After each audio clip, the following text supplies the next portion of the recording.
Sydney. UTS Technology. All right. From Sydney, Australia. Cool. And were you here last year? No, we weren't. This is our first time here, first time competing in Spaceport and any international competition in general. Apparently we have no audio on live stream. We're good? Go ahead, yeah. All right, restarting. Welcome to the 2023 Spaceport America Cup. We are having a little bit of audio difficulties, but we are here live from the launch pad. We'll get you some downrange stuff again later. But starting over, what was your name again?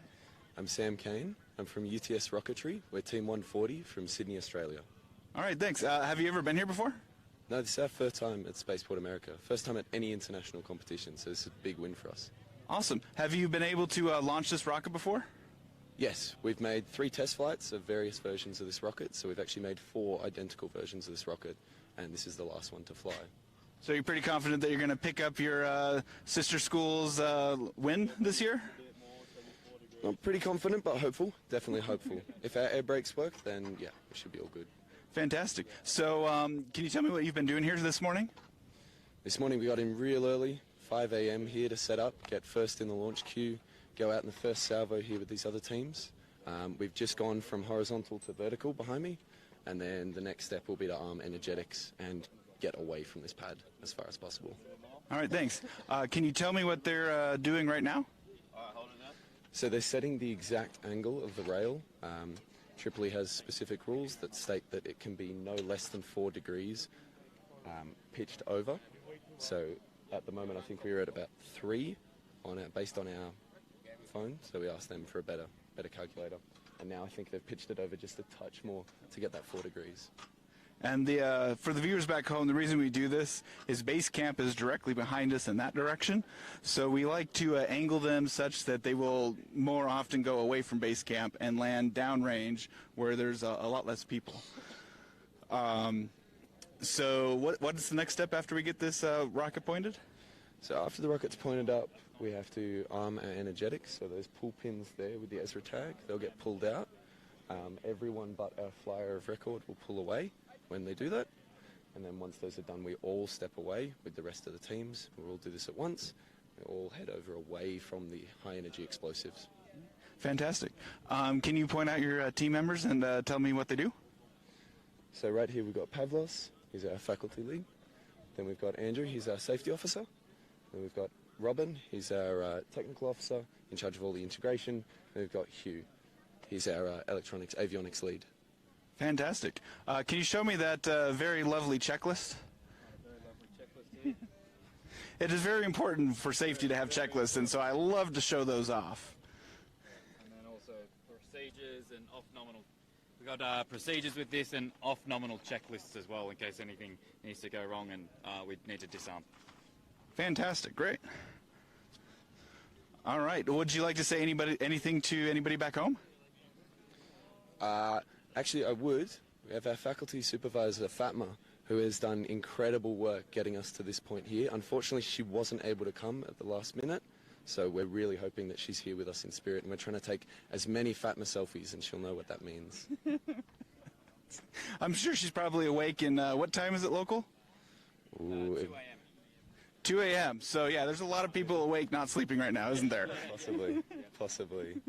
All right, well, thank you very much. We're going to roll over here next to Michigan State and see what they're doing. Hey, Bobby! Good. Good. Looks like they are arming their flight computers. All right. How you guys doing? Would you like to talk? Do you got a free moment? All right, can you give me your name and school? Owen Garber. I'm from MSU, Team 57. All right. And what have you been doing this morning?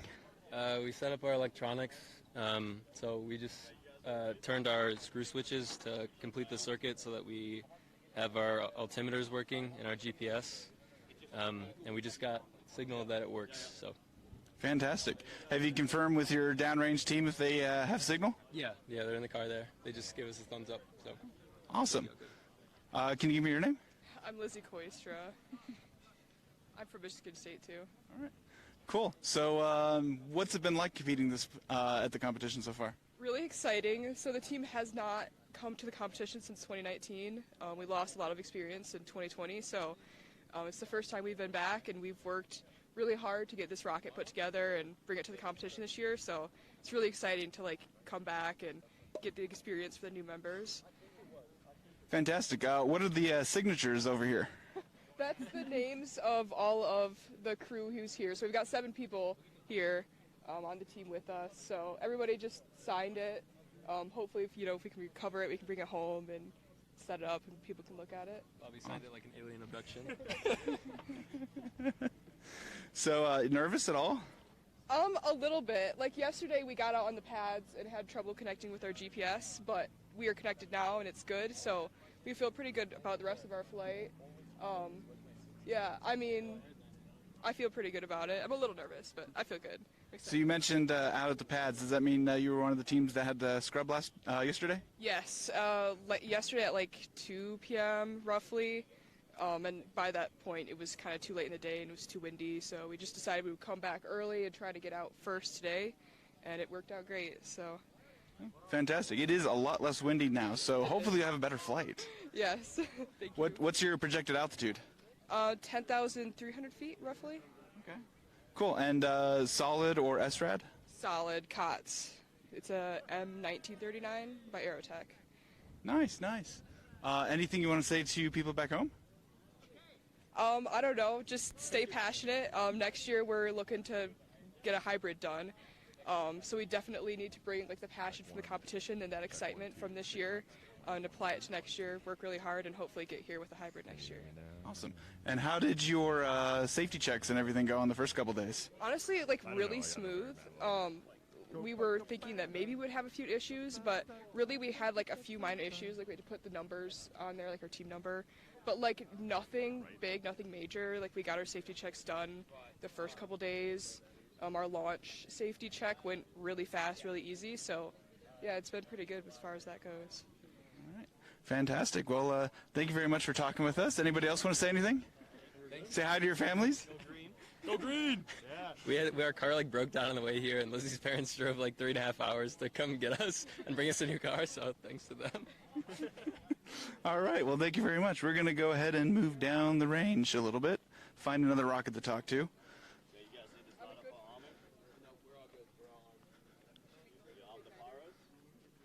This team looks a tad busy, but we can probably peel somebody off. Do you feel like talking to the live stream for a little bit? Yeah, sure. All right, can you tell me who you are and where you're from? Hello. Yes. I'm from Seoul National University, South Korea. Yes.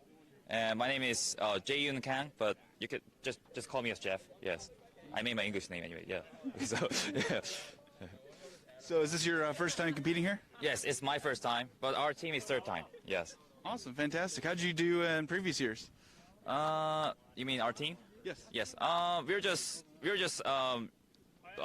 launching our rockets back in our country, and yeah, and we were just preparing for this event, and here's our rocket. I want to see the rocket. Yeah, yeah. That's it. All right. Yeah, here's our rocket here. So yeah. You need your eye protection. Okay. Yeah. Now. All right, we're going to go ahead and push to the next live stream. It sounds like we have some of our audio issues fixed, so thank you for joining, and maybe we'll see you here in a bit. And the finger mic. I love the pointer finger. I like the tape too. Poke, poke.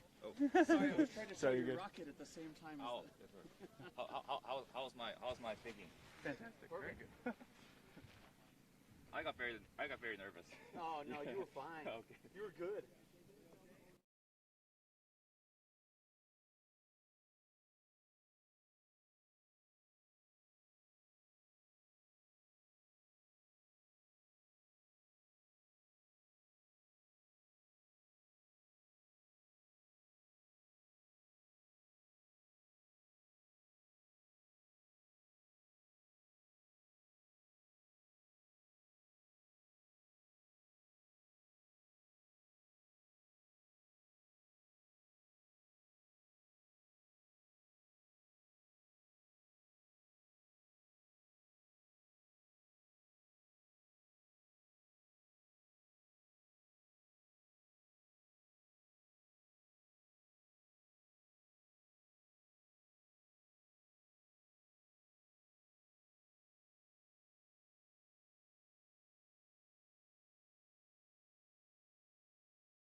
Actually, let's see. Let me think about that question. So we actually evaluate the teams based on their design competency and their scoring. So we certainly look much more closely at the SRAD teams. The commercial off-the-shelf motors, because they're commercial, anybody can buy them.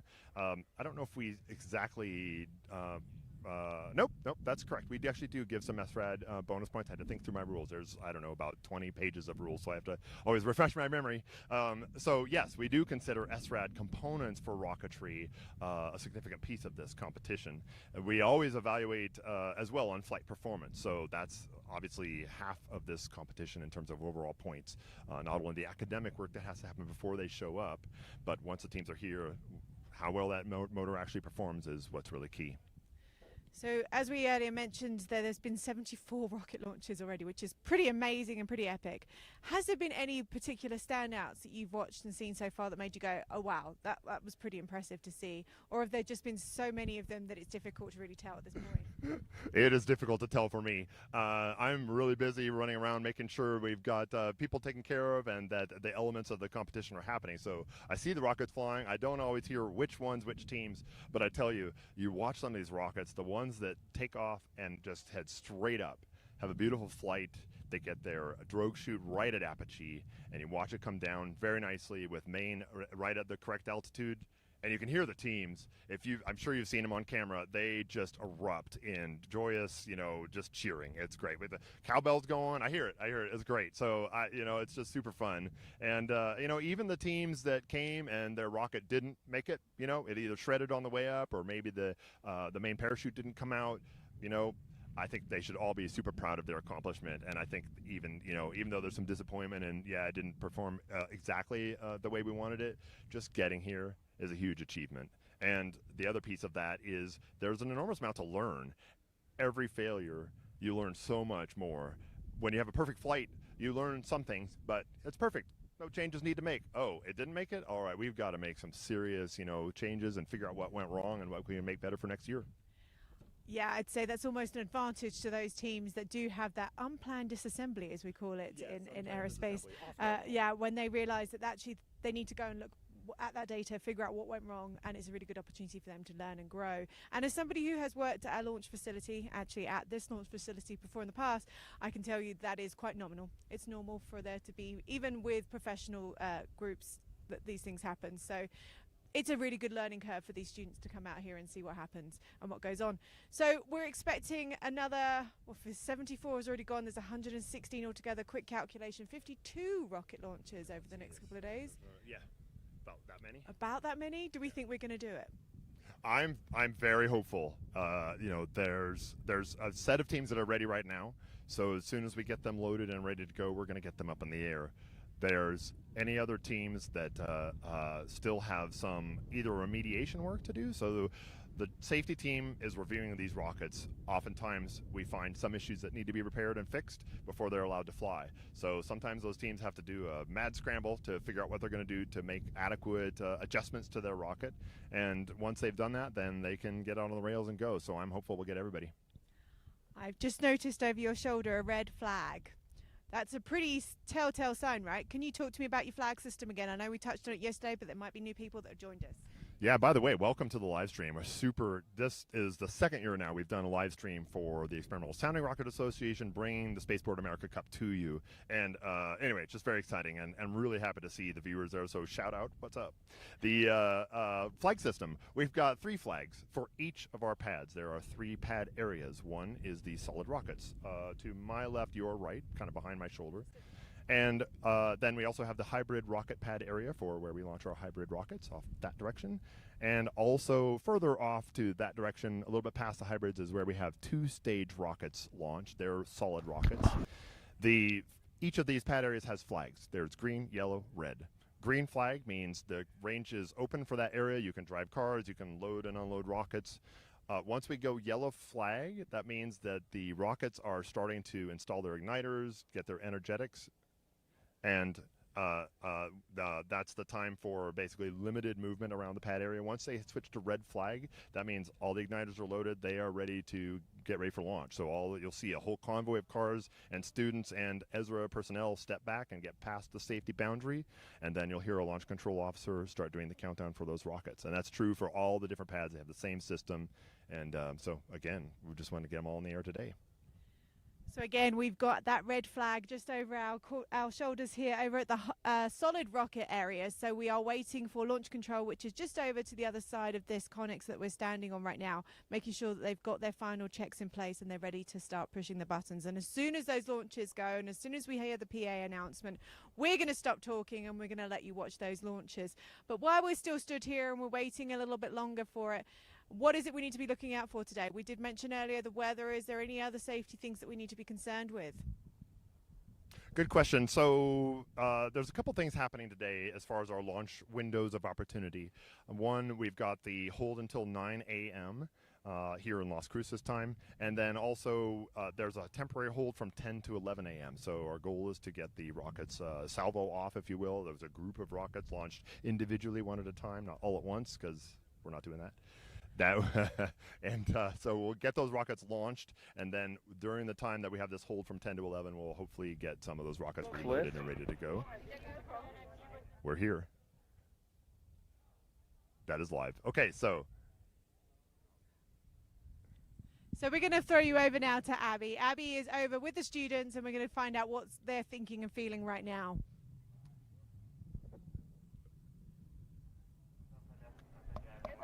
Good morning. I'm out here live once again with students. I am here with Ish. Hello. How's it going? What's your team? My team is UTS, University of Technology, Sydney. We are in Australia. Not at the moment, but we're from Australia. Awesome. And you were telling me that you were the first. This is your first time at this competition. What can you tell me about your journey so far? Well, the flight was long, but we got here pretty early, so not too bad. We've been doing Project Blue Tongue for around 9 months now, all leading up to this moment. So it's been pretty exciting. Pretty exciting. Awesome. And you guys are hoping to launch today. I know you guys were the last ones on the pad yesterday. Yeah, fingers crossed. If you were watching the end of yesterday's live, then you would have seen us getting really bored, I think. And what can you tell me about like the cool features that you have on your rocket this year? Oh yeah, so everything on the rocket apart from the COTS altimeter, control off the shelf altimeter, is SRAD. So we've built them all ourselves from scratch. It's a scratch build rocket. It's made of almost entirely carbon fiber. We've built all the carbon fiber ourselves. Part of the rocket is fiberglass, and we did that ourselves as well. Our paint job is ourselves. We have a completely SRAD multi-board modular avionics telemetry set, and we've had to fit it all in a pretty small rocket. So we're using an L2 motor. Almost everybody else here is using an L3 motor. That's the class of the rocket motor, meaning that our rocket, instead of being 3-4 meters tall, is around this tall. So some of the constraints, such as the payload weight, it needs to be 4 kilos. It was pretty difficult to get that into the size, but we made it happen. We have a couple of pretty creative payload experiments going on. Would you like me to have a talk about that? Yeah, can you talk about your payload? Absolutely. So we've got a couple of different experiments, as I mentioned before. All of them are operating on a modular, electrically connected system in a systems bay. We've got 2 really fun experiments. So the first one, we teach high school students amateur level rocketry in their classrooms, and we sort of put it out to them to give us an experiment that we should do. And they spent a couple of weeks coming up with ideas and then pitching it to us. And the favorite by far was they wanted to see a coin flipping from 10,000 feet in the air. And so we said, all right, we'll do it. We went and we designed it and built it and put it in our rocket. And so we have a camera facing into a small tube, which is a custom coin. I don't know if you can see that. So it's got the Spaceport 2023, and then it's got that. So I've got one for you, and I've got one for everyone else. Oh, thank you. Woo! Yeah, we've also got a honey experiment where we want to see if we can crystallize honey around the rocket motor, and we have some material testing with some pretty cool 3D printers that we have access to at our uni. And you were mentioning that people can watch the coin flip on your Instagram. Would you like to plug that? Absolutely. We've got a QR code actually on our shirts here, so if you want to scan it, maybe take a screenshot or something. Okay. It's down at the bottom of our link tree. Plug is UTS Rocketry. We're just on Instagram. We're a public page, and you can probably see us posting pretty regularly. All right, awesome. Is that it? All right, well, do you want to give any shout-outs to your team? I know you guys want to do a chat for the end.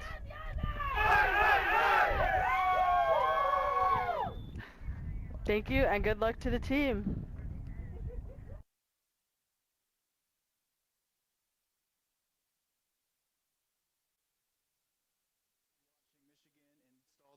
So I'm going to let Joe Pfeiffer kind of take over here. He's part of our range safety team. We had just wired the igniters.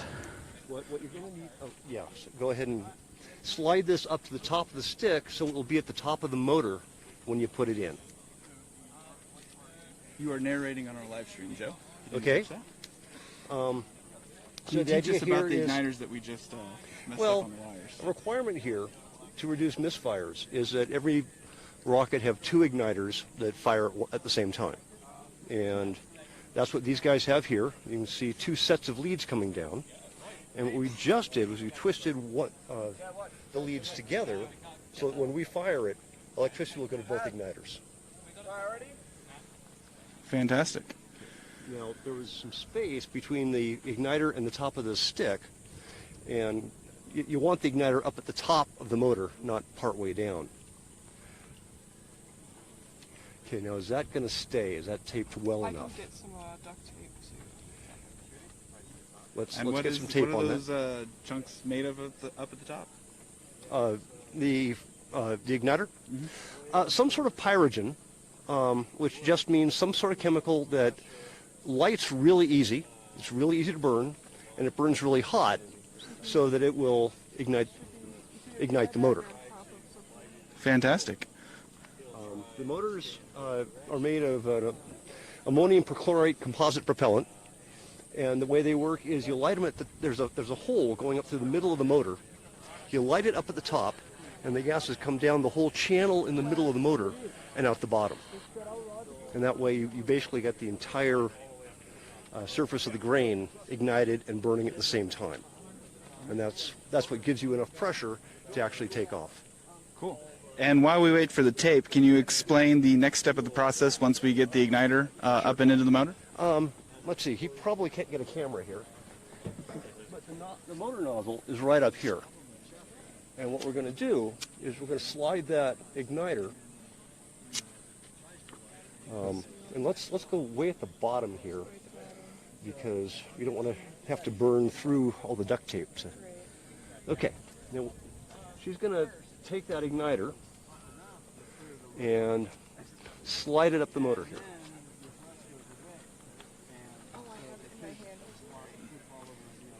Okay, she has to get it all the way to the top. Down for a little bit. Okay, that looks good. Okay, now what they need to do is tape the igniter so it can't fall out of the motor. For because as you can see, it would just fall free. It would actually fall to about there. The igniter would be about this far from the top of the motor when it ignited, and there would be something in between a very low thrust ignition and a catastrophic failure of the motor. So we want to have that up there.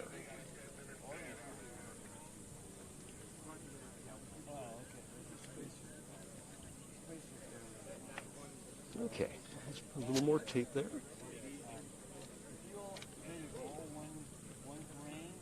Fantastic shot we got there. You'll notice, by the way, that we try to do this as safely as possible, but there's always a little bit of risk. And so you can see that she's wearing eye protection. Her partner is wearing eye protection. These sunglasses are actually Z87.1 ANSI standard safety glasses. Can you explain to us potentially what could go wrong during these arming situations while we have blast shields? Frankly, on this right here, it's hard to imagine anything going off. But it's easier to put your glasses on than to replace your eyes. There was a team a few minutes ago that was in the process of arming their ejection charges when one went off.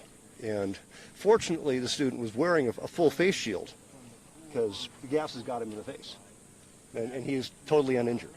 Okay, let's grab the igniter leads here. Right side up now. Can't get a camera in there. On A6? Sure. Yes. We should have done that for the Australian team.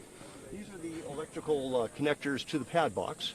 What we do, and I'll go ahead and do the first one, since you told me that you've not done this before, is we put the alligator clip on here, then we wrap it around all the way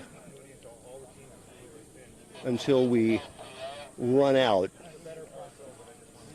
of stripped wire. And actually, I need to do that again because no, it didn't. It's good.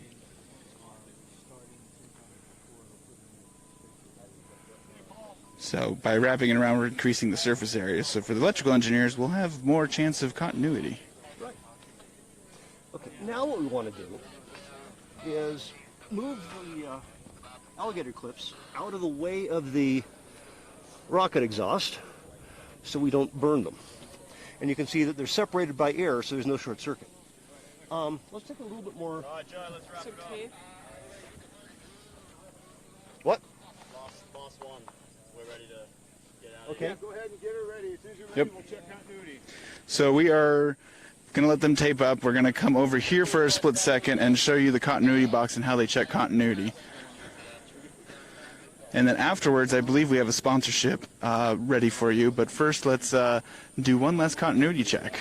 So Joe Pfeiffer's going to come around here. This box, once we clear away from the rocket, they can do a continuity check. It passes a very low voltage that just makes sure that there is a closed circuit, and then you'll hear a beep go off. Do they have any flight plan? Hang on a second. Hang on, Joe. I want to get her cleared away. Okay.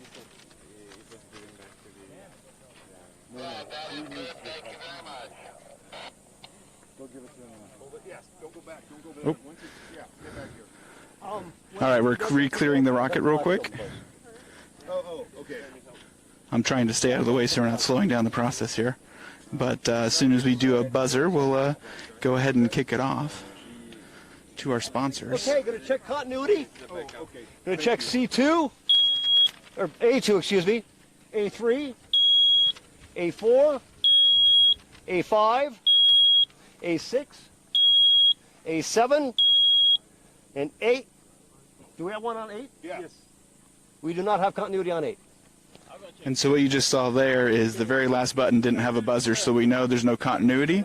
So we're sending everybody that had continuity back, and we have some of our ESRA staff running over there to see what the problem is. Maybe the alligator clips are touching, maybe we didn't properly get them connected. But on that note... This is why we check continuity. So we find that out now instead of when we try to launch the rocket. Fantastic. So we just potentially saved ourselves a scrub. So on to the sponsors now. Thank you very much. Hi, I'm Alice Carruth, producer of the T-Minus Space podcast, and I'm joined today with Jordan from Protocase MFG, which is one of the sponsors this year. Can you tell me a little bit about what you guys offer to the students? Yeah, absolutely. So Protocase MFG, the world's fastest supplier of sheet metal and CNC machine parts to the aerospace and defense industry. So our part here in the competition this year as an event sponsor is we offer $1,000 of in-kind manufacturing services to the participants in the competition so that they can kind of experience for themselves what it is that we do and how we make a difference in the lives of 19 of the top 20 aerospace defense companies in the world. Which is pretty huge, and I know a couple of those teams took up that offer this year. Can you talk me through what it is you were able to offer to those teams and which teams you've been working with? Yeah, exactly. So there's a number of different things. That's fairly, since we are a custom manufacturer, each project is unique with each team. I can talk about one, for example. The payload rails for Duke University. We were able to make them for them when they were in a real pinch and get them out, I think, in 2 or 3 days. and we kind of saved the day for them, which was nice. They came up to us right away when we got to the convention center on day one, and they were super excited to see us and thanking us. So it's really nice to kind of put all this effort in and then see that payback with the team. So absolutely, and what a great opportunity for those teams. So next year, if you guys are going to compete, if anyone's watching and they're thinking about it, make sure that you come reach out to Protospace MFG. And I see at the moment we're looking at a bit of a fire at the pad. That is a occupational hazard when it comes to rocketry. Thankfully, we are at Spaceport America that has a full-time fire EMT on staff, and I'm sure they'll be over there if there's any issues with that fire. But it does make some pretty shots, right? So this is your first time for Protospace MFG coming to this competition. What's your takeaway so far? What have you thought of the students? Wow. Well, I can't get over the level of professionalism that they all have, the sense of camaraderie amongst all the teams. One in particular, University of Akron, they had every team here either apply a sticker or sign their team logo on their rocket, and they're all kind of in it together, which I thought was amazing. So yeah, that would be my biggest takeaway, is the level of professionalism and camaraderie, I guess, amongst the teams. I've certainly said that over the years. It's one of the things that they want to compete against each other, but they want to compete on even levels. Exactly. So when there is a team that's in trouble, they're offering up supplies, they're offering up solutions to that, because they all want to launch. Yes. I mean, there aren't many places in the world where you get to see 59 launches as we had yesterday in one day. Has that been the first time for Protospace MFG to come out and see so many launches? Yes, absolutely. It's our first time sponsoring the competition this year, so definitely a new experience for us, and one that I know myself I won't forget anytime soon. And you guys are based up in Canada. What's it been like coming down here to the hot desert? It's been a bit of a departure. I believe when we left it was 10 degrees Celsius. Ooh. And the last few days have been 40 degrees Celsius. So a bit of a departure, but you know what? We have lots of water, lots of electrolytes, so we're surviving. And I understand you guys have spent a lot of time in the student village, going around, talking to the teams. Other than the teams that you've already mentioned, have there been any interesting payloads, for example, that you've come across? Because I've seen some really creative. Yeah, that's one of my favorite parts. There's been a few, two that I'll mention just off the top of my head. One with Windsor, they had a pseudo MOS in their payload to simulate, how a MOS may experience some forces as it moves up into the rocket, which I thought was really cool. And Sydney, they had a honey experiment to see if the acceleration of the rocket would separate any of the sugars or anything in the rocket, which I thought was super cool as well. So yeah, the level of ingenuity with the payloads is especially interesting. Yeah. Such creative ideas this year. My absolute favorite as a New Mexican has been the chili seed rover that's apparently going to drop and release chili seeds that have gone and been exposed, which is a pretty amazing way of doing things. So back to Protospace MFG. Yep. Talk to me about what it is you offer companies. What are these, what is it you guys do for aerospace and defense companies? Yeah, so really our big thing is, obviously we're a manufacturer of sheet metal and CNC machine parts, so 5-axis CNC milling and turning. But the big thing for us is speed. So we believe that quick turnaround times revolutionize and transform the way companies do projects. So instead of this hurry up and wait mentality of waiting 2 or 3 weeks for a quote and then 8 to 10 weeks for a part, we can turn things around for you in the matter of days. And the amount of cost that saves you, not only in labor, but in mental energy, and you having an increased ability to focus, it's tremendous. And the really nice thing about coming here is that that's definitely evident with the students that have not only used us, but we've talked to about the service. So yeah, we're super happy to be here because yeah, we think that it's been a great fit. I feel like Protospace MFG has got an incredible story that's almost parallel to this competition. Can you talk to me a bit about the starters and how this company came about? Yeah, so the company is actually as Protocase. So Protospace MFG is the Protospace division of Protocase. So we offer AS9100 certification, traceability, ITAR, all that sort of stuff. That's really important in those industries. However, Protocase started about 20 years ago. Very organic between our two co-founders. Essentially, they were having issues with procuring parts from vendors for their projects. The pain of having to do that, bubbled over after a game of hockey, and very Canadian of us. I love it. Yeah, in the dressing room. So, Doug and Steve, our two co-founders, got their creative juices flowing and said, you know what? Why don't we do this? Why don't we create a place where we can have a whole solution to manufacture a part in a very short amount of time, and that's what they did. And 20 years later, we're here. We've been offering, service to the aerospace industry really for the last 5 years since we've received the AS9100 certification. But yeah, now as Protospace MFG, we're kind of really, digging into that and saying, hey, we're here and we can help this industry. What a great story to inspire those students that are involved in this competition, to have a company that started by students internationally, which for an American competition is really quite a great thing, because about 50% of these teams are actually from international. Yep. Are you guys able to hire international people up in Canada? Yeah, so actually our company is largely international. So we have an HR team that are experts in the Canadian citizenship process. Perfect. So yeah, we're well equipped there. So another great opportunity for those students that are looking for career opportunities that might not necessarily be able to come to the US straight away. They might end up in Canada. So we're going to throw over and see what else is going on today, and hopefully we're going to get some launches up before that airspace closes down again.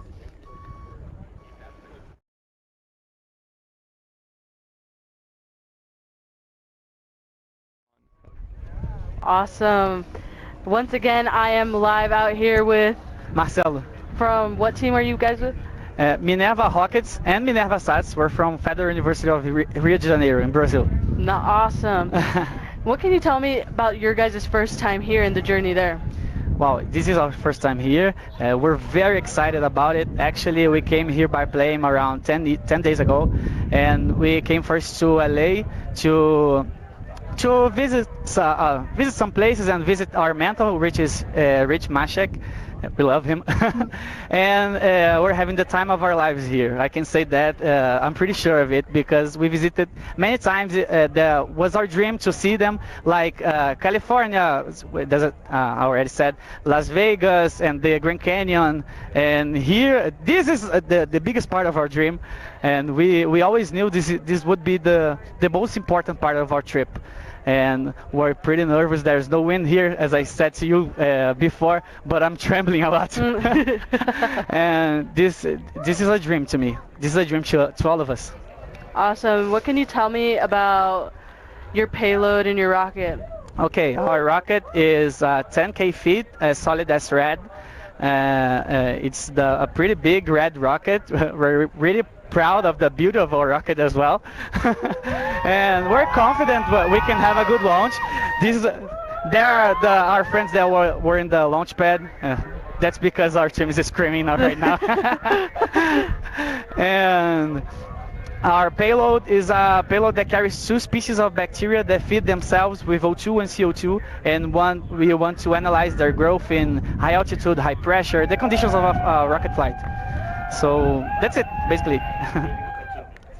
Awesome. Okay, well, we're about to cut to a launch, so thank you so much. Good luck. Hope you guys get to launch today. Thank you so much. Thank you so much.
accent the live upon them. Otherwise, I could take my work off. And Go past the people. Were you in the car? Yeah, we just didn't know. there. All right. right. So I actually have to make a call. Tell them, hold on. Just hold on.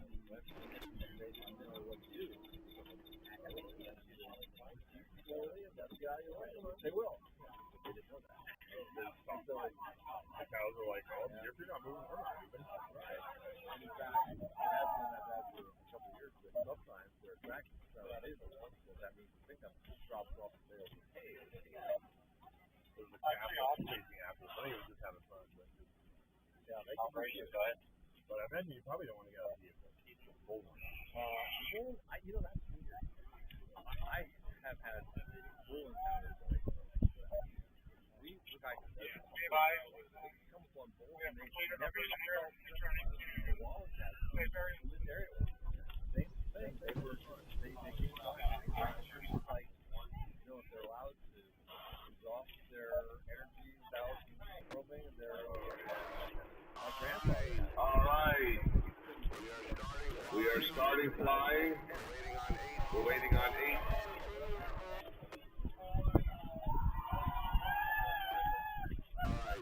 All right, we are starting with 16. We do not have lock on 89, so we are skipping 16. So we're on Bravo 2. On Bravo 2, we have 16. First South Carolina, flying 36. Resolve 60 diameter, 6 pounds. M161 motor, 10,330 at Mach 187. We are green on Bravo 2. Skies are clear.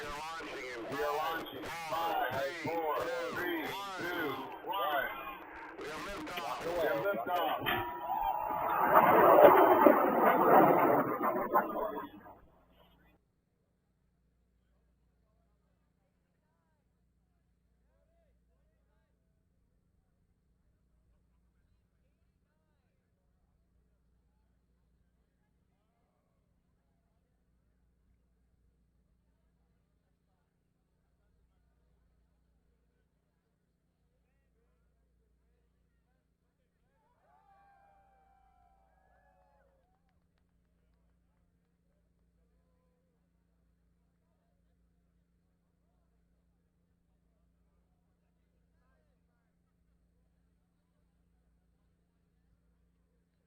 We are launching T-140 next on Alpha 3. We have lock. And we are in safe on the on 16 coming down. So next up on Alpha 3, T-140. This is the University of Technology, Sydney. Project Blue Tongue. 84 inches tall, 4-inch diameter, 23.4 pounds. Sikosta L1050 motor. Expecting 10,000 at Mach 0.87. Australian Blue Tongue lizards have small teeth but a powerful bite. Identically, UTS aims to succeed in our first international competition. So Bravo 3, Team 140. Alpha 3, my correction. Alpha 3, 140. Clear sky. Going in 5, 4, 3, 2, 1.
Next up on Alpha 2 will be Team rocket is Spartnik, 123 inches tall, 6.6 inch diameter, 79.3 pounds.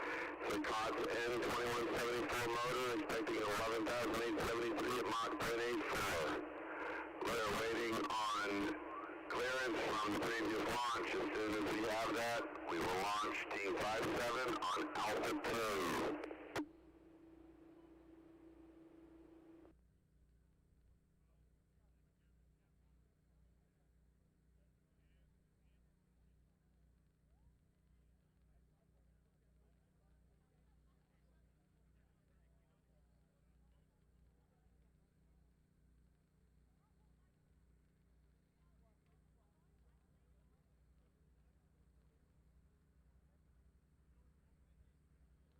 We have clearance to launch on Alpha 2, Team 57.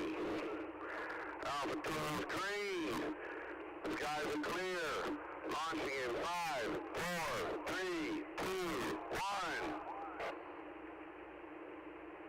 We have liftoff.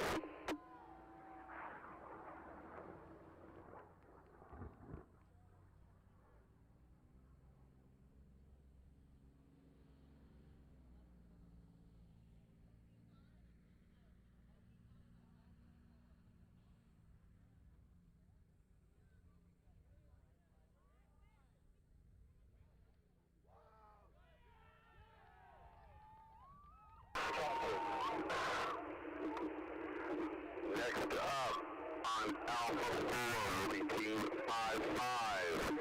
On Alpha 4, Team 55, this is McMaster University in Canada flying their Marauder 2. 91-inch tall rocket, 5-inch diameter, 48.3 pounds. Flying on a COTS M2150 motor, expected 11,400 at Mach 0.9. Here we aim to make a single-stage rocket to reach the altitude of 11,400.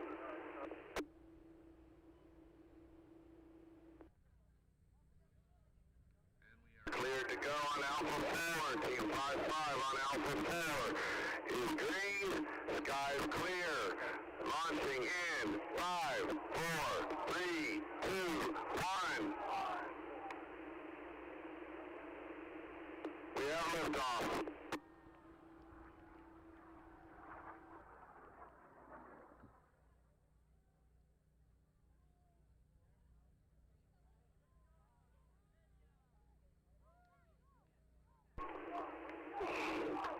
Next up will be Alpha 5. Alpha 5 will be Team 35. 5 is good to go. 45 is good to go on Alpha 5. Karadeniz, Technical University of Turkey. The rocket Fatina, 110 inches long, tall, 5.1 inch diameter, 56 pounds. This is a COTS M2020 motor, expecting 10,000 at Mach 0.78. We have adopted the principle of Mustafa Kemal Atatürk, the founder of the Republic of Turkey. The future is in the skies.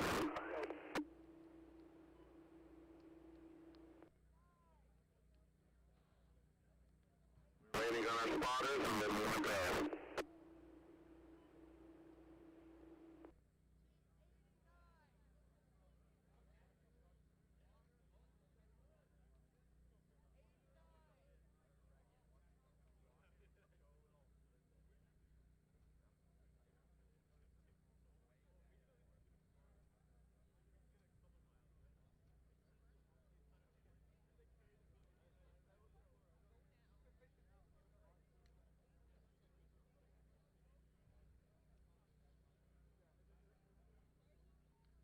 We have been cleared to launch Alpha 5, Team 45 on Alpha 5.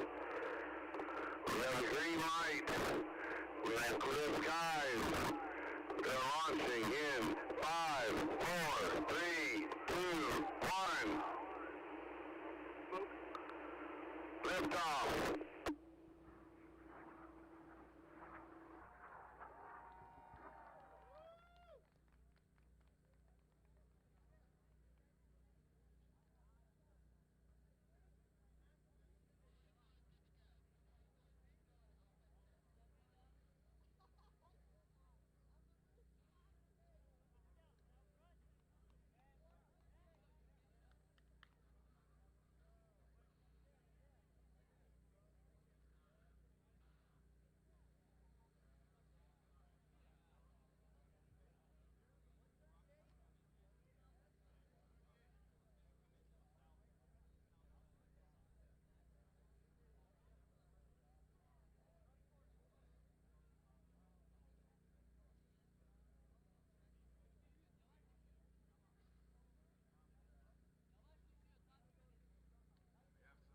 Coming in, people look up. We have debris coming in.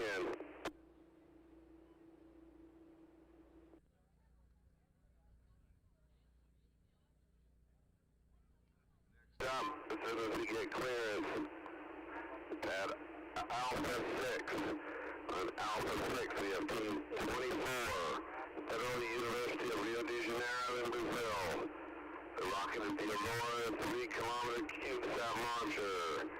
124 inches tall, 6.7 inch diameter, 83.8 pounds, on a student research and design M3380 motor, expecting 10,300 at Mach 0.78. The Minerva is a rocketry team from Rio de Janeiro that develops rockets with 3-kilometer and 5-kilometer apogee with ESRA rocket motors, solids, and hybrids.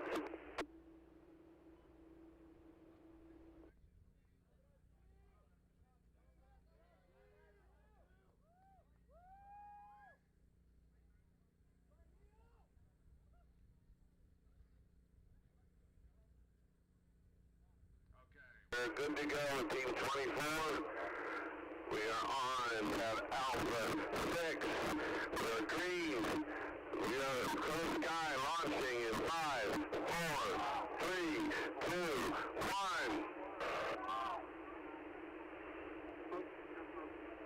And we have liftoff.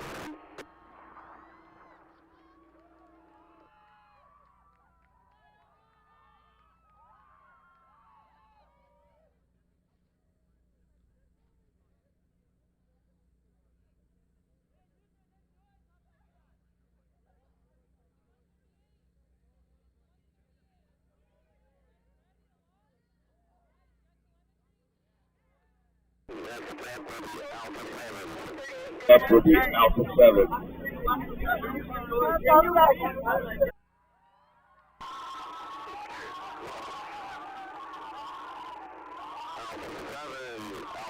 is next with Team 138.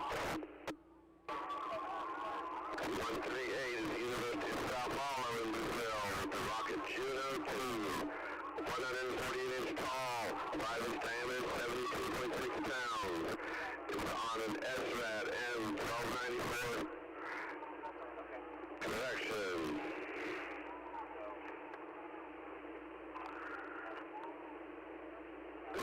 An SRAT M. Expecting 11,400 at Mach 0.73. We are good to go. We are on Alpha 7.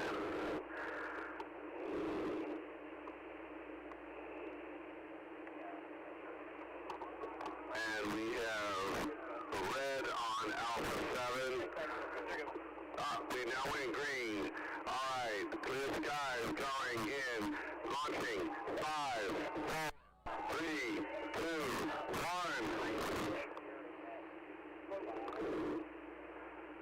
We have liftoff.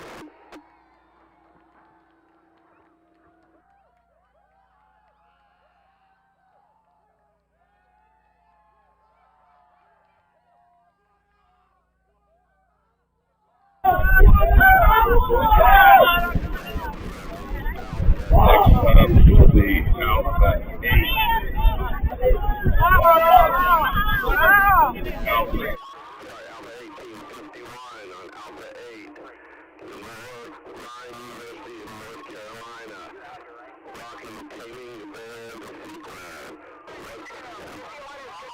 160 inches tall, 4-inch diameter, 36.6 pounds on a COTS L1119 motor, expecting 9920 and Mach 0.76.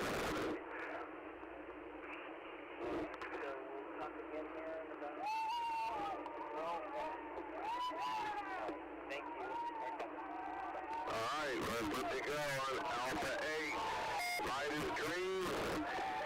Team 51 on Alpha 8. We're launching. 5, 4, 3, 2, 1.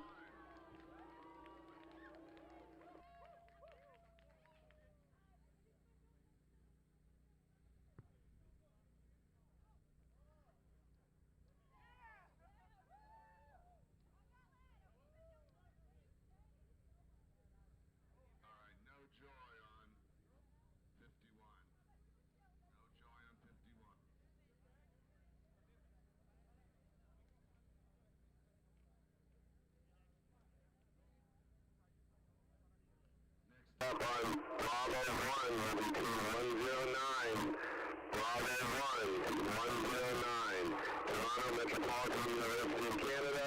Rocket Photos, 78 inches tall.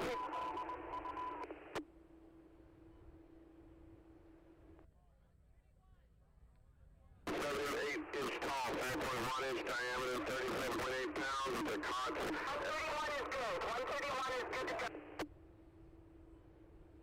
Okay, we're going to make a skip because 109 does not have lock yet. We're going to move to 131.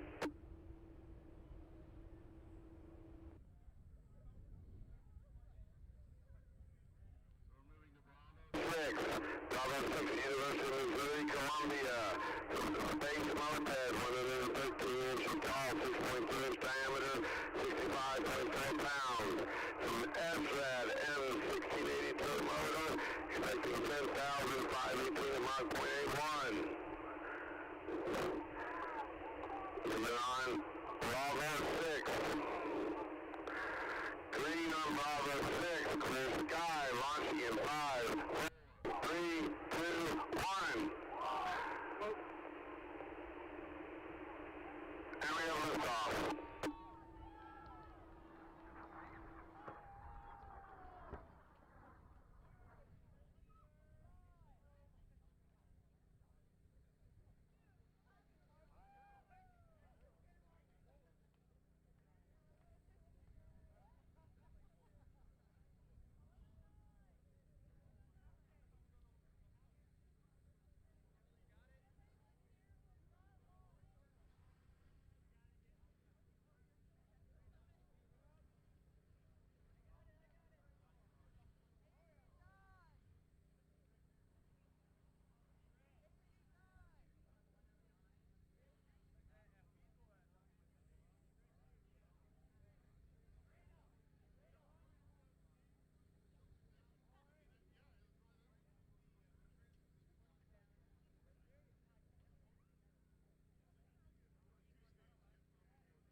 Alright, 109 is going to go on Bravo 1. Bravo 1 is green. Sky's clear, we are launching in 5, 4, 3, 2, 1. And we have liftoff.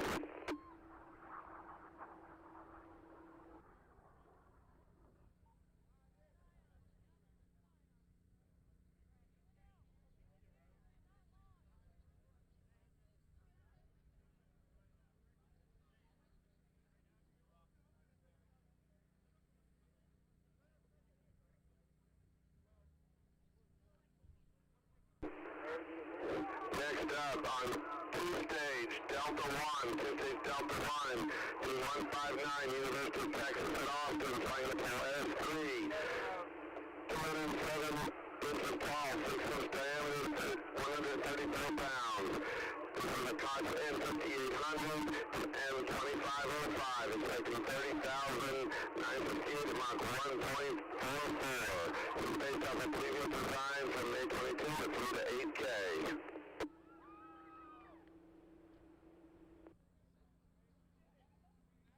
Alright, on Delta 1 we have green, we have clear skies, launching in 5, 4, 3, 2, 1. We have liftoff.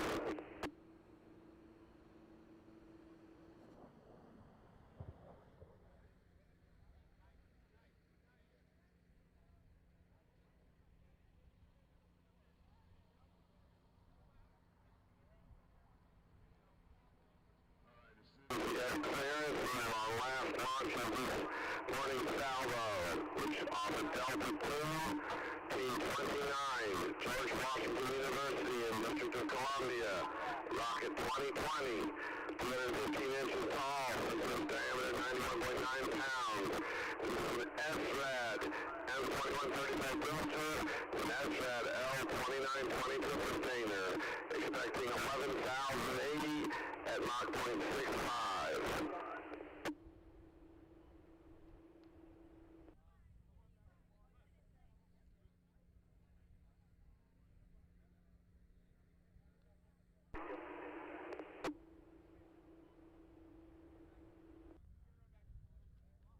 Waiting on our spotters on launching lift to stage.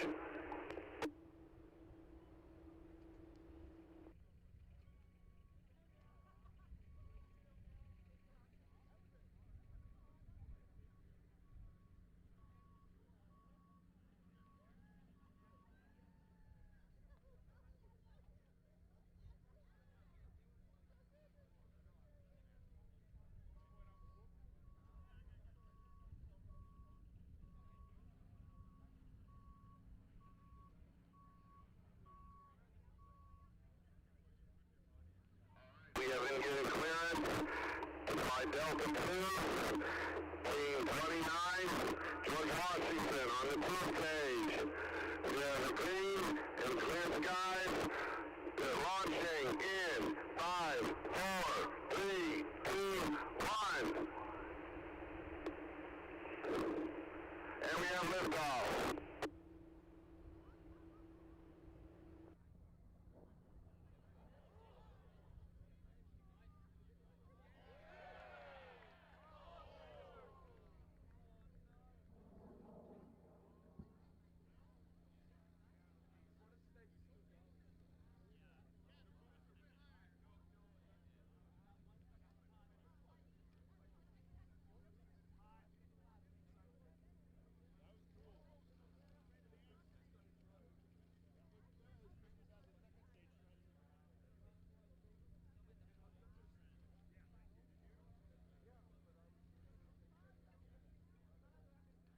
Range is closed.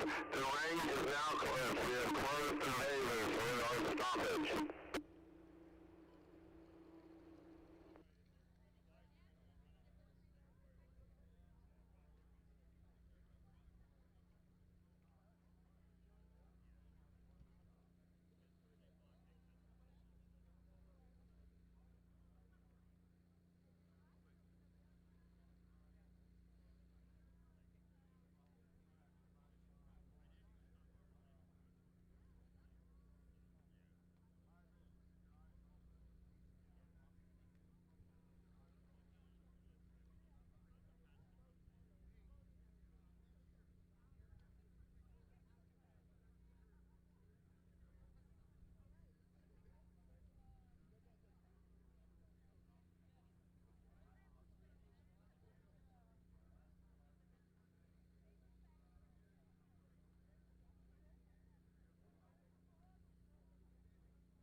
Welcome to the 2023 Spaceport America Cup. For those that were just watching NASASpaceFlight.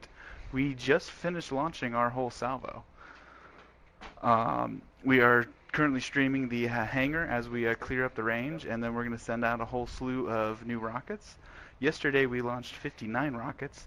Today we just finished with about 16 rockets. I wasn't quite counting. Give me 2 seconds and we'll queue up some cool footage.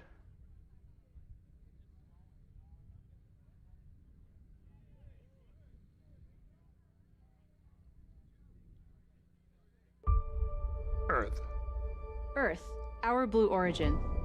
We've sent robotic probes all over the solar system, and it's full of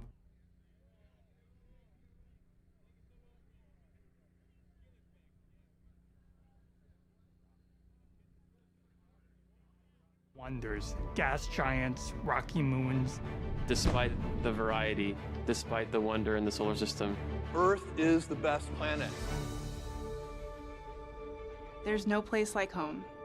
There is no place like Earth.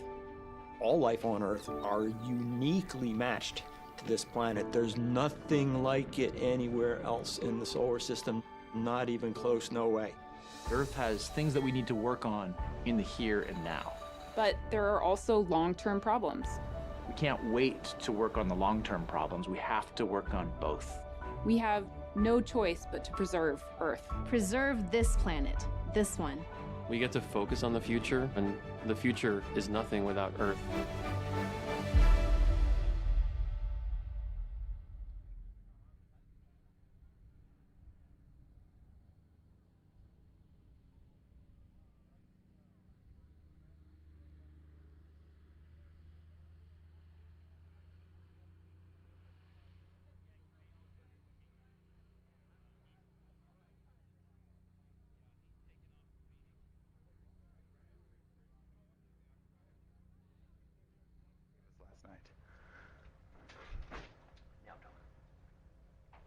All right. Welcome back. That was our lead sponsor, Blue Origin. We are currently loading up some footage. Go ahead and click play when you're ready. This is onboard footage from Waterloo's rocket in Canada. They flew to... Sorry about that noise.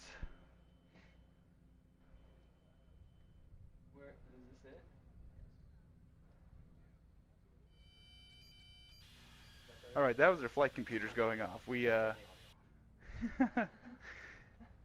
is their onboard footage going up to 30,000 foot from yesterday. This is the first team to get us some launch footage. Yeah, we can see Virgin flying right now. You want to track that?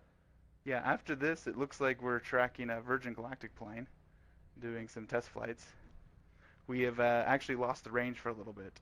So this is Virgin Galactic's plane. I don't know much about it other than they're doing some test flights.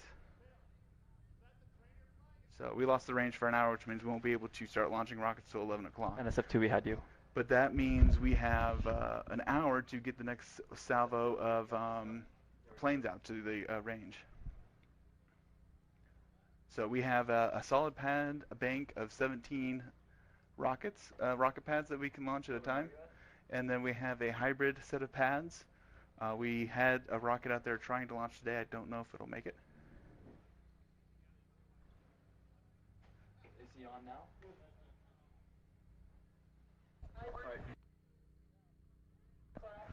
And then we have the two-stage, which the two-stage is what was going off right when a lot of our viewers just joined us. But we are queuing up a next interview for Bill Gutman soon. You want to go now? All right, cool. Bill Gutman, do you want to join us and tell us what's going on with Virgin Galactic? Okay. All right, my name is Bill Gutman. I work here at the Spaceport, and I was just going to make a couple comments about what is going on with the aircraft that we have overhead. We have stood down from launching rockets for an hour.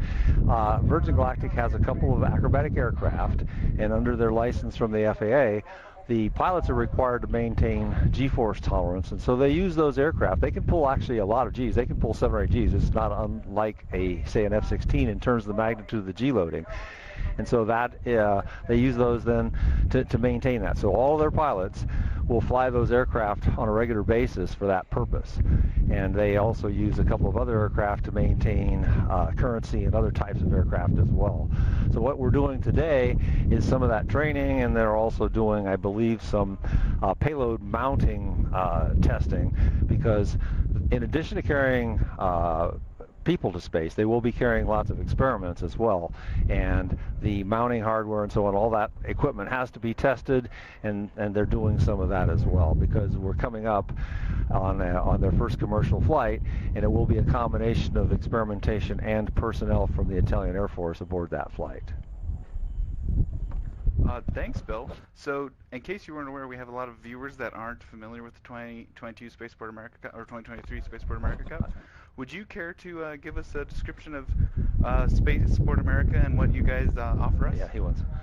Sure. So Spaceport America was actually founded back about 20 years ago when the concept came up. But what we see is the spaceport today. The construction actually started. We built the first launch pad in 2006. We built the large buildings that most people think of as the spaceport, beginning in 2009, 2010.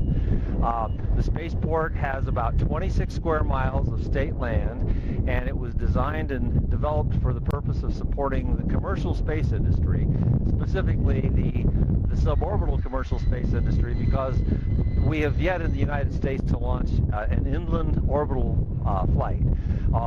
The inland spaceports predominantly do suborbital, meaning they go up and they come back down right away. They don't get anywhere near enough speed to reach orbit. We've been doing that. The first launch took place at the spaceport in 2006, coming up on 17 years ago. It's hard to believe. But we've had lots of launches. If we discount those from the Spaceport America Cup, because we get so many launches from this event, we'll have on the order of 100 launches in a typical Spaceport America Cup. But we have probably on the order of 20 or 25 additional launches that take place from various aerospace customers, typically flying suborbital launches for the purposes of doing scientific research. That is fantastic, and I'm part of the Experimental Sounding Rocket Association, ESRA, and we were running this competition out in Utah before we came here, but the airspace and land out here is just phenomenal that Spaceport America lends us to. Can you talk about the altitude and the airspace? Sure. So we're very fortunate here because just to our west, to our east, I always think of us as being to the west, but to our east is a large Army installation called White Sands Missile Range, and it is the largest single piece of land owned by the U.S. military in the entire United States. It is predominantly a missile test facility, and they've tested just about every missile which has flown in the U.S. Army, at least some parts of it here. So in order to do that, they have this very large amount of restricted airspace. And so we actually live under the restricted airspace. The missile range itself is about over 3,000 square miles, but they have about 6,000 square miles of airspace. And so, and that's from surface to unlimited. So that means we can do these rocket launches. We're always like to say when we do any event, Spaceport America, we have never delayed a single airliner or airline passenger. When they launch from the Cape, for example, there's air corridors that have to be cleared of aircraft for safety reasons, but this airspace is already cleared, so we are not inconveniencing anyone. All we have to do is schedule that operation with the U.S. Army White Sands Missile Range, with whom we have a very good working relationship, having worked with them now for approaching 20 years on this project. So we know them, they know us, and we work together very, very well to get these kinds of events to take place. So can you talk about some of the companies that are here as sponsors and or your customers? Sure. We have a number of sponsors. Blue Origin is one of them. Everybody knows of Blue Origin, the company which is also carrying passengers to space, to suborbital space. I'm not completely familiar with all of the customers. I haven't been, the sponsors that is, I haven't been deeply involved in that part of this event, but I know Honeywell is here. I'm trying to think of some of the others, but there are quite a number of them. I'm sure somebody can give you a full list. As far as regular customers at the spaceport, in addition to Virgin Galactic, which everybody knows about, and they will be starting their commercial operations soon. We have a small Colorado-based company called Up Aerospace, which launches suborbital sounding class rockets. They launched to above the Kármán line, and they've been doing this now since 2006. They typically fly for NASA, for other U.S. government agencies. They've flown for universities, lots of really interesting things, and all doing suborbital experimentation. We have a company from the Dallas area called Exos Aerospace that flies a somewhat larger liquid-fueled sounding rocket class. We have a really interesting customer down at the south end of the spaceport called Spin Launch. And what they do is they use a giant centrifuge to spin payloads up to high tangential speed in a vacuum chamber and then release them out into the atmosphere through a very complex mechanism. And that effectively serves as the boost phase of a rocket. So it's a really interesting way to do it because they think of it as trading inexpensive electrical energy, which can be generated by burning natural gas, for example, for rocket fuel. So it's much, much less expensive to do that. Then we have an assortment of other types of customers, many of whom we're not at liberty to talk about, but which test other kinds of things. So we have a number of companies that have tested high-altitude, long-endurance unmanned airplanes because, again, that restricted airspace, which is such a valuable asset for launching rockets, is also extremely valuable for for flying and testing unmanned airplanes that are designed in some cases to stay aloft for very long periods of time. If you start mixing those up with commercial airline traffic, you have problems. So we circumvent that with the restricted airspace. Thank you very much, Bill. Sure. So the other huge thing that you do for us is the safety equipment. We have a sponsor called Mountain View Medical, and yes. They do. Can you describe to us what they do for us? Yeah. So Mountain View Medical Center is one of 3 hospitals in Las Cruces, and they have graciously, for the last several events, they have actually provided a medical crew out here in a tent to deal with medical emergencies. So one of the things that we see with our event, there's always some risk, when people are climbing ladders and things, there's always some risk of some kind of an injury. But probably the biggest problem that we have is that people really have a hard time appreciating the seriousness of the heat that we have here in the summer. So we have lots of people that come from cooler climates, and they really don't realize how quickly they can get into trouble. So we have situations with overheating and dehydration, and they're fully equipped to get people cooled down quickly and even get their fluids replenished if necessary. So they've been doing that for us now for several years, and it's great that we have a fully qualified medical team on site to deal with those kinds of emergencies. Many things that they can deal with and take care of quickly and easily would become real emergencies if they went on much longer. So having them here really de-escalates the magnitude of the seriousness. All right, thank you very much. And and by the way, that's free to the participants in the event. Yes, I was just going to mention that. So yeah, we can take care of all basic issues, dehydration, cut scrapes and stuff like that. It's also no points taken away from the teams either. And we like to remind that to the team so that if they do have some minor injuries, to definitely go seek the medical attention, no impact to them. And so this year, for those that don't know, we had 1,700 students actually show up to an event, and based on the metrics that we get from them, there was 5,400 students involved. So, and then plus all the volunteers on both ESRA's and Spaceport America's sides, we're looking at about 2,000 people in the desert, which is why that medical experience is so important, because we're managing a small city out here basically for the whole week. Is there anything else, Bill, you'd like to talk about before we start covering processes of rockets? No, I just like to thank everybody for coming to this event. I mean, I think we consider it a privilege to host all these students, and we know for a fact that many of you are at or near graduation, and we're going to be seeing you here as employees of some of the major aerospace companies in the near future, coming out to do testing as part of your job. So it's just great to have everybody here. We really enjoy the event, and it's a lot of work, but it's worth every hour of it. So. All right, thank you very much, Bill. We're going to go ahead and cut to the safety check-in tent. We have a rocket out here from Turkey. I can't see the number on it. But here in a little bit, everybody has lovingly dubbed him on YouTube, apparently, as the Rocket Yoda.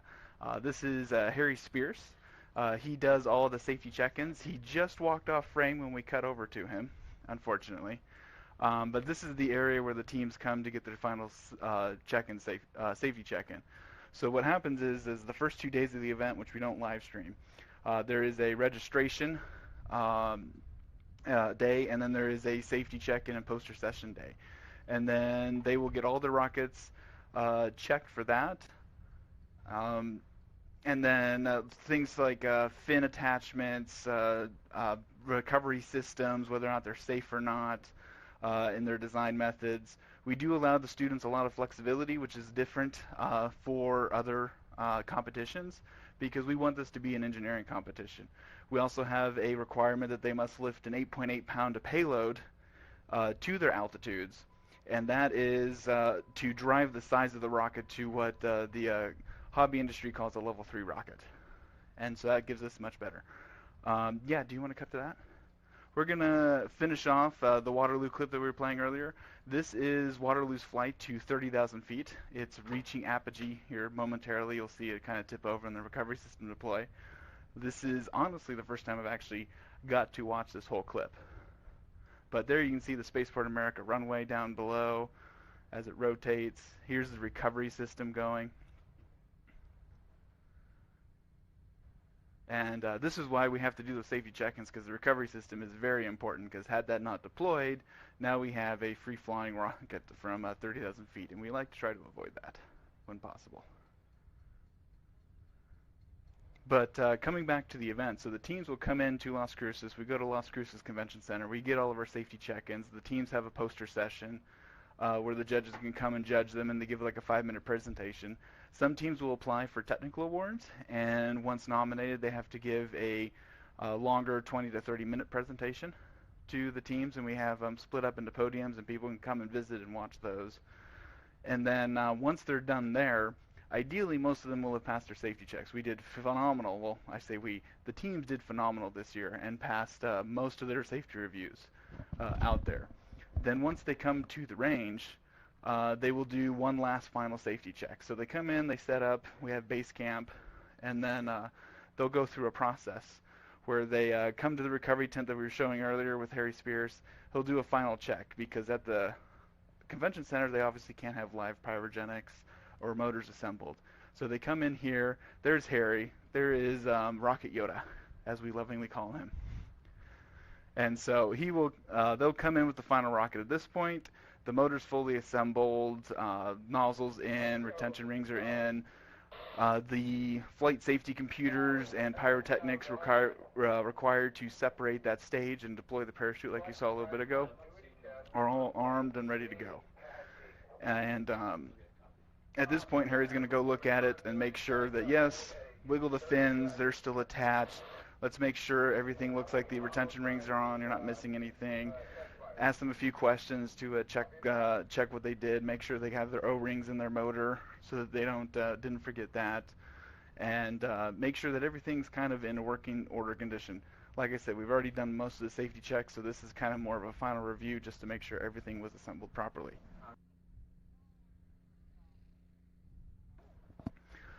And then once they do that, they'll go over right of that screen, which we don't have a camera shot right now.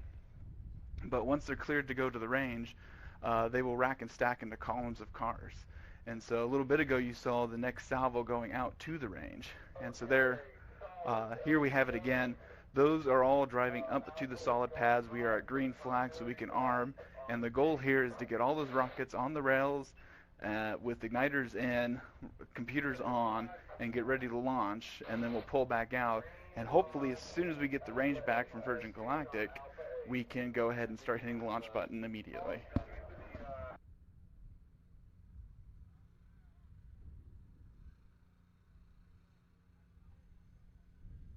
Now, if you have any questions about the competition, feel free to hit that comment section on the YouTube. I'm pulling that up right now.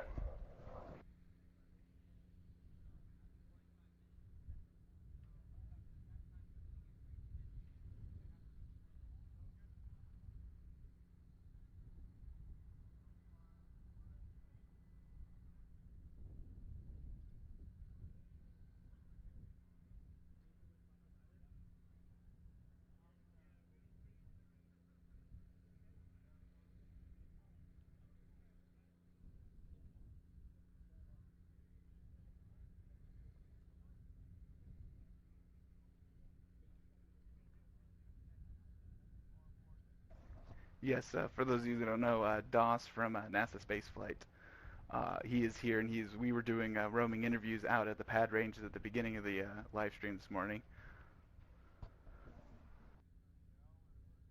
I'll let him know that people are still saying hi. Okay.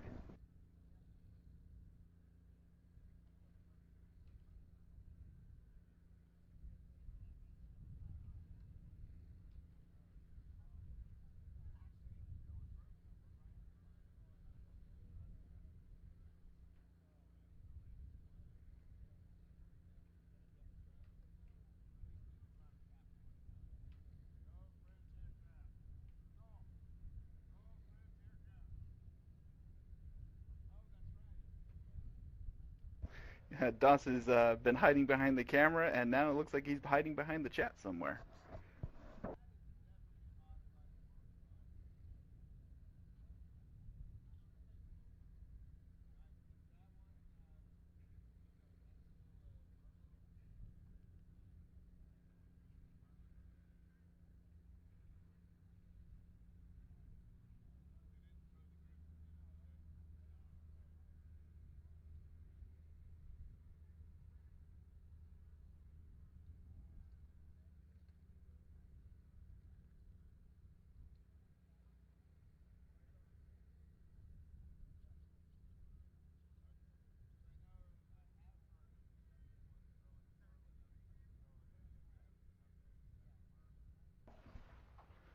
Once again, we are looking at the solid rails, getting ready to load up.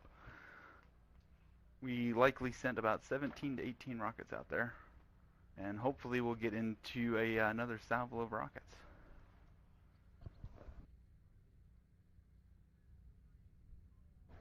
Virgin Galactic has the range, and they will be done in about 40 minutes.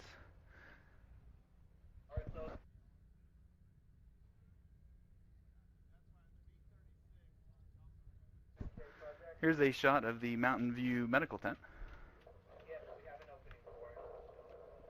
They are our sponsors for all of the health and safety issues.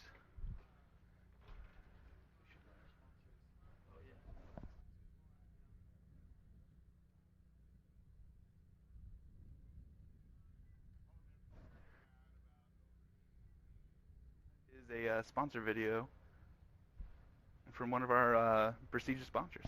Onshape is excited to sponsor collegiate teams with donations of our cloud-native product design platform. Trusted in industry by companies like Trek and Formlabs, Onshape is a professional computer-aided design tool with product data management, simulation, and more, all built into one accessible platform. You can use Onshape to bring your team's ideas to life faster and more efficiently. Explore different builds, test your designs, communicate improvements, and do it all entirely online. No need to download or install. You can all work together in your Onshape document at the same time, from any device, anywhere, collaborating digitally in real time.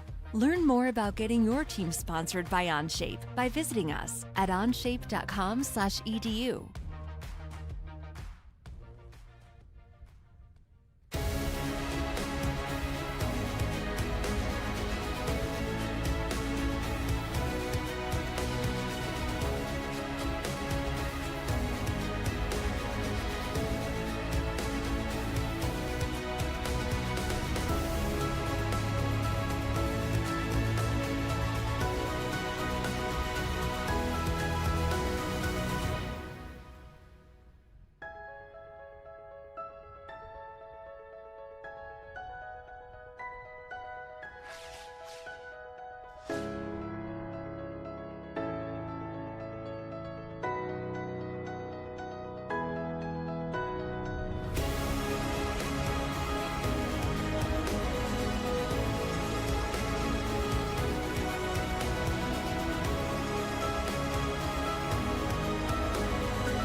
Space is full of abundant resources and energy. Space is vast and practically limitless. If we could learn to harness the power of space, the resources of space, we could tap the limitless resources to help this planet. We can go to space for what we need. We'll make it routine, safe, and cost-effective to get there. We will build the rockets and the destinations for doing real work in space.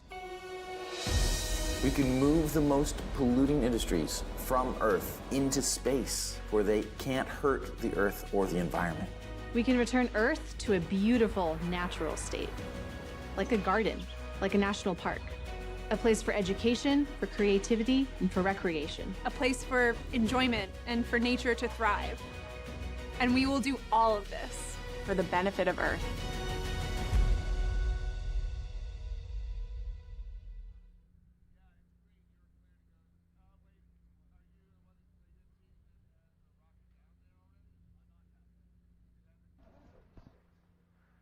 Next up, we have a video from Team 76 that they submitted for our live stream viewing pleasures. And then after that, we will have an interview. 5, 4, 3, 2, 1.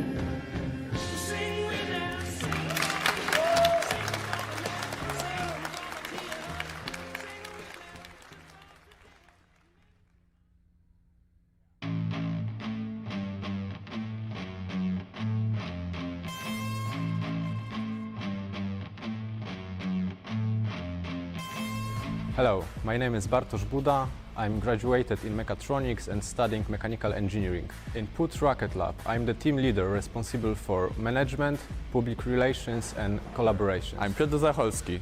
In PUT Rocket Lab, I'm responsible for project management. My name is Łukasz Kania. As IT team, we focus on data acquisition, transfer, storage and visualization. My name is Tomasz Brzezinski and I'm a student of Aerospace Engineering. In PUT Rocket Lab, I'm a leader of Aerostructures department and we are responsible for manufacturing the composite structures of hexafoil. Hi, my name is Max Farbierski. My role is being a leader of the design and manufacturing department. Our team is responsible for design, manufacturing, tests and assembly of the rocket and ground support equipment. Hi, my name is Aleksander Ciesiński and I'm an aerospace engineering student. I am machining team leader and we are responsible for working on heavy machinery like latte, milling machines or bench drill. I'm Konrad Ludwiczak. I'm a treasurer responsible for keeping up with the books. Hi. My name is Miłosz Wiśniewski. I am the leader of marketing division. We make sure that people hear about us. Hi, I'm Marta Brzyńska. I'm avionics lead and I'm responsible for electronics in the rocket. Hi, I'm Tomasz Szakowski and I'm the PhD student in mechanical engineering. In the team, I'm responsible for operations, so I guess I'm operation lead. My name is Bartosz Stigler and I'm the faculty advisor of PUT Rocket Lab. My job is to keep up with the paperwork and to make the team not burn down the shop with limited rate of success in both.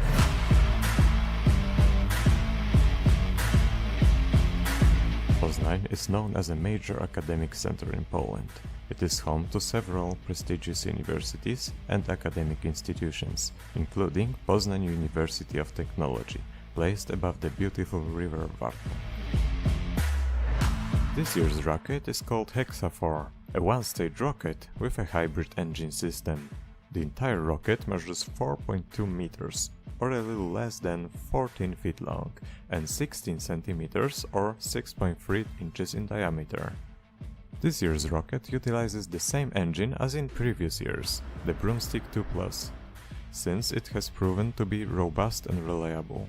The engine uses a mixture of microcrystalline paraffin wax and polyethylene at a low density as its fuel, and nitrous oxide as the oxidizer.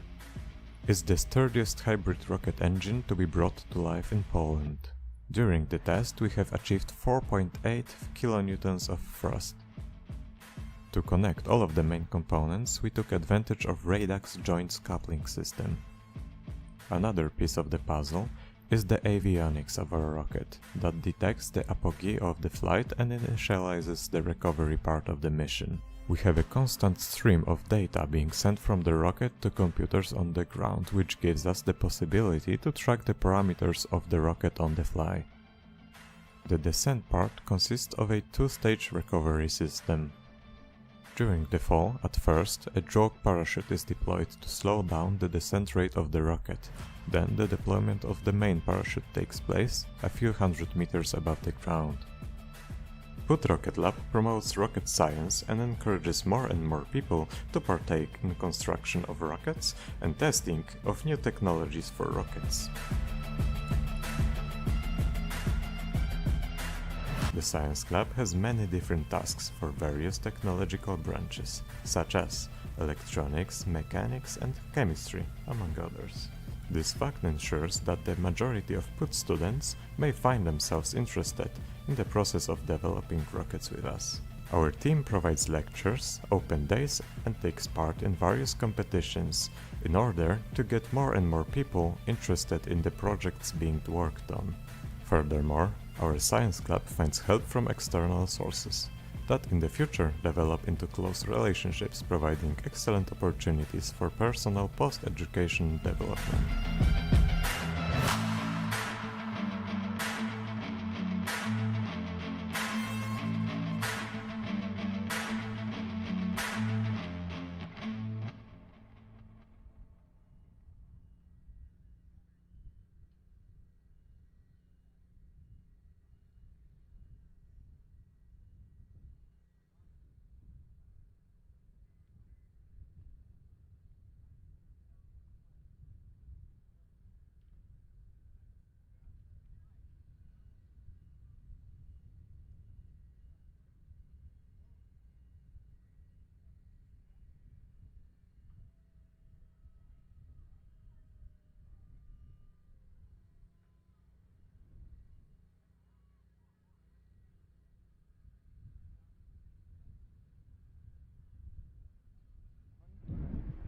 Hello guys, I am live right here in front of Engine 1 with firefighter, what's your name? Mike. Mike.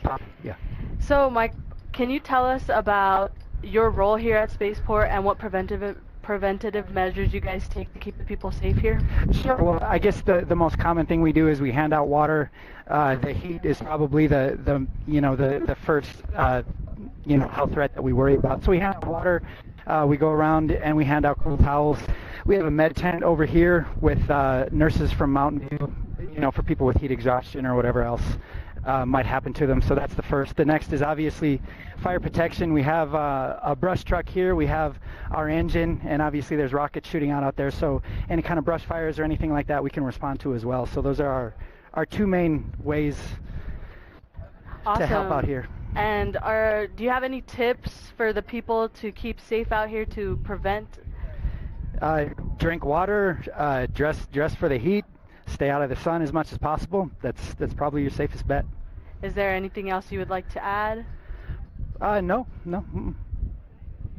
So we're going to switch headsets and we're going to get a little tour around the fire truck here just to see what's going on, just to see what they do to the full extent. So I'm here with Abraham, and he's going to give us a little tour. Alright guys, so this is engine 10. I know it says 1, but it's actually engine 10. Oh. This engine carries about 100 gallons of water. It's a little bit more specialized for our area. As you can see, it's a little bit more lifted. We have all sorts of fire suppression equipment in here, extinguishers. We deal a lot with specialized fires, some metal fires, chemical fires, so we have to be a little bit more specialized on that. Also, we carry various equipment for, say, for your car accidents. We do have extrication equipment in this vehicle, so if we need to cut somebody out of a wreckage, we can assist with that as well. But yeah, for the most part, we're out here in the rural area, so we do help a lot of our small communities out here in the rural area as well, and we try to provide with them some services. Are we able to see what's inside of here? Yeah, definitely. Awesome. So here we have a couple of our firefighter gear. We have our specialized K-12 saw right here. We need to cut some stuff down, we could do it. We also have full medical equipment in here as well. We can assist with medical. As I was saying, we have our specialized fire extinguisher right here for specialized metals. You got to put them out in a certain type of way. We also have wildland gear up here in case we need to go out and turn off a brush fire out there in the desert. So this is part of one of the equipment.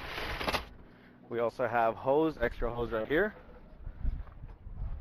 Over here we have a little bit of more hand tools, specialized microblades.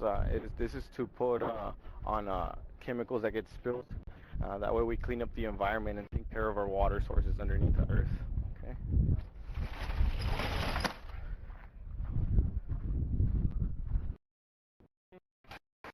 This is the operation. We inside of the engine as well.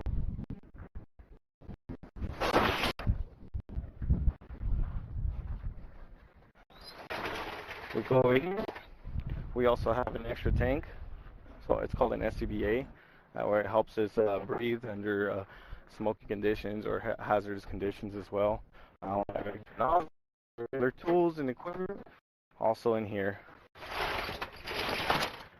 We have extra hose in this compartment. We also have extra air tanks in case we need extras. So our SCBA and breathing apparatuses. Over here, we have what I was mentioning earlier, our extrication tools. A lot of you guys have heard it. It's called the jaws of life, a lot of the term.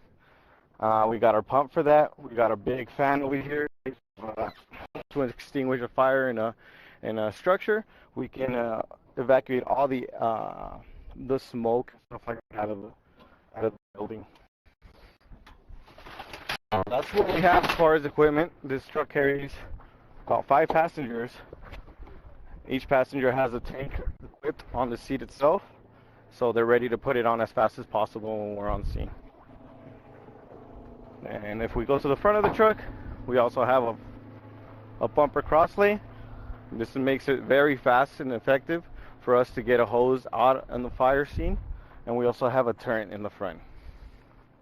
And yeah, that's basically all we have in this engine. It's very equipped for what we do out here. Awesome. Thank you for showing us around. Thank you to Spaceport America firefighters. And just remember, guys, keep safe out there. It's really hot. Drink water. And back to you guys.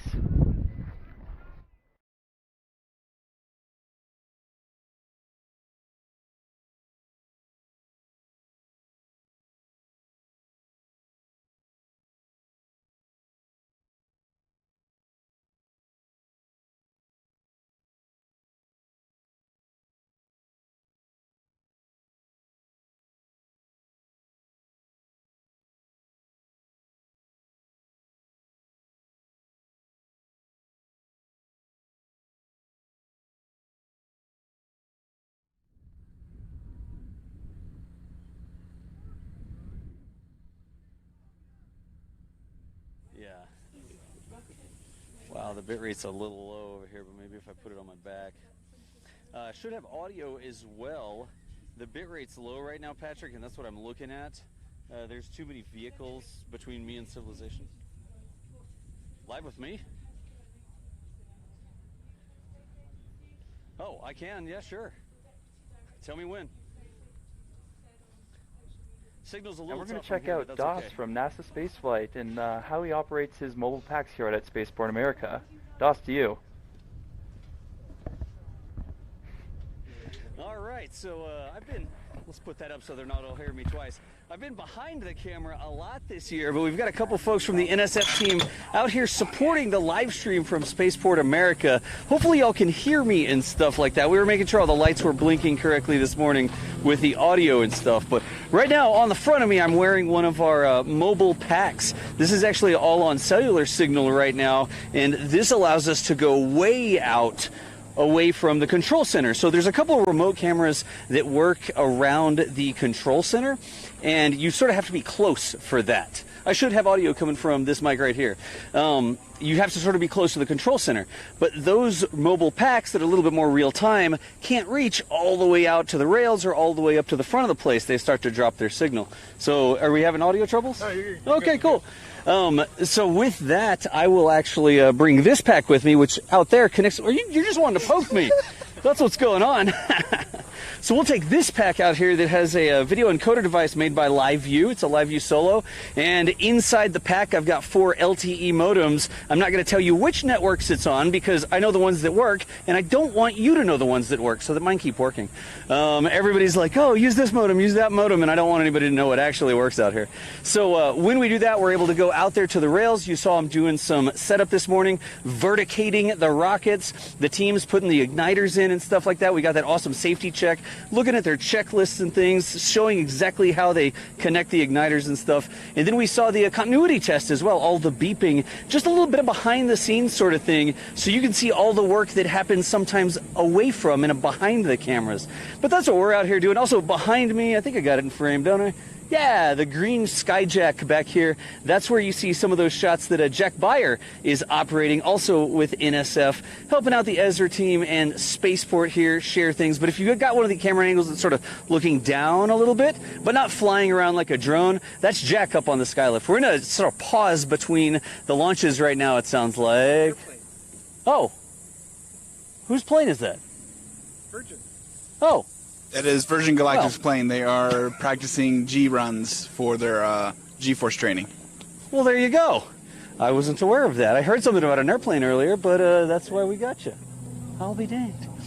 Anyways, that's what we're doing out here. Just one way that we can help share a little bit more of the people behind the scenes, sort of making things happening. I know, what did they say earlier, Dustin? They were like, oh, I don't know if you can get a camera up in here. And I was like, don't know if I can get a camera up in here. I can get a camera up in here. And then we got the Australian mode camera while they were putting the igniter in where the whole screen was flipped over. But anyways, how are we looking otherwise? Fantastic. I don't know of any issues on the range. We're loading up rockets out the solids. We're going to probably start roaming and do some interviews. Cool. All right. I heard they just did a thing with the fire truck, huh? Yes, and nice. They opened up the drawers and showed all the cool stuff. All the cool stuff in the drawers of the fire truck. The brush that was one of the trucks selling points for coming out here. I love the brush trucks with all the spray stuff and the huge tires and stuff. And they got a little action this morning, too. They had a minor little fire added to the hybrids and got to play with their toys. Cool. You don't have to stay on that side of the camera. You could step over here if you want to. Okay. You can see who's staying in the air conditioning more, and then who's... No, actually, we were both out there on the rails this morning, so... I like air conditioning. It's I nice like and air cool. conditioning, too. Anyways, hope y'all have been enjoying it. I'm not reading chat right now, which is a thing that we normally do. Real quick shout out, there's a big team of NSF moderators helping moderate the chat out there. And if you're one of the moderators with the little wrench next to your name, thank y'all so much for showing up and helping the chat keep flowing over there for this year's Spaceport America Cup. The chat is showing lots of love for DOS. Oh, shucks. Lots of love for DOS. I come back to DOS. There you go. AC is cool. Really? It's time for us to cut off this camera and I think go to another interview. All Is the right. other interview ready?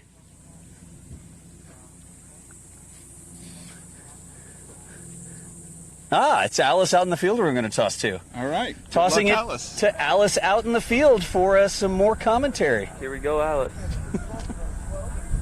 Hello, this is Alex Carruth, producer of the T-Minus Space podcast, and I'm here with Susie Imber, who's here from the University of Leicester. Let me check What are with you my guy, guys 'cause doing that here? was Because you're also- not competing in the competition this year, right? Not this year. No, we came to visit Spaceport and we happened to coincide our visit with this amazing competition and we thought we'd come and find out what was going on.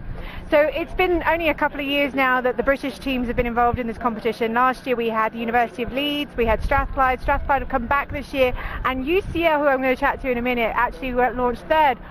When's the University of Leicester going to get a rocketry team in this? You know, I didn't know that this whole thing existed until coming to visit, and all the time I've been here wandering around, I've been thinking, well, maybe we could do this.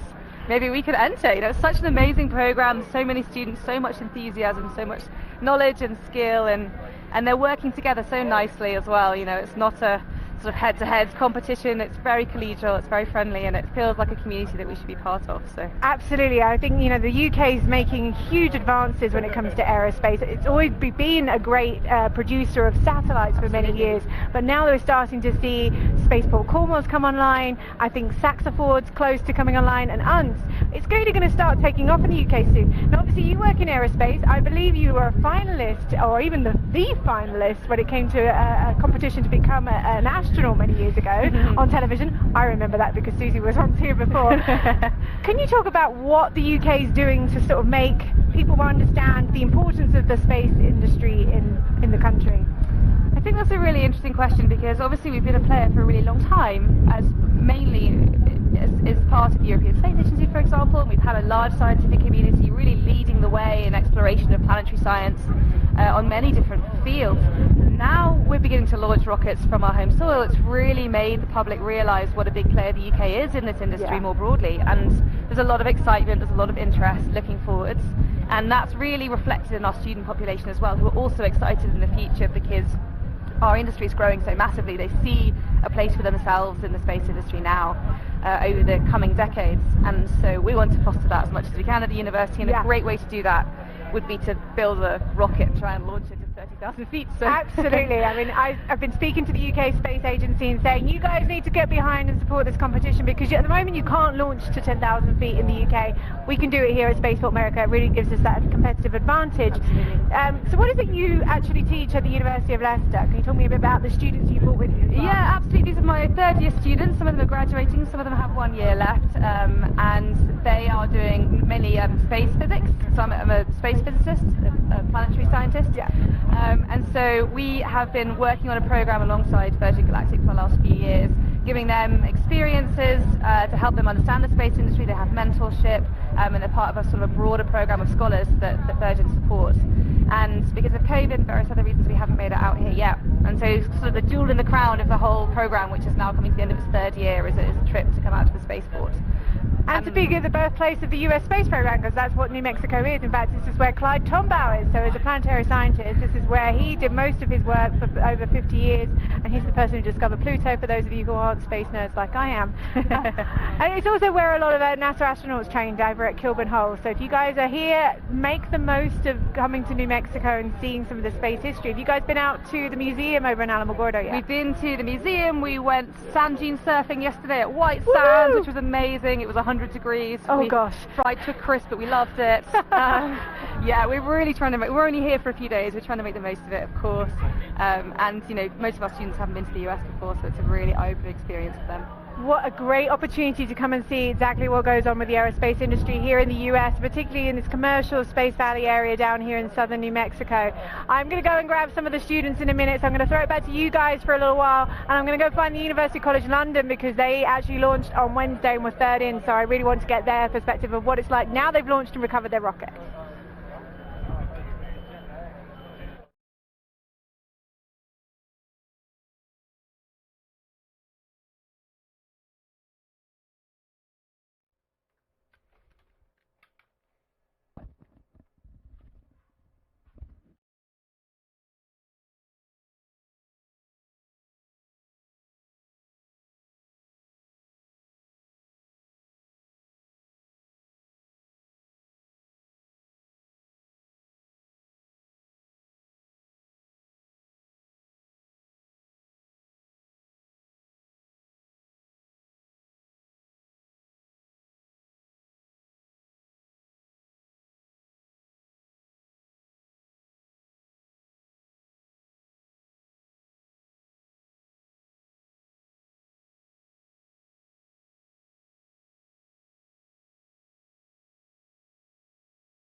Wildman Hobbies is your one-stop shop for everything rocketry. With in-house CNC machine tools and decades of experience, you can trust that the entire lineup of Wildman kits and components are of the highest quality. Wildman also stocks products from your favorite brands to bring you a full line of kits, rocket motors, recovery gear, adhesives, and everything you need for rocketry from building to recovery. Whether you're just getting started in rocketry or you're looking for your next high-impulse project, visit us at wildmanrocketry.com.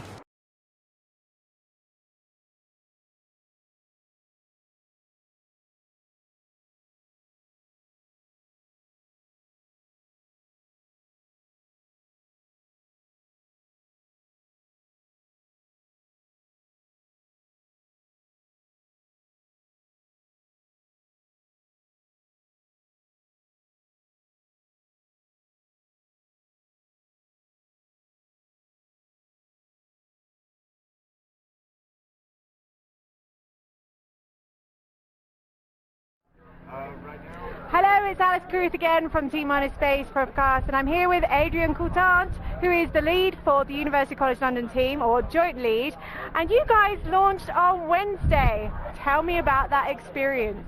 Wednesday. I know. That was an exhilarating experience. So, to be frank, we were strongly aiming to launch on the first day, but, you know, we did not think that it was realistic, knowing the number of teams that had that same single goal in mind launching on the first day, because you know you get bonus points, you get to have it done and over with. Like it's such a relieving feeling now.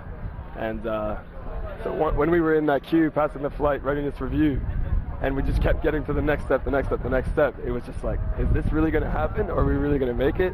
And even on the rail, you know, it's unbelievable, really.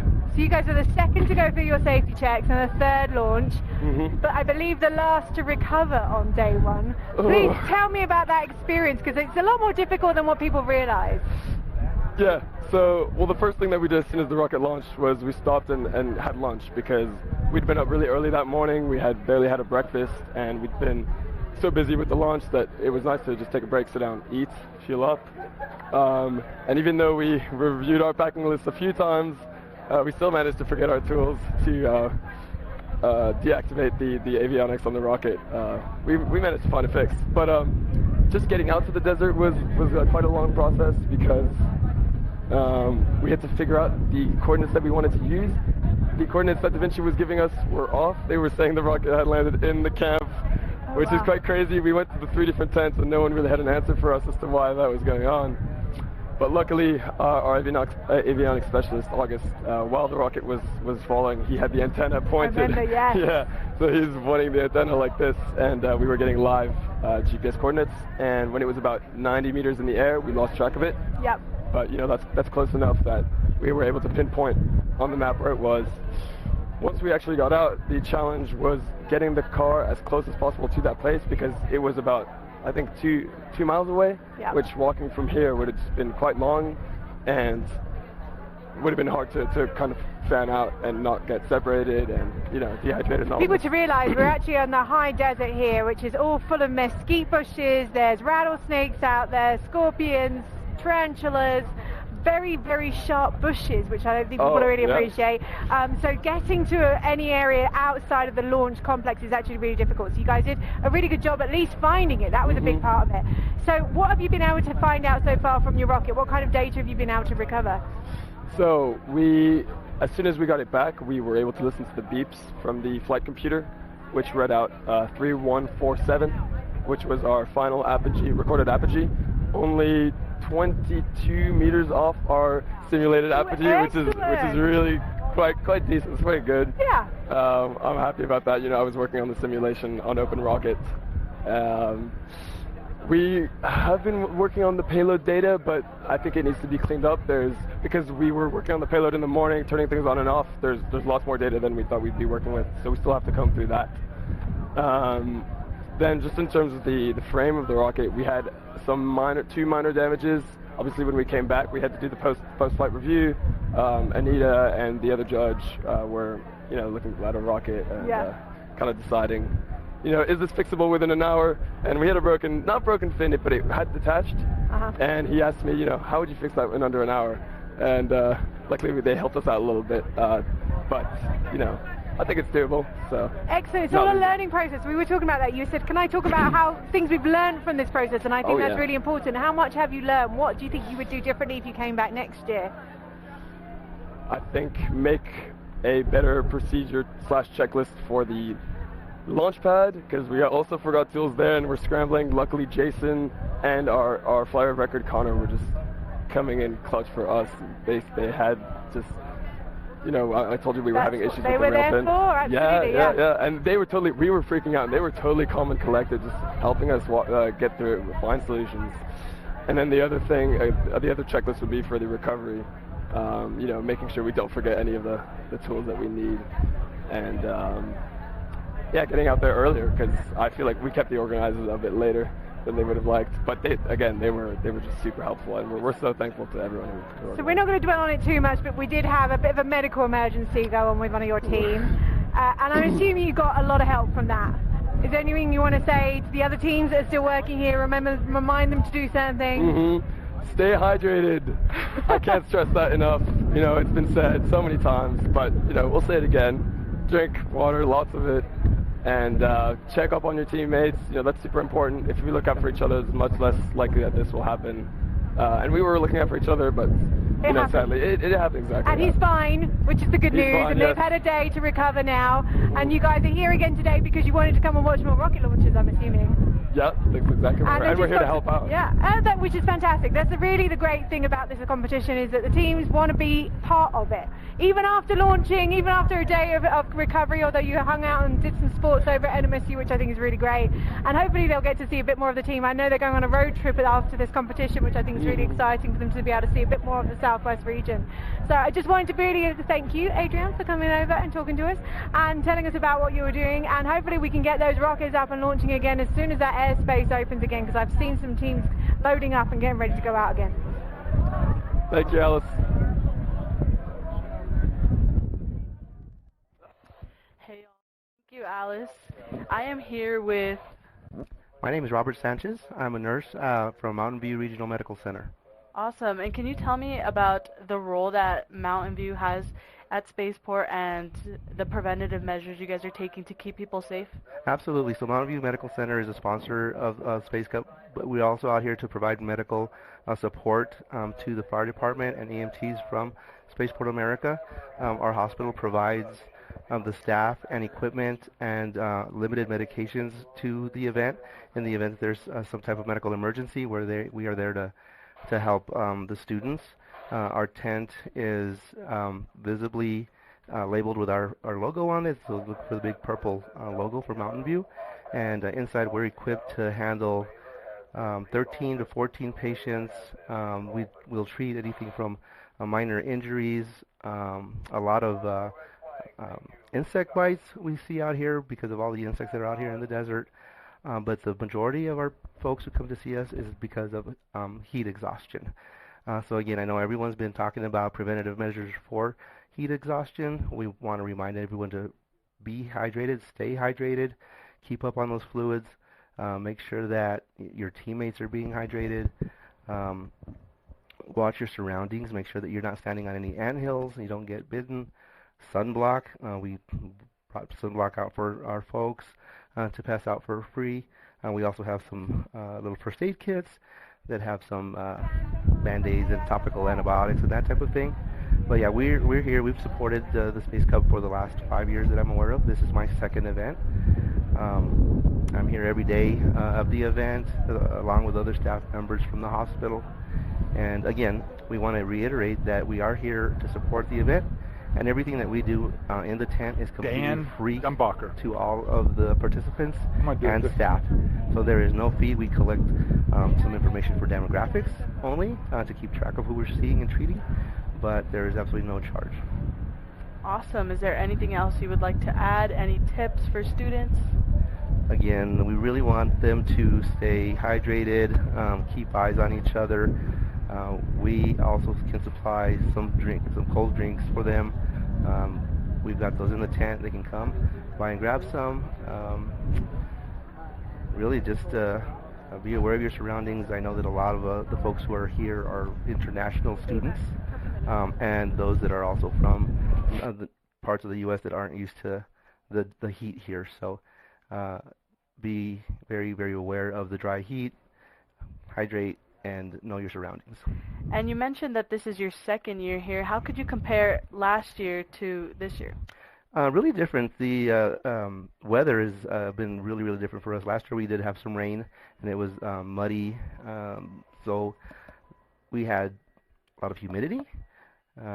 We did treat a lot of folks who were heat exhausted, but this year the wind is what's really causing havoc. We're seeing a lot of folks with foreign bodies in their eyes, so we have to wash their eyes out.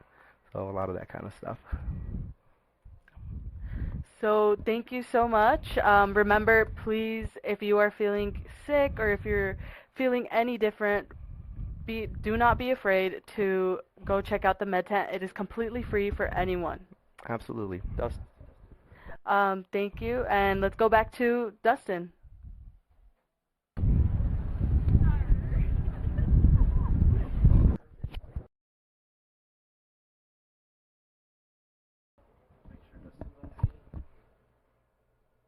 does that take for us to start?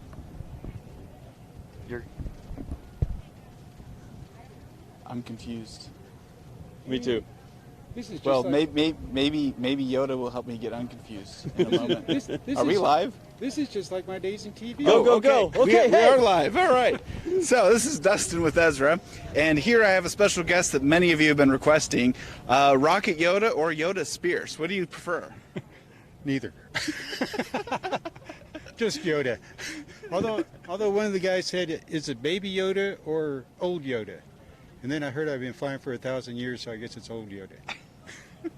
All right. Well, thank you very much. Can you tell us what you do here? I do the final safety check. The teams bring the rockets up here. I check and make sure they're all in good shape. The shear pins are in it. The nose cone's on. The fins are still attached. They've got a motor in it. They've got the igniters to light it. Their paperwork's all filled out, and that the rocket's all ready to go.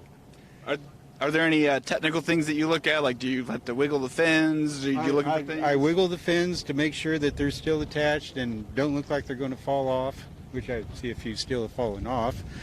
But I'm trying to make sure the fins will stay on and that the rocket will hold together when it goes up. The couplers are all good and nothing's going to come loose while it goes up. What are the most common issues you find out here? Usually, when they get to this point, it's usually that they forgot the igniters, because by this point they've gone through all the other reviews. There have been three progress reports, and then the big safety review at the convention center. That when they get here, they should be in good shape. And generally, it's just make sure they've got the shear pins in, the rail buttons are on, everything's ready to put it on the pad. So how long do one of these safety checks normally last?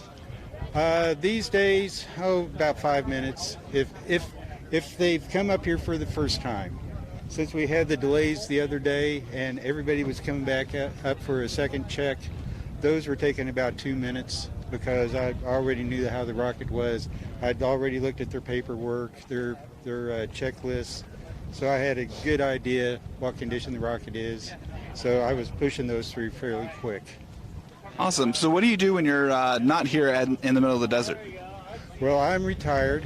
I'm a retired TV photographer, and these days I also sell rocket motors. And so if you're a retired TV photographer, why aren't you helping the live stream team in the air conditioning? Because I'm a retired TV photographer. Good point. Good point. Been there, done that. I know what's going on. Like right with what was happening right before this. All right. Any advice that you have for the teams? Help. No, just when you come out here, have a good time. When you get to this point, make sure your rocket's all ready to go. You've got all your paperwork. You've passed all the inspections, and we'll get you in the air. All right. Well, are you aware that there's actually a camera that we keep cutting to you behind you? I have heard rumors to that effect. Yes, this is why everybody keeps asking for an interview with you. I've heard, especially the first day, I was on quite a bit. Let me double check that there's not any questions for Yoda and give everybody a last second chance to ask you any questions. Questions? I hope they're not. All right. Well, if that's, I think that's everything. So I'm going to go ahead and toss it to Alice. You should be getting the toss right about now. Hello, this is Alice Carruth, producer of the T-Space podcast, and I'm here with AIAA sponsor and executive director Dan Dunbacher. All right. It's not your first time being involved in this competition, but I think it's your first time visiting. What have you thought of the Spaceport America Cup? I know what goes on. This is absolutely fantastic. All of the students, all of the great rocket launches. Of course, any rocket launch is a good day. We lean into it out here. We're like, I don't know, should we start talking? All the passion and all the fun and all the learning going on. So give us a tip. What does AIAA do, and how can students get involved with your organization? Lots of ways. AIAA is the largest professional society for aerospace professionals. And you start as a student all the way through retirement, like some of us, and you end up This is how you learn. This is how you build your network. And how do you get engaged? Is reach out to AIAA on our website, and we can get you connected to the local student branches, the local professional sections, and start to get you involved in all the activities we have going. And you can offer everything from recruitment opportunities when there's perhaps being able to share one of your members, for example, is recruiting, to networking opportunities, events, and things like that. In fact, AIAA hosts quite a few large events, am I right? We have several conferences through the year. We have our big research and development conference we call SciTech. We have our aviation conference, which is obviously focused on aeronautics and airplanes. And we have our big space event called Ascend, which is coming up this October in Las Vegas. And you're right, recruiting, you can help find jobs here. You can make the connections that will lead to jobs, and keep up to speed with what's going on across the industry. Have you found any of the teams so far particularly interesting? I've been chatting to people about what their favorite payload is. Have you found any really creativity this year? I haven't. There's some great creativity. I heard yesterday about the rover that was going to land and go plant and go throw chili seeds around. I think that's great. And I haven't had a chance to talk to all the teams, but I tell you, what is really clear is the passion, the desire to go learn, and the desire to go make this happen is just incredible. I am convinced that our future's in great hands. As somebody who's worked in the aerospace industry for some time, what advice do you give to these students when they're coming around and talking to you about their future careers? It's a great time. It's lots of opportunity, lots of excitement that is a little bit more diverse than what it was when I graduated. So take advantage of it, follow your passion, follow what interests you, and go do that, and whatever that may be, and just keep the creativity. And the other thing I always tell the students is keep asking why, so that you keep learning and because you guys are the future, and you need to learn as fast as possible for the challenges that are coming. We were chatting yesterday that we actually think there's an advantage to some of the teams that didn't do things as planned. The unplanned disassemblies, as we lovingly call them. What do you mean by that? What do you think that they get the advantage of? Well, the unplanned disassemblies or any other failures along the way, those are really your learning opportunities, because that's your chance to go figure out what happened, why did it happen, and critically think through what needs to be fixed for the future, either on the technical front, on the team front, whatever it may be. When I was a young engineer, there used to be a sign up over one of the program managers for the Space Shuttle main engine that said, "I learned more from one failure than I do from 1,000 good tests." And that's exactly true. Yeah, so I've been saying that to all the teams all week. When things haven't quite gone to plan, this is a learning opportunity. This is not failure. Failure is not really a word that exists in space. So I think you just heard it from the Executive Director of AIAA, and hopefully these students come away with it. If people want to find out a bit more about AIAA, where can they find that information? Oh, it's really easy, AIAA.org. Excellent. So you guys need to go and get on there, get all the students signed up, anybody working in the aerospace industry. This is a really great networking opportunity for you. Hopefully we can find a little bit more of what's going on in the rest of the field, because the winds are starting to come in and we're a bit concerned. We need to get those rockets out on those launch pads and get them in the air.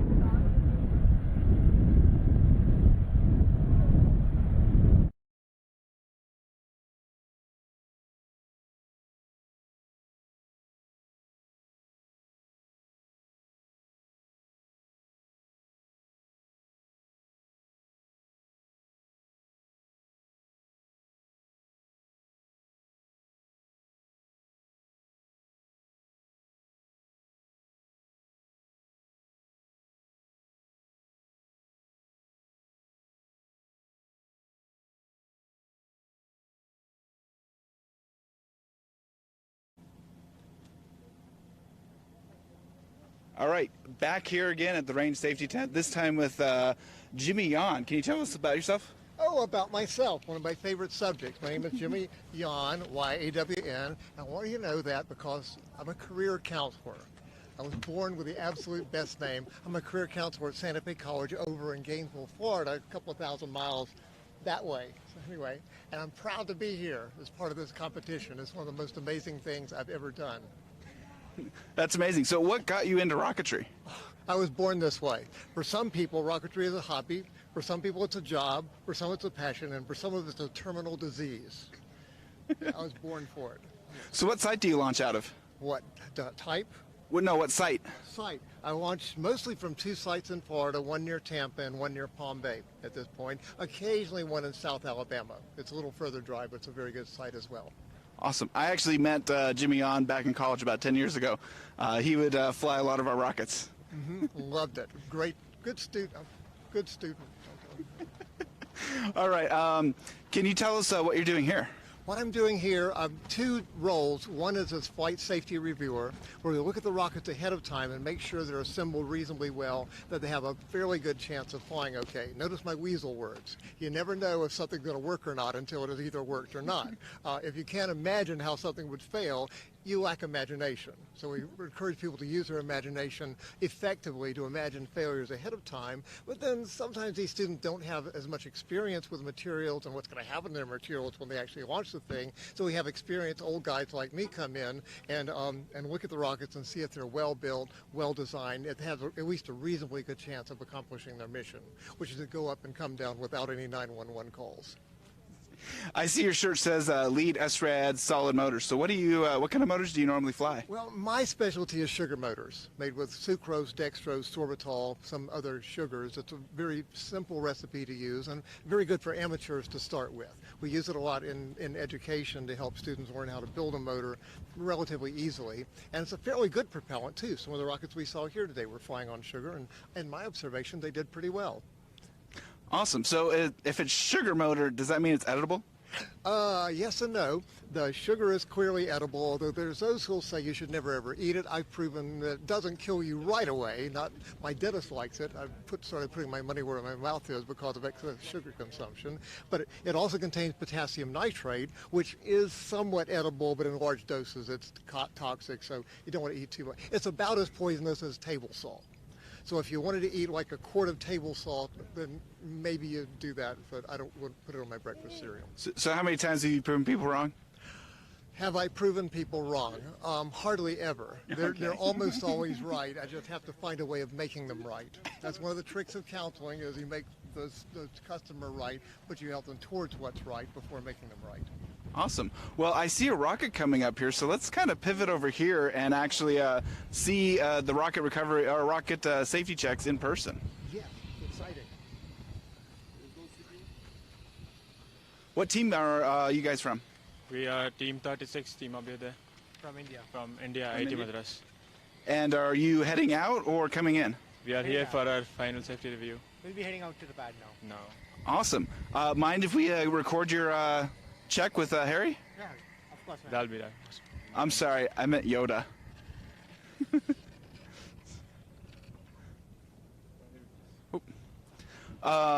So what part of the competition have you been enjoying the most so far? Meeting new teams and see all of the experienced people here who have worked so far in rocketry, and we are the amateurs here. This is our first time in the competition, so we're getting to learn a lot. The reviews on our rocket and things that we've built. So it's definitely a great experience so far. So we can see here, Mr. Yoda has already started checking out our rocket.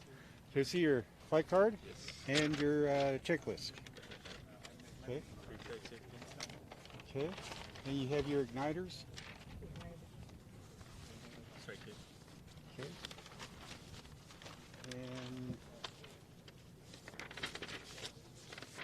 this all looks good. Fire of record is there.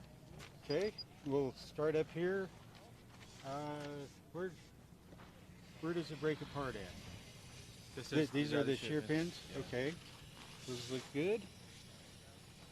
Come down here. Okay, you have your igniters there. Those look good. And here's the other break point. That looks good. Yeah. These don't have hardly any flex. They seem good. And that rail button's on tight. This rail button's on tight. Motors retain good. Looks good.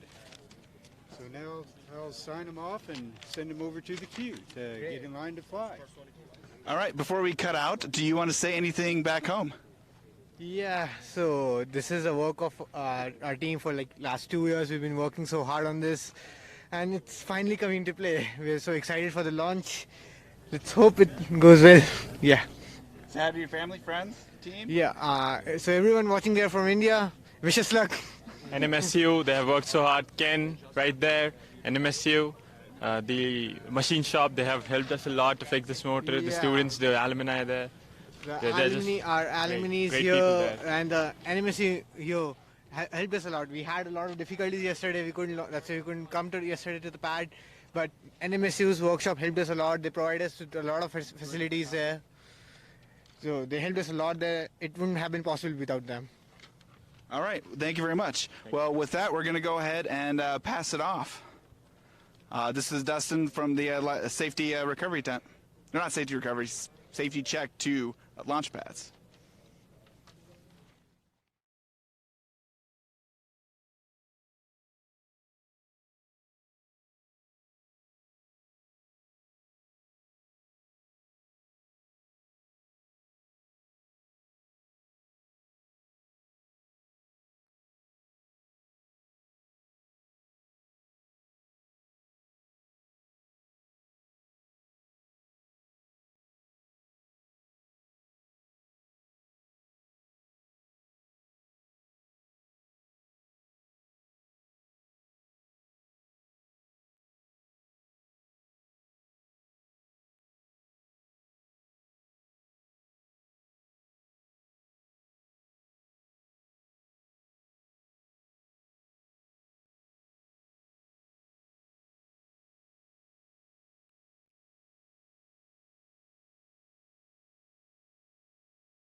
Thank you for keep us honest, man.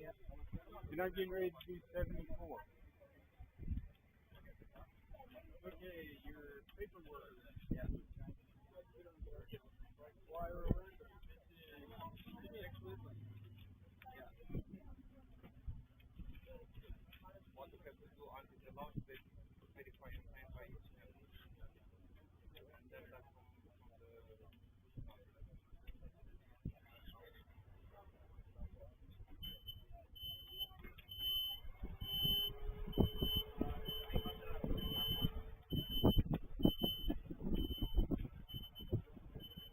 Take care of my line.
on the solid pads.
We have confirmed telemetry, so we're starting the salvo on bank Alpha 8. It's bank Alpha 8, it'll be Team 51.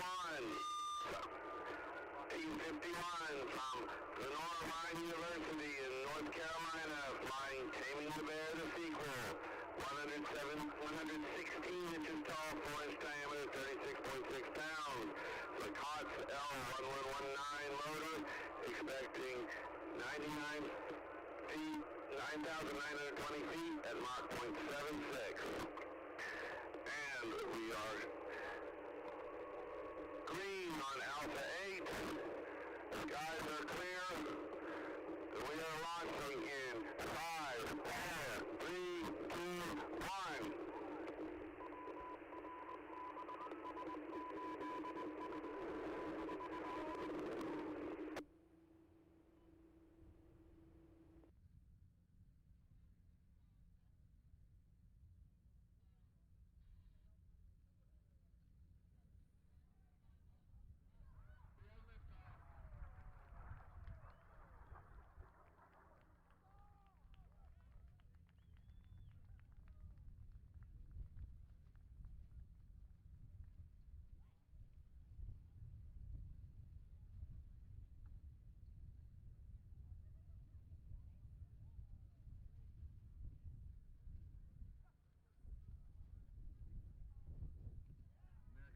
Pad Alpha 1 on Alpha 1 on that Team 6161. This is the Missouri University Science and Technology Atlanta. Rocket in Zenith, 87 inches long, 3.1 inch diameter, 37.5 pounds. The COTS M3464 motor, expecting 28,750 Mach 1.7. Again, Alpha 1, as soon as we have a go from our spotters, we will be launching.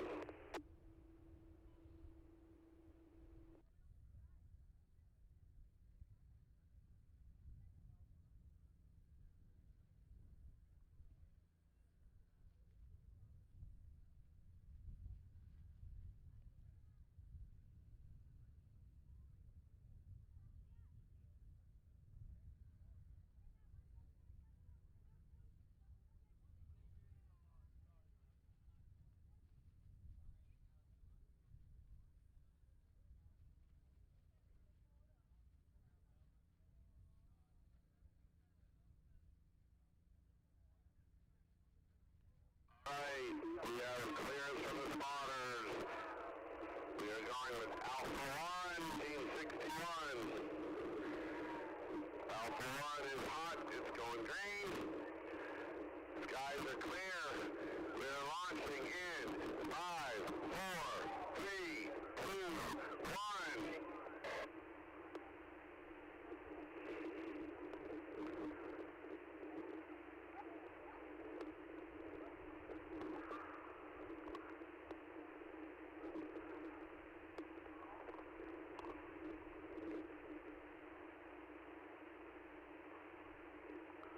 Still showing green. We're going to give that one more try.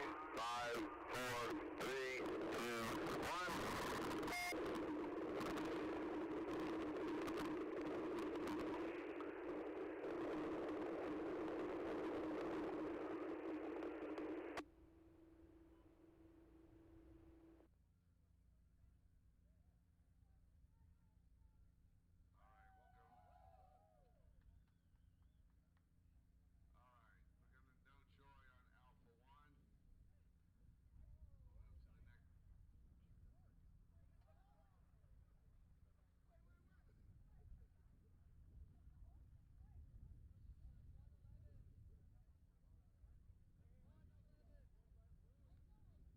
Next up on Alpha 2, Team 40, Alpha 2, Team 40. This is the Instituto Technologico de Estudios Superiores de Monterrey in Mexico. Rocket Watakami 1, 93 inches tall, 3-inch diameter, 22.5 pounds. This is on an ESRA L850 motor. We are expecting 9,500 feet at Mach 0.8. Our rocket, Watakami 1, is our first step in the journey in getting Mexico to be a reference country in the sounding rocketry community and high engineering projects. Alpha 2 is green. Sky is clear. Launching in 5, 4, 3, 2, 1. We have liftoff.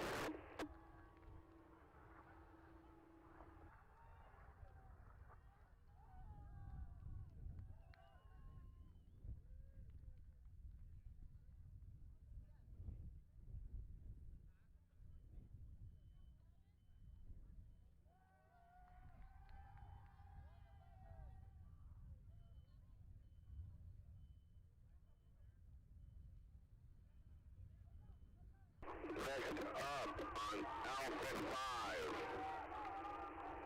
On Alpha 5 will be Team 111. This is the Universidad Autónoma de Baja California in Mexico, flying their rocket Simon 3.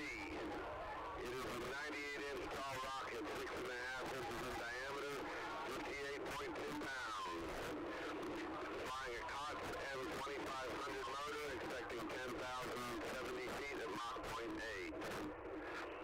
And CIU-DSC is a student research club in Mexico from the university. We are developing innovative technologies to bring Mexico closer to space.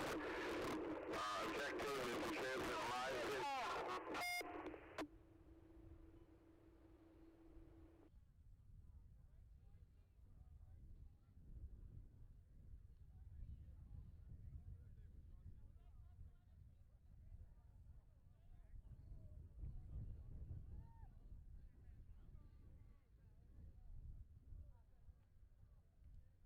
Alright, we are going to skip 111 for the moment. We are shifting to Team 14.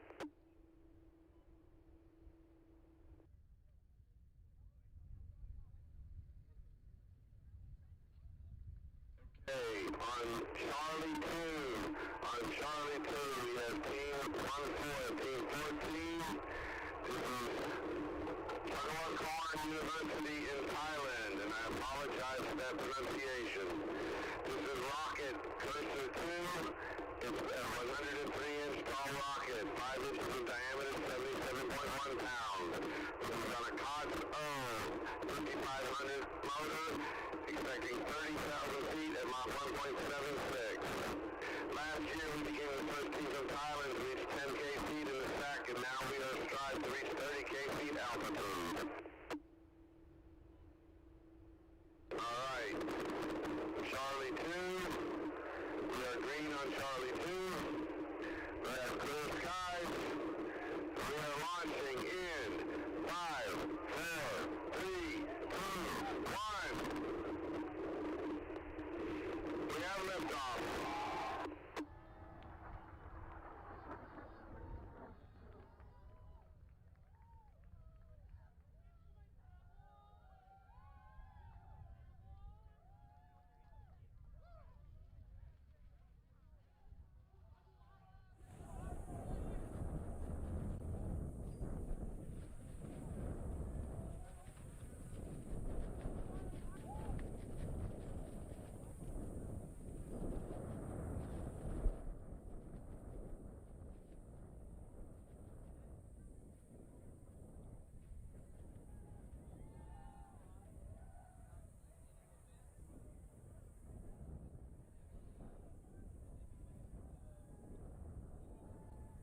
up in the fires area. We have lost sight of that launch and did not see an event.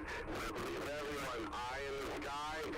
Eye in the sky. Let's watch. That's a 30K shot. It comes in hot. It's going to be coming in fast. So everybody, eyes to the sky and find that rocket.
All right, we have one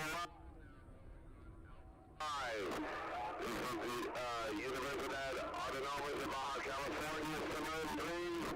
Student research club in Mexico developing innovative technologies to Mexico closer to space. They're on Alpha 5, flying on an M2500. We are green on Alpha 5. Clear skies. We're going in 5, 4, 3, 2, 1. We have liftoff.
up, call for spectator area. We lost it. It was northwest.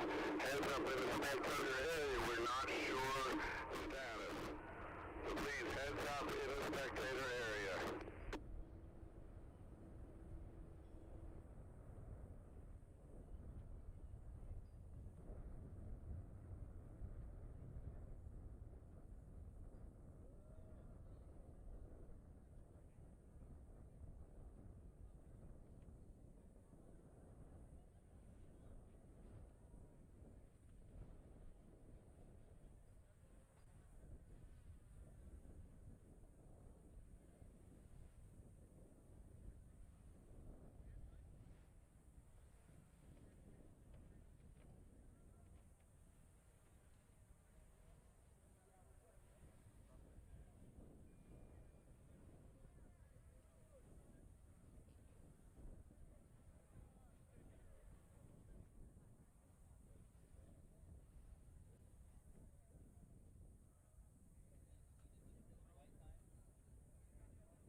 Hi, I'm Alice Carruth, producer of the T-Minus Space Podcast, and I'm here with Caleb from the North Carolina University, who's just launched. Yes. I was going to attempt to say the name, but as a British person, I destroy anything that looks French that isn't pronounced that way. I've learned this when it came to Notre Dame, which is Notre Dame in my language. So it's Lenoir, Rhyne? So it's Lenoir, right? Lenoir, but see, doesn't look like Lenoir to me. Yeah, it's weird. So apparently, the story behind it, hopefully I say it right, basically two guys, guy with the last name Lenoir, guy with the last name Rhyne, they came together and they created a college, and then eventually it became a university over time. In North Carolina, so I got that bit right. Yes. We did figure that one out. You guys have just launched. Yes. Tell me about what category you just launched in. So we launched in 10K COTS or commercial off the shelf. Excellent. And how did it go? It went amazing. We haven't recovered our rocket yet, but we know it landed safely because on the featherweight altimeter, it had the drogue deploy, and it says on the featherweight, it says, okay, it's descending at this rate. Yeah. So we know it's not coming in ballistic. Excellent. Additionally, did we know if did the main deploy? Yes, the main deployed. So Excellent. All of a sudden we heard 28 feet per second. I'm like, is that 280? I was like, oh, okay, goodness, it's not. It's 28. So our predicted descent rate was around 26 feet per second, around that margin, and it was descending at the rate it should be. Excellent. Yes.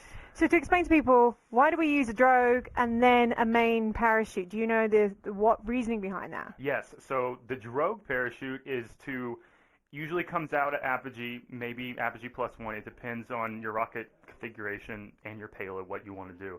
And the drogue, all it does is slows the rocket down so it doesn't drift into White Sands missile range and we can't get our rocket back. No. And for people, White Sands is just on the other side of the mountains here at Spaceport, and if our rocket lands there, we cannot get it back. So actually, it's 5 miles this side. Oh, my which bad. really freaks people out. I know it's kind of crazy, but the mountains are actually about 15 miles away. Okay. And the range comes 5 miles this side of it, which is why we've got to be very, very careful that rockets don't go that way. So I just wanted you to explain that. So you guys have been here since Monday, I'm assuming, when you arrived. How's the experience been for you so far? So it's been amazing.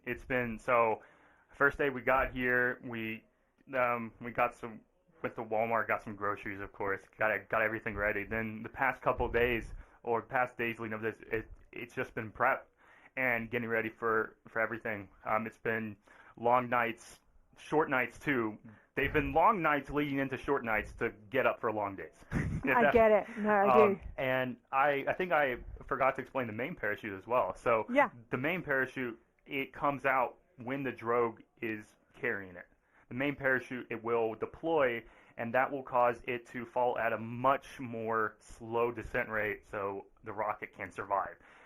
We've had rockets in the past, the main did not deploy or got tangled, and it caused it to fall at a much higher rate. So it's one of our successful main parachute deployments, and we're very happy about that. Well done. So what part of the rocket did you work on? So I mainly worked on the avionics bay, and to explain what that is, basically it is altimeters and it is trackers. That's what we have in this one.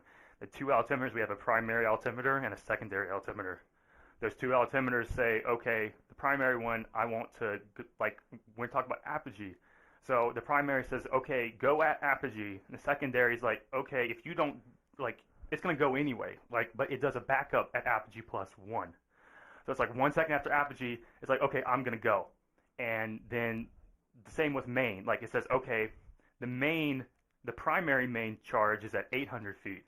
Then the other altimeter is like, okay, if it already goes anyway, then it blows a second one at 700 feet just to ensure that it comes down safely. So, can I just say, right, one of the things that I've noticed being part of this competition for so many years is how much students have come through this and have learned how to articulate what you're working on. Yes. I think it's really great that you're able to explain to an audience, some people that might not even be into rocketry or understand it, what it is you're working on. You're doing a really good job. Thank you. How are you feeling about this whole event? Do you feel like you've done really well? Best you could have done? Yes, so I feel amazing. We've done this competition for the past this is my third year, and the first year was COVID, and the second year we came here, and not everything worked as planned, but this year our team was determined to come together and have a successful and nominal launch, and we did that. So I'd say I give credit to our team, because I cannot, even though I lead them, we also have our mentor as well and our faculty advisor. I could not have done it without him, and my teammates. I couldn't have done it without them. They're amazing people. It really is the ultimate team sport when it comes to space. I always say it took 400,000 people to get man on the moon. Everyone from the janitor all the way up to the people that are on the mission control other end of them. It really takes a massive team effort, and I absolutely applaud you for everything you've managed to achieve today. Congratulations. Thank you so much. And is it this graduation year for you? No, so it is my junior year. And so Spaceport next year, we're trying to figure out if we're going to do it. We have a possibility of going to a high altitude ballooning. It's not a competition. It's more or less we get to launch balloons on the solar eclipse to view the solar eclipse from space. Wow. So that could be a goal of ours next year, just to show that our program is cross-disciplinary. And we're not just the rocket team as well. We're called the Bear team, which includes ballooning.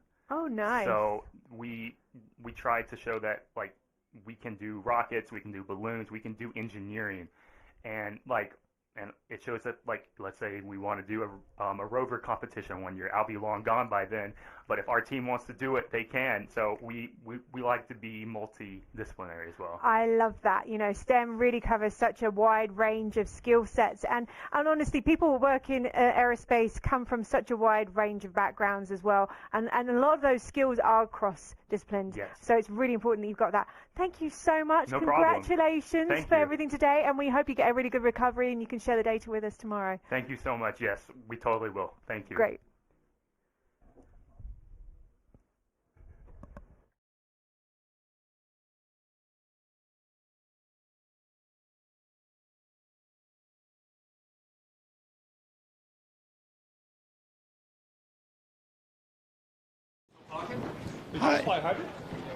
Hi, this is Dustin over in recovery. I am here with Chris Harris from Da Vinci and one of our recovery teams. Which team are you from? We're from Mexico City. We're Team 63 from the Autonomous University of Mexico. Did you have a successful launch? We haven't launched yet, but we are going to launch sooner, and we hope the recovery comes safe. All right. Well, I'm going to hand it to Chris for a moment, and he's going to describe the entire process of the check-in and what the backpacks do. Hello, my name is Chris Harris, and I'm part of Da Vinci Maker Labs, along with these ladies over here that may or may not come in the frame. Okay, no, I guess not. Linda, come here. Come here, Linda. Come here, Linda. There we go. See, now we got one. Okay, so Linda's one of the volunteers here, and she performs a process. It goes from step, step, step. So when a team comes in, they basically go to this first station, and you see these little barcode readers right here. So everyone already got a barcode on their badge. So let me see your barcodes here. There you go. Hold them up. Flip it over so we can see the barcode. Yeah, the other side with the barcode. There you go. All right. So what that tells us is that they did all the safety training required to get that barcode. They come here, we scan the barcode, it forms a recovery team. Once it forms a recovery team, they come over here, we scan one of these packs. These packs have both voice and GPS tracking, so we have redundant communication with the team.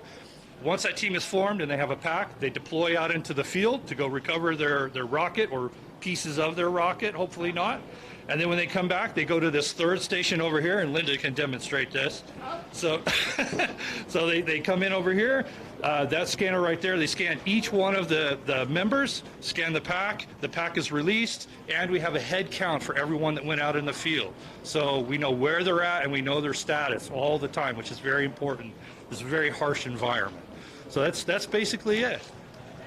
We were also sitting here watching them, and they also like to go through a lot of safety reminders before they release the teams to make sure they have plenty of water, snacks, whatever they need, that they're wearing the proper clothing and everything. This is one of the last checks before we release them out.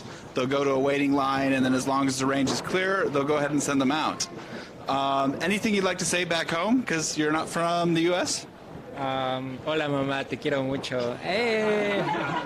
Any sponsors you want to thank? Do you have sponsors on the back of your shirt? Hey. Thank you, Skydive, thank you. Facultad de Ciencias, Facultad de Química, Facultad de Ingeniería y pues todos los que aparecen detrás de nuestra playera. Thank you a lot. All right, thank you very much. And for that, you get some poker chips for letting us interview you. And now you guys said you're flying a hybrid, right? I'll give you one more. Okay, so that's important to mention. That is not an easy task. So it is, I just want to mention that it is not an easy task to build and fly a hybrid. So kudos to you guys. That is a fabulous mission, and I hope everything goes well. Thanks. All right. Thank you. And with that, we're going to go ahead and kick it back to the live stream people.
Hey y'all, it's Abby again, and I'm in the control room with Matthew Pennick. Brandon Vienna. and they're from Aerojet Rocketdyne, who are sponsoring. So could you tell me a little bit about the company? Sure, yeah. Aerojet Rocketdyne is a contractor in space and defense.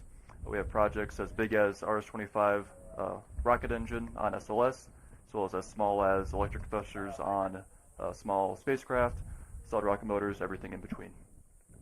So you guys are also judging the competition. What has been your experience so far with that?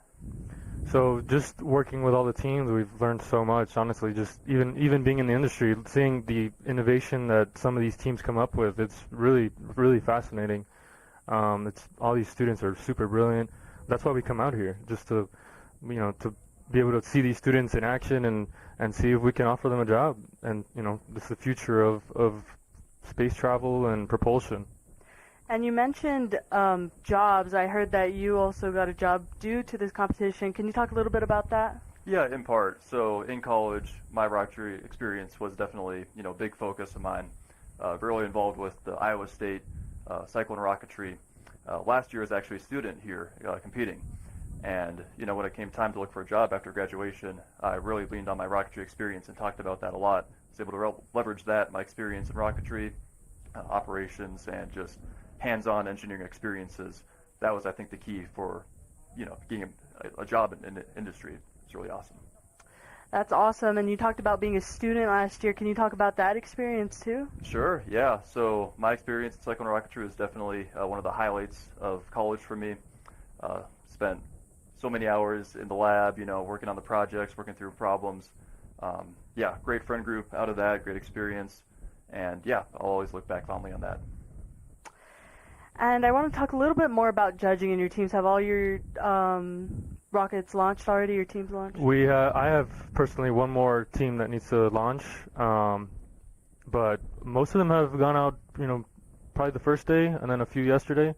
But we did a lot of the judging on the first day where we did the podium sessions.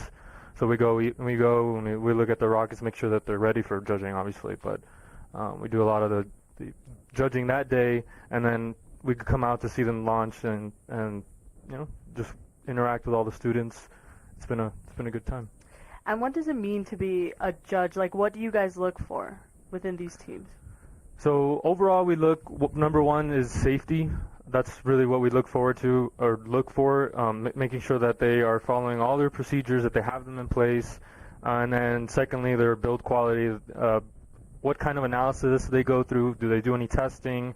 We want to see your thought process, how you came up with your design. We don't want to see that you just bought a kit and built this together. We want to know that you understand all the concepts and that you really know what you're doing and that you learned from it. And also working as a team. We want to see how you work as a team together. Yeah, like you mentioned, one thing that really pushes clubs above is doing student research and develop components on the rocket. So making their own rocket motor, making their own tubes, their own recovery system. That takes a lot of work, and that shows their experience and their understanding. Awesome. Is there anything else you guys would like to add about your experience so far here? I would just like to give thanks to ESRA and Spaceport for this opportunity, to the thousands of college students that are able to make it here from both America and abroad. You don't really get this experience anywhere else, and it's a lot of work to put together. So a lot of people to thank for this. All right. Well, thank you guys for being here. Let's go back to you guys.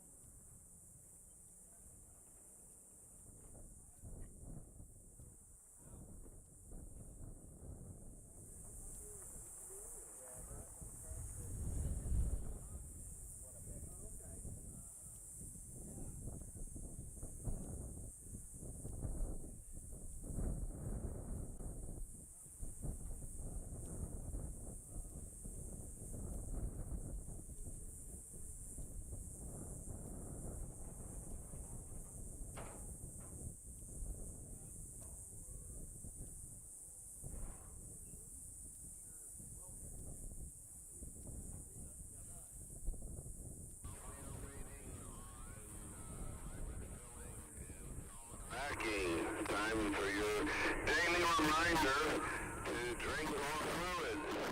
It's hot, it's windy, it's literally sucking it out of your body. Get fluids in your body, keep drinking, stay hydrated.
attention flyers. We are very close. In the next 5 minutes, 6 minutes, we'll be launching from the hybrid pads. Be aware that the hybrids have less accuracy than the solids. They're going to start counting when they need to start counting. So this is just alert 5 status. The hybrids will be launching shortly.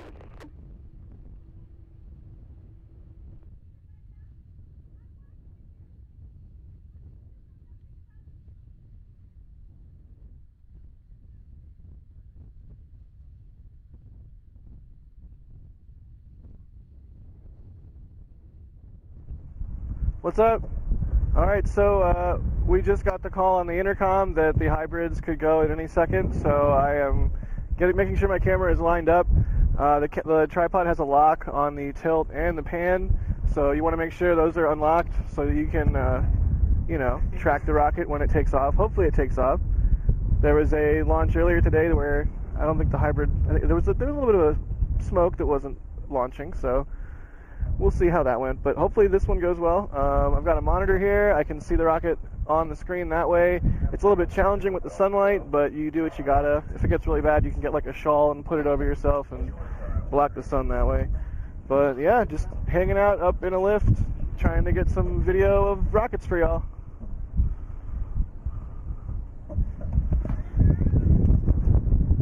Great, thanks so much. Can you tell us a little bit about yourself and how do you end up on a 40-foot scissor lift today? Well, you might have seen him earlier, a few minutes ago, Das. He drafted me into doing this. So he said, hey, you want to come out to New Mexico and shoot some rockets? And I said, why are you even asking me that? Of course I want to do that. I love doing that. So here I am. Yeah. Well, we're so glad to have you today, and you've been doing a great job with the rocket tracking. Thanks so much. We're going to cut back over. Yeah, no worries. Thanks for watching, everybody, and hopefully we'll see a hybrid take off here soon.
57. We are waiting for the wind to drop. Then we'll get a 10 count. As soon as it drops.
I was not looking at the right place.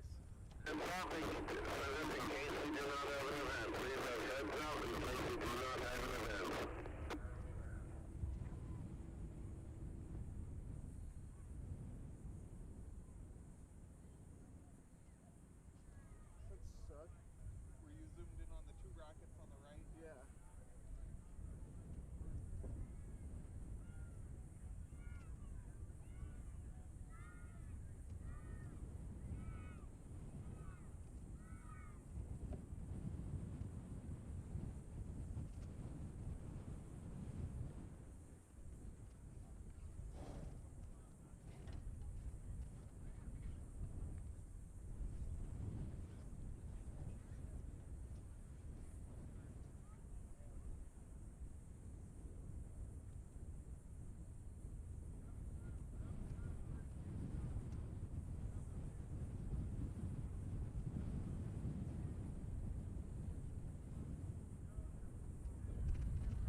hybrid launch that is imminent. They're just waiting for their finish fill and countdown.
going on there? What's going on where? Is it a dog? Oh, is that the dog? Yeah, that's the farmer's dog. Oh. It lives in that house over there. Oh. But every year it comes out and says hi to us. The first day before you got here, it was over here sleeping under the RVs. It's so cute.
At the Kansas City National Security Campus, our work is more than a job. It's a mission to deter our adversaries and assure our allies. Since our start in 1949, we have seen dramatic changes in our business, our country, and our world. But one thing has never changed: our unwavering commitment to the mission. Our mission defines our past and guides our future. We have a proud history supporting the nation's warfighter. Our brothers and sisters in the Air Force and Navy bravely put their lives on the line every day. That's why we put our best foot forward, making sure the nation's nuclear stockpile is safe, secure, reliable, and effective every day. It's more than a job. It's a passion and a partnership across the National Nuclear Security Administration and its 8 national security labs and sites to support the nuclear deterrent strategy and ensure our country is prepared to defend our freedom. It's why we have a relentless pursuit of perfection and exacting standards of quality. Our superior performance is reflected in our work and measured in our dedication. Our world-class team of engineers, scientists, and technicians employ innovative, high-tech solutions and develop new and emerging technologies like digital manufacturing, simulation, and augmented reality to solve complex nuclear security challenges. For 70 years, the NNSA and Honeywell have worked together to protect our country. Today, we are stronger, faster, smarter, and more focused on our mission because we do work that matters.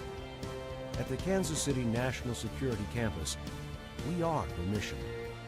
Our mission is to support the warfighter and keep our nation's nuclear stockpiles safe, secure, reliable, and effective now and always.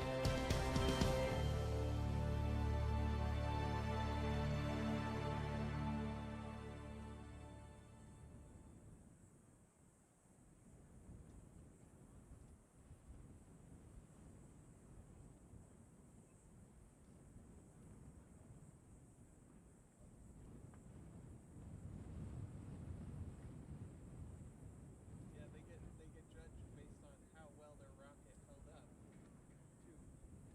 And you lose a ton of points if you lose a piece of your rocket. That makes sense. Students crack off shock cords delivered through the side of the stage.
With you live on the Spaceport America Cup live stream. This is Cliff Olmsted, the president of ESRA. Welcome on board, friends of Spaceport America Cup. I'll learn to enunciate soon. I'm sitting in the hot seat here in the studio watching our live stream as we're dealing with high winds, and just want to kind of say hello to all the friends, family, aficionados of rocketeering, our engineering friends. Woo, look at those winds. It is dusty. So right now we've got a couple of hybrids that were out on the pads, but we are on hold right now while we wait for these winds. They're detanking so they can get safe, and they're going to change some of the angles of the rails out there so they can get those ready to go and pointed in a better direction. Once those winds die down, we'll get those hybrids going again. As you've been watching, hybrids are challenging. There's a lot going on to get them filled and get their ground carts ready, make sure they've got radio frequency and Wi-Fi communications, all the logistics. Look at that trailer there. I mean, there's just a huge amount of stuff there to help get those things ready to go. So, complicated rockets. However, you know, it's all about the spirit of what this competition is. We're talking very serious engineering. A lot of the folks who are interested in chemistry get really involved in hybrids. They start working on the development of the kind of paraffin wax-based motor and the chemistry that goes into that. You know, there's a whole bunch of constituent elements that are added to help provide an optimal burn duration, and the reaction, all the things that have to go into that. So very, very cool. In a bit, I'm hoping we can get you over to the Da Vinci trailer. We're just recycling some of our drone coverage so we can get Skycam 1 up in the air. But in the meantime, we're just kind of standing by while we got range on hold. You can see the winds out there in the background just blowing that dust up. So we're hoping the gusts will die down and we can get back into action here. The good news is we've got a good group of rockets off this morning. I think we had 14 and a hybrid or 2. I think we had a couple hybrids go. And that's really good news. Yesterday we had 59 rockets fly, even with the dealing with the high winds and kind of waiting for the winds to die down and taking the advantage of those moments of opportunity. So if we can get the remaining rockets up in the air today, that puts us in great shape. That helps us just kind of make sure there's any last teams that have some elements that, you know, they're just working on their final rockets and get those ready to go and into the air on Saturday before we close the range at noon. So the window and opportunity for flying is slowly closing on us. Those teams that are still have a lot of work to do, I don't know. It's we're taking bets on who's going to be you know, held back. So hopefully we'll get them on there, because our goal is to ensure safe flights for everybody, and we'll do everything we can. But if those teams aren't ready and they're not safe, they aren't going to fly. That's just the way it goes.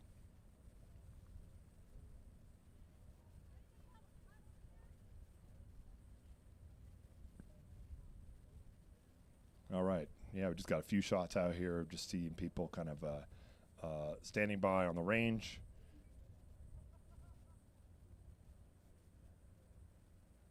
I'm monitoring our operations as we get ready to get our solid rockets ready to go. Just kind of everything holding. You can see that red flag is just blowing straight out. So, like I said, makes it a little challenging. But the good news is that outhouse there has not blown over. I hope it's very well anchored for whoever might be in there.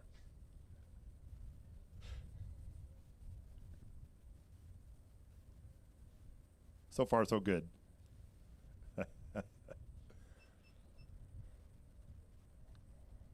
Well, this is great. I'm really glad to be here. I haven't had a chance to talk to you all week. I've been busy doing El Presidente activities. I'm glad to join you this morning with Alice Carruth and just give you a little intro to the day's activities.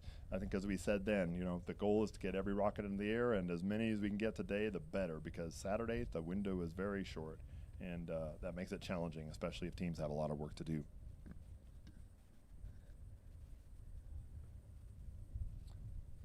And we still got teams standing by out in the area for viewing, probably getting their telemetry set up where they need it.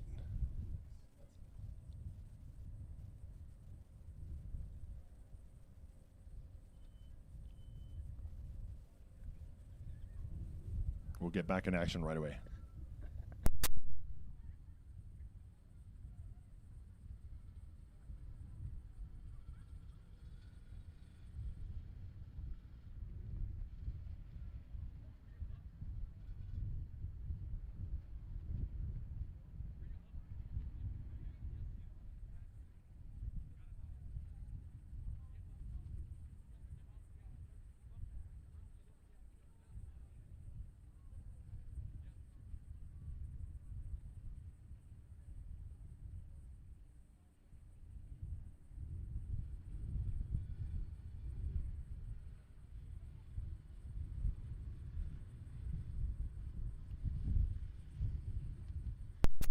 So if you know any special chants or special dances you can do to you know, make the wind die down, we will be happy to, you know, take that and apply it right here. We've got folks monitoring the wind very carefully, and as soon as it gets below our limits, we will again take advantage of that. So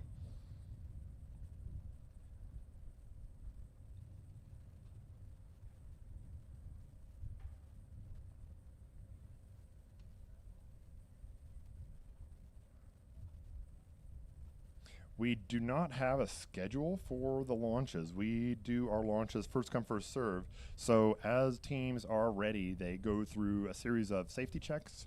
And once they're declared ready to fly, then they get up into a queue with their vehicles, and sometimes they put the rockets on a trailer, and they get sent out when they're ready. It's way too difficult to try to plan a schedule for launches because that depends on the teams being 100% ready at the time they have. And then if they're not ready, well, then you've got to shuffle time slots around. It becomes incredibly complicated and really not worth it for us unless we had a whole army of volunteers to deal with that.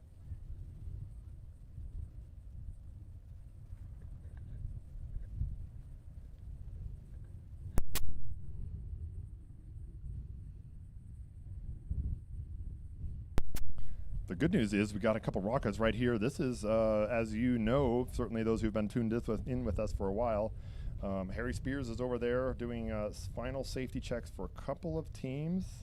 Looks like a Turkish team there with the rocket on the left, and I can't tell the team on the right, but it looks nice. Looks nice from here. He's going to do some rail checks. So the rails we use, the launch rails, have some guides on there. There's those little buttons on the side of the rocket have to be just the right size so that the rocket can be securely held while it's lifted vertically and upright. And then once that motor ignites, that the rocket can slide right off the rail and off the tip and get into the air. Do some checks for integration and making sure that it's basically sound and safe. Then he'll sign the flight card, and that basically gives them authorization to head out to the queue just to the right where that big exit sign is. There's cars and trailers that will hang out there, and they will stand by. There's a queue manager. The queue manager will take care of which vehicles go to which direction, and when they're authorized to do so, they'll hand out, I think you've seen that before, in a convoy of vehicles from time to time, both when rockets are heading out and also once they're ready to fly. That convoy of vehicles with all the students and our ESRA folks will all pull back to a safe distance, and away we go. Rocket Yoda is there.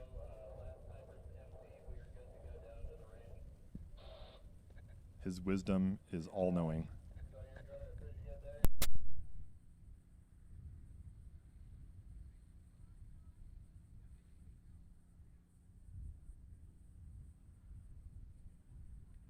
Okay, we are about to start launching from the solid pads.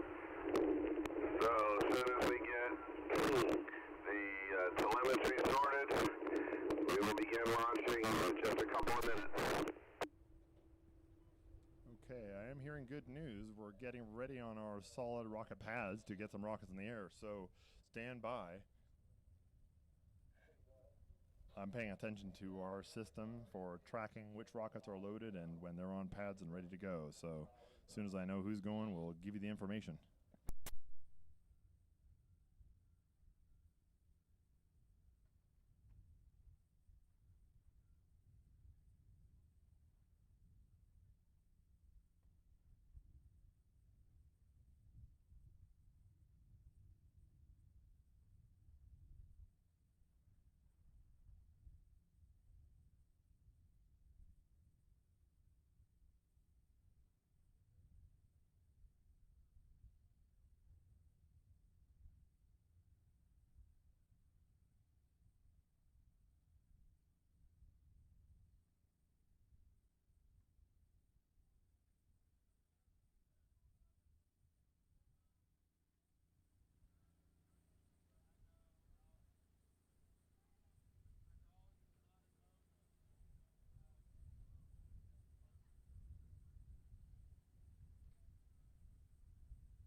We got drones in the air.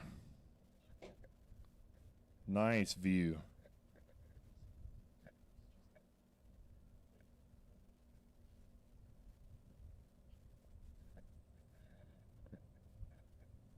I think once we get some vehicles out there, we'll go to yellow flag, which means they're getting ready to load their igniters and get set for launch.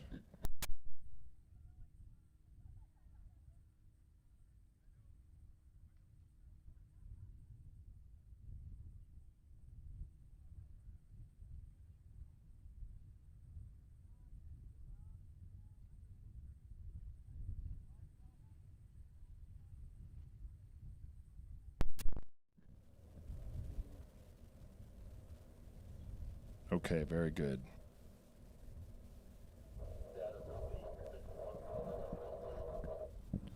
All right, so we've got Team 61. It's one of our, misspoke. That's Missouri University of Science and Technology with their rocket named Zenith. We also have Team 36. That's the Indian Institute of Technology. Their rocket name is Chetak 1. And Team 74, Polytechnica University of Bucharest in Romania. Their rocket name is Project Luna.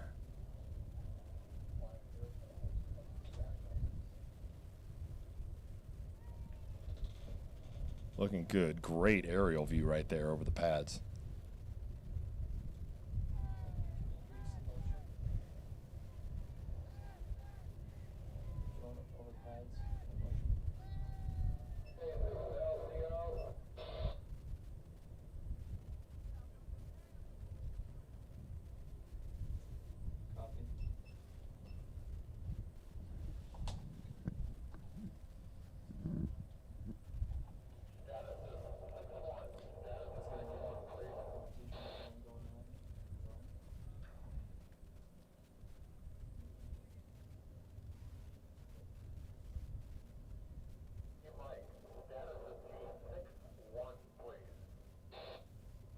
So I see the question about hybrids on the stream.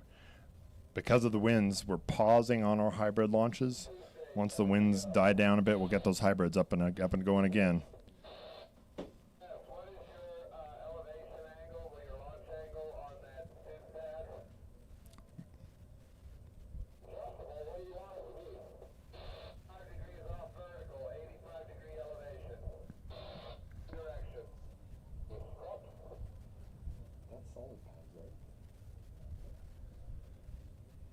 Yeah, great view of the solid pads. Really looking nice. It always blows me away how stable those drones are. Once they get into position, they are not moving. Thanks, technology.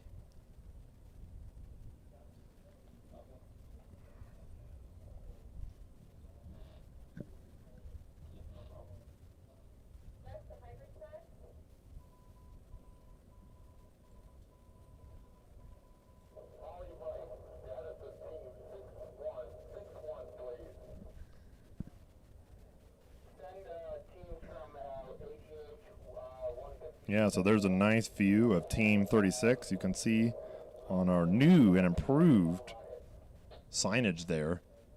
It's really cool. Just off to the right of that was Team 61.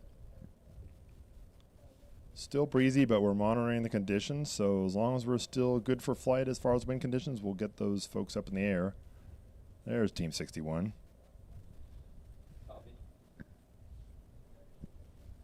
Nice. I haven't had a chance to see the country flags in the upper right corner. That's a really nice addition. Thanks to our launch ops team. They did an outstanding job. If you didn't know, it takes absolutely months to get set up for each one of these competitions. We start the official competition back in October for the universities. We start planning for this competition in August, just to get geared up so that we're even ready to receive applications and then review those through the selection of teams. And as we go through the process, all those teams have to submit their periodic progress reports. We do detailed safety reviews of each and every progress report. All right. get ready.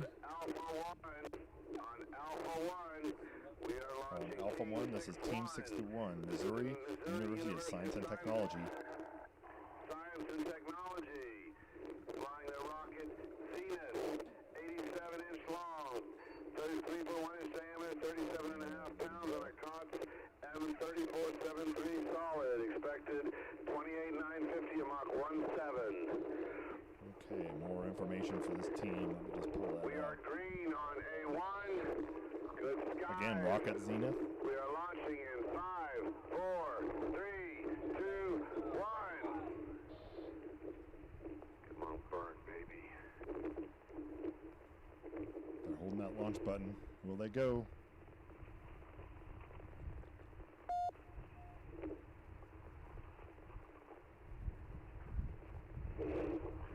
We are still green on A1. We will try one more cycle. 5.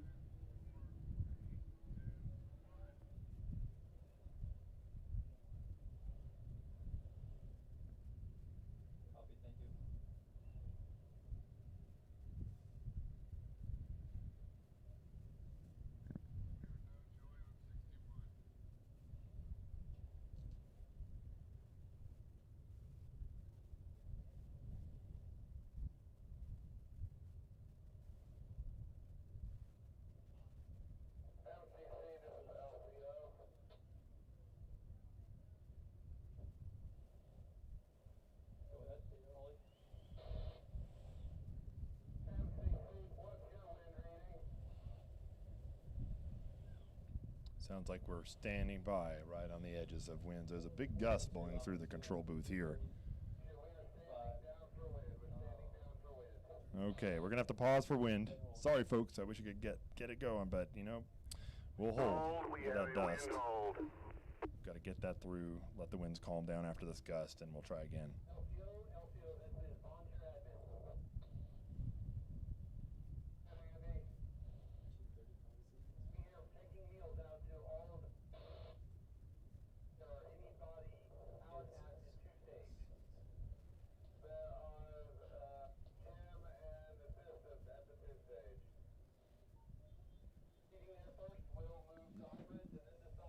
Glad to hear that Mr. Andy Berger, my vice president of ESRA, is taking some meals out to the crews out at the pads.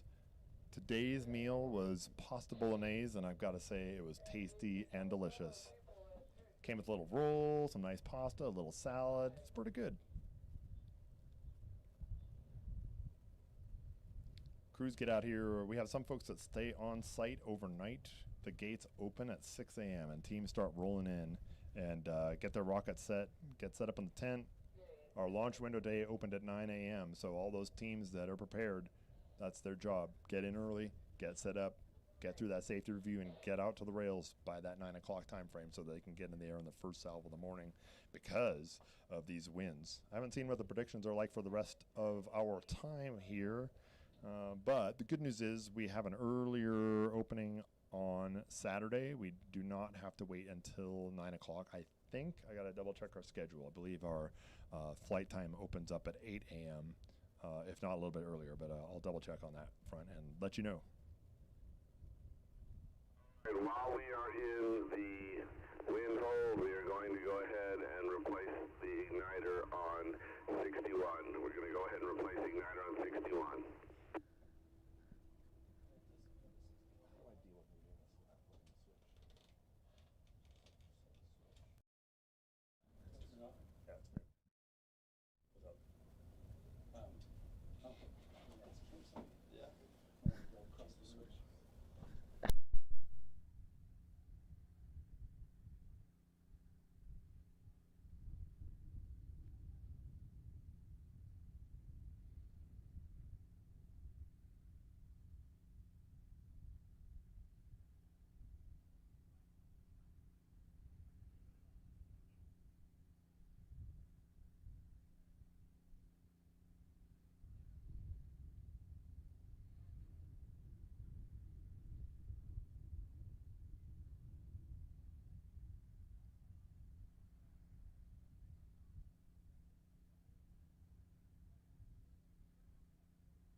Okay, yeah, just still watching the winds. If you haven't been out to New Mexico before, particularly the Las Cruces area, man, it is spectacular. It's just really pretty, especially up here at Spaceport America directly. We're on really nice, even flat ground here, but you can see in some of the shots on the background as as the wind clouds kick up, but just very rugged, extremely rugged mountains in the background. It is quite a spectacular sunset and sunrise. So the next time you come out to be a spectator at Spaceport America Cup, the secret is be at the main gate at 6 a.m. That's when sunrise is, and you get the sun coming right up over the mountains. There's this awesome sculpture right out of the front of the entrance to the main part of Spaceport America, and then you can head out to the grounds where we are at the vertical launch area, and you can go from there. Good deal.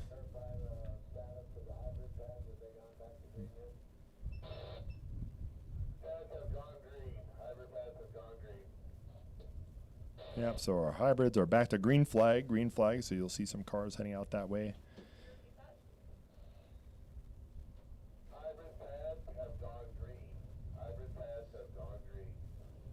And still red flag at the solids. Look at that flag blow. That's not what I want to see, but it's kind of cool. Whoever was doing those chants earlier for the winds to die down, need to do it just a little longer. It was good. We just need a little bit more time to get those rockets going. Same for hybrids. Hybrids need a lot of time, so we need a good calm period. I'm hoping that winds will die down a little bit later, but the predictions aren't great, to be honest. You know, worst case, we have to push to take advantage of that time Saturday morning when it's calm and cool, and we can have a little bit more time to get those rockets in the air before the winds pick up. But we're going to stick with it as long as we can, especially for the solids. Our waiver stays open until 4:30.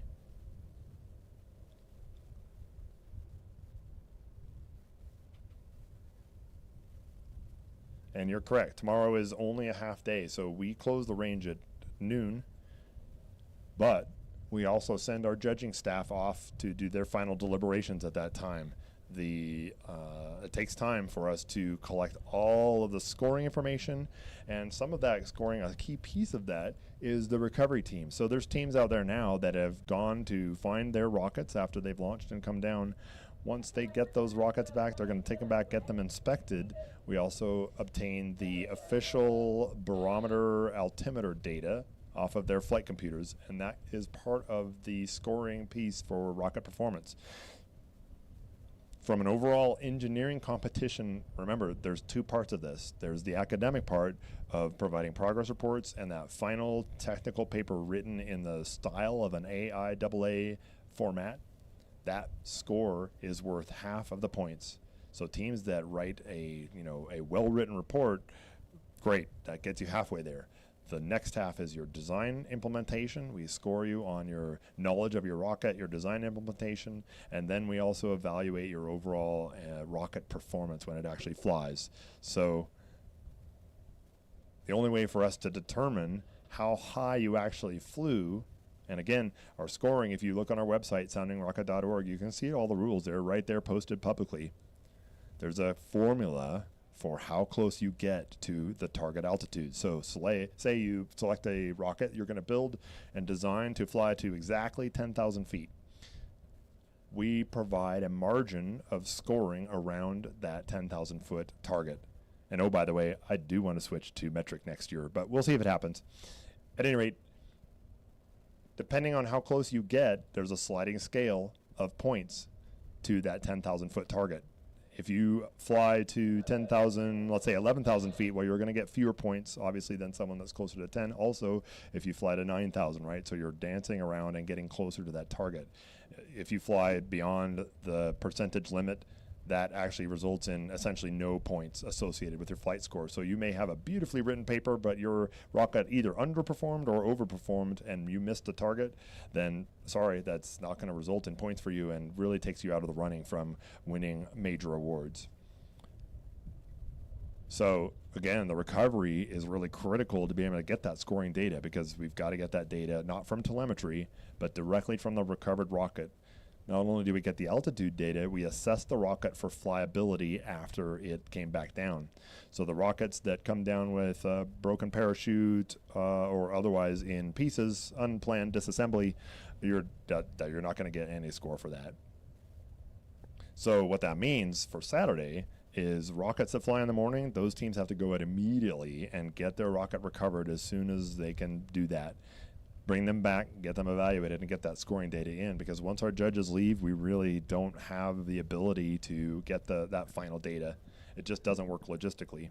So, rockets flying past probably 11 o'clock is really going to be pushing the limit on whether they'll be able to get their score in and counted. A lot of pressure for teams. That's why we work really hard with safety and really drill into them all the things that they have to do to be prepared, not only to get their rocket right out to the pads and launch, but be prepared for recovery. They have to go through recovery training. They actually get badged in, and they get a radio and a battery pack. They have an active GPS signal. Later on, when we can get some drone coverage over to our Da Vinci crew, I'll show you a little bit about what goes on there. And we can talk about how they track and monitor the recovery teams. Each individual team heads out, and they can track and monitor every single one of those. They're in constant radio communication with each one. They check in with them every 30 minutes and confirm that the team is okay and that they're still on their way to find their rocket. Once they've found that rocket, then either they can have a vehicle, if possible, get a vehicle out there. Sometimes there's really no way to drive out where the recovery teams are. You have to walk. So they'll carry that rocket back to the nearest road and get a vehicle out there to take the rest of it back for the evaluation and assessment at our post-flight recovery tent.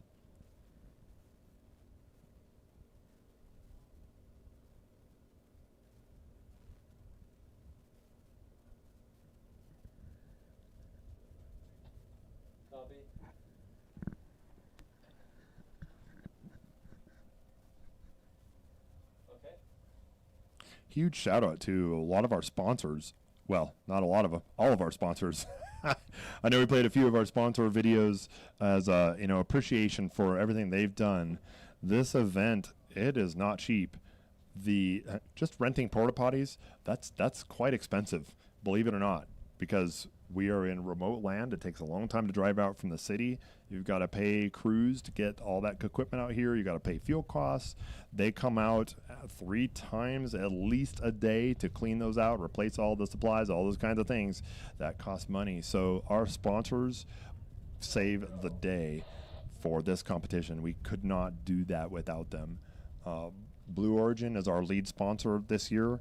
We've got a whole bunch of other sponsors that have understand the value of this competition, understand the value of what this competition brings to students, and understand that, let's talk about it. It gives students direct experience to be able to get out into industry after they finish college and say, hey, I've done this competition. I was involved in some way of making this rocket come together and fly in the desert and achieve what we wanted to achieve from a design perspective, from a logistics perspective, from a cost management perspective. All these things are just incredible. So, again, huge shout out to our sponsors. And this year, this is the first year we've really had a strong sponsor presence out at our base camp area where all the teams are at here getting their rockets set up. I can look out my window here in the control booth and see the sponsors right there. And they are out here with us. It really is kind of neat. It gives them an opportunity to have some extended time and contact with the teams and be able to interact. And frankly, some of the sponsors have some of those misting fans that if you stand in front of them, they blow nice mist on you and cool you down really fast. It's a really nice thing to have. I would put one in my car if I could, but it's probably not the best idea.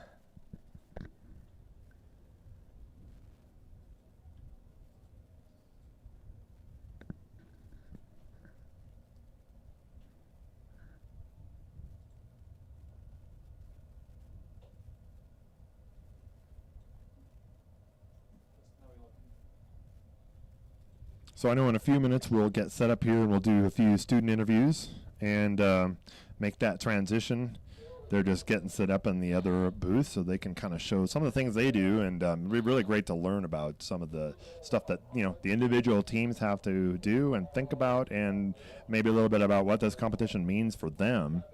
I can talk from my perspective. I'm looking at it kind of from an industry perspective in one sense, from an engineering competition in another sense, right? The whole purpose of the Experimental Sounding Rocket Association is fostering that aspect of engineering and our skills in these designs, and accomplishing that through this rocket competition.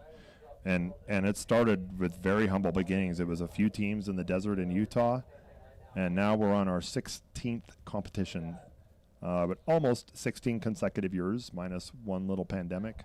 And and now what's grown into, we had 160 teams register. We have about 116 teams here with us out at Spaceport America. There's always some dropout of teams. We do our best to review all the applications and select teams that have some experience and have a good likelihood of being successful out here. But the reality is there's all kinds of challenges from if you look at Turkey had terrible earthquakes that resulted in a number of teams saying, hey, we're going to focus on home first. Totally makes sense. Other teams have said we're not able to get our fundraising to the level that we thought we would need to be able to get out here.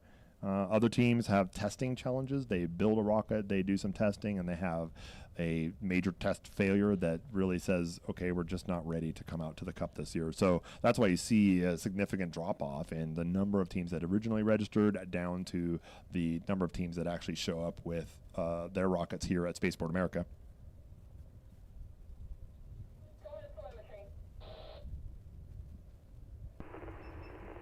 All right. We have 19 mile-an-hour winds. We have released the wind hold. So okay, there's another small break in the winds. Team 61 is up next. Can we get cameras on Team 61? 61. Missouri University of Science and Technology. We are trying again. On Alpha 1, we are green. We are launching in 5, 4, 3, 2, hold. Okay, standing by for a hold.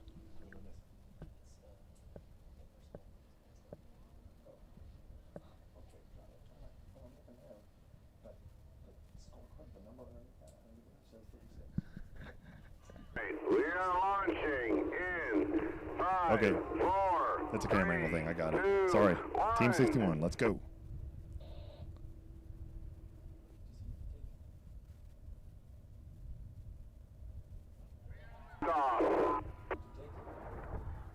They're off. Oh, I don't know if we got that on camera. Looks like a shred.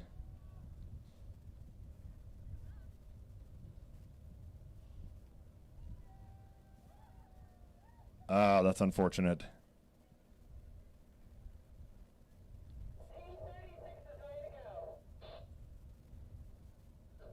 They did get off the rail, but that's not quite what we want to see. That's too bad. We'll move on in the salvo. With team is on bank Alpha 2.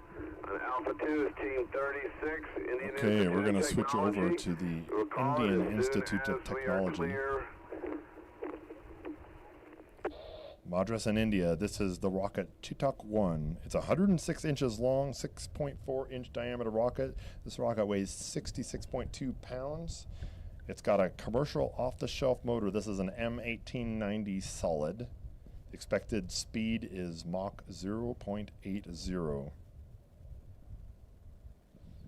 And as a note for this team, consists of 32 members from 9 various academic disciplines. They've got 1 PhD, and they're very passionate, as all the teams are, to get these rockets built and designed. So, Indian Institute of Technology up next. Alpha 2, we have Indian Institute of Technology, Team 36, rocket I'll do a countdown for you coming up. 106 inches tall, 6.4 inch diameter, 66.2 pounds. This is a COTS M1890 motor, expecting 9765 feet, Mach 0.8. The team consists of 32 members from 9 various academic disciplines and 1 PhD scholar full of They're saying the things I just said to you all. Here we go. Getting ready.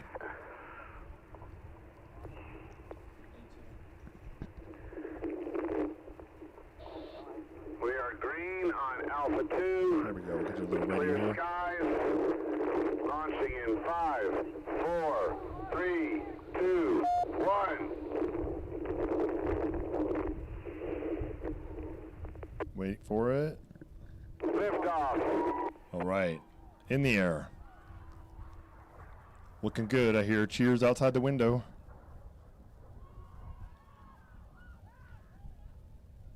Got just a glimpse of that trailing smoke on the camera there. We're waiting to hear the status. I'll go by the cheers outside the window.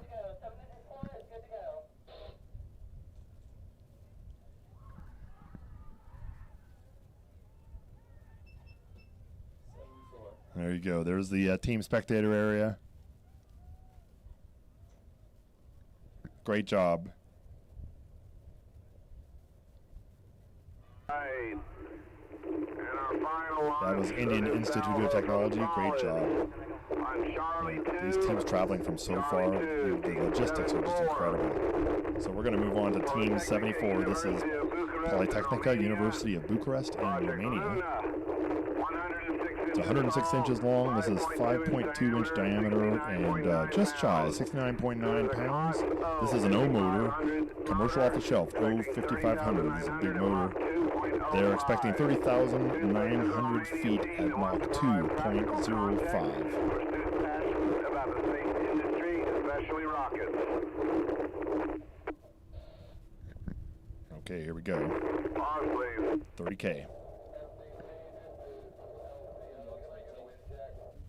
Standing by for wind check.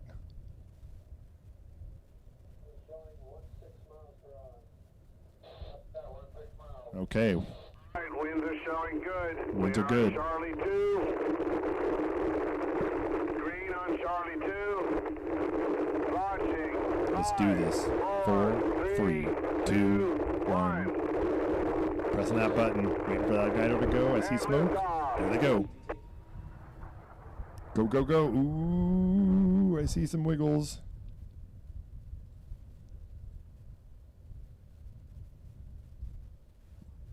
Not sure what happened there. Waiting to find out.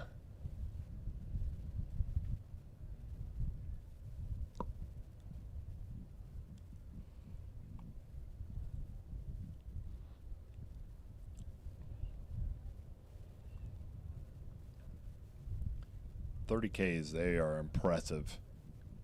And they get so high up there, we can't see what happens. So I'm hoping they were successful. We'll find out more information as we go. But they did get off the pad. That's great news. Great news.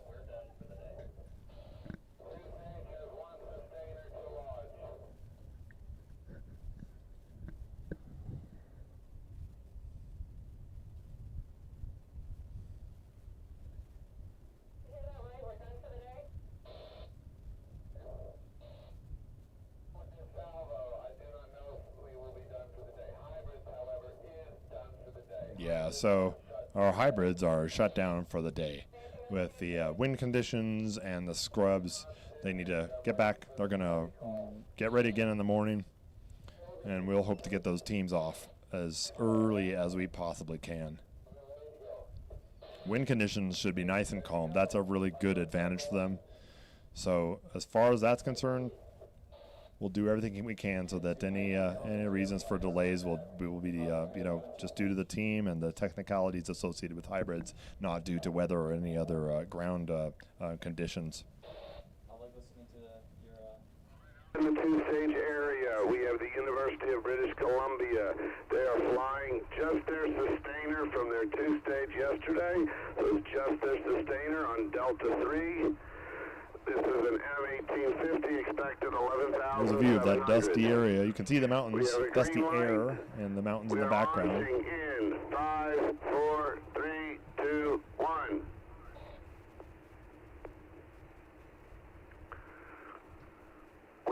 liftoff.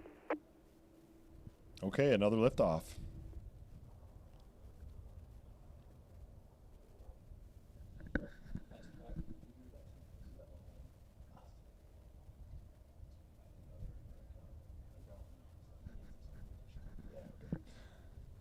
All right, so that was Team 101. That's the University of British Columbia in Canada, not far from my home. That rocket was the Beauty and the Beast. That's a sustainer with an M1800 solid motor. And they're expecting 11,700 feet at Mach 1.3.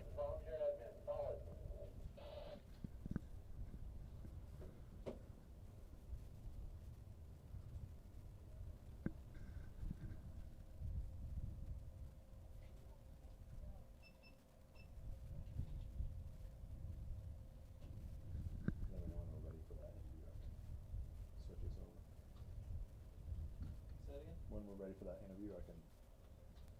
Hey Vlad, are we good? Alright. We're gonna come to you. Okay, we're going to go ahead and switch over now to a student team interview. Why don't we go ahead and talk to them, and let's listen into what they got to say. 3, 2, 1. Yes. You guys are live. Howdy.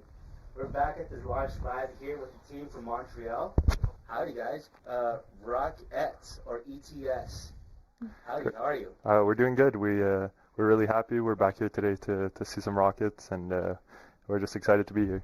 Awesome. So the team brought part of the rocket here to show us. We got, I call this a payload earlier, but it's not a payload. We're going to learn what it is. And then the nose cone. But we have other parts in the back that we'll be showing here. So I'll let you guys get to explain to what we have here in the team right now.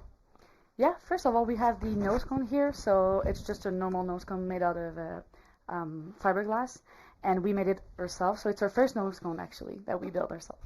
And this is the avionics coupler. If Matthew wants to explain it, he's better than me in avionics. Yeah, so this is something new we tried this year with basically an avionics coupler. So usually you have a coupler to put together two sections of a rocket. Usually it's kind of just dead space. So actually what we tried to do this year is optimize space by putting the avionics inside the coupler. And then we have two metallic bulkheads that you see here, and there's one on the inside here.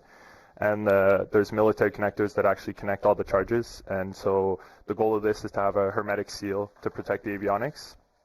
And then the two pins you see there are to arm all of the avionics that are inside. So basically, it's a fully enclosed system. Nice. And what do you use this for when for a rocket? Yeah, so in a rocket, basically your avionics is everything that gives you your telemetry. It's what's responsible for making sure your parachute comes out, your rocket opens, you know where it is, how the flight's going, where it is in the sky.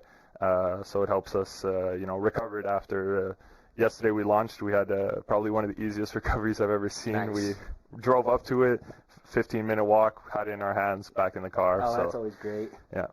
In this coupler, we actually have something really special. We're actually the only team to do that. We don't use a CO2 or black powder to eject our rocket. We actually use airbag inflators. I heard about that.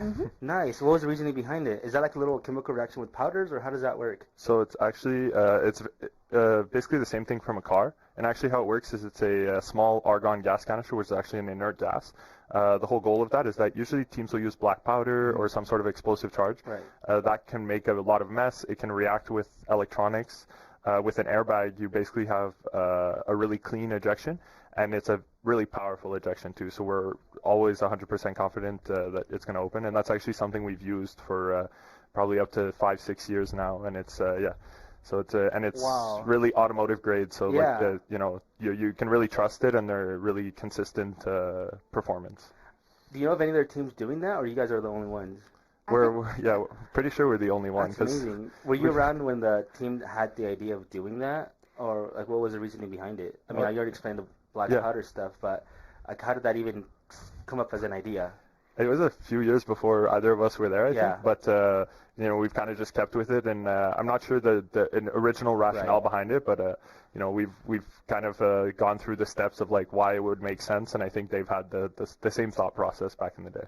Sweet. Well, I'm gonna put this down, and we're gonna look at the rest of the rocket. We could keep this here, so we could look at your designs and the colors in it. So we have. That's pretty much It was perfect. Oh, yeah. yeah. It's a little bit hidden. Here, you could. this way, and then you can go in between there. There Can you you all go. see? Cool. This is a beautiful rocket. We got some constellations in here.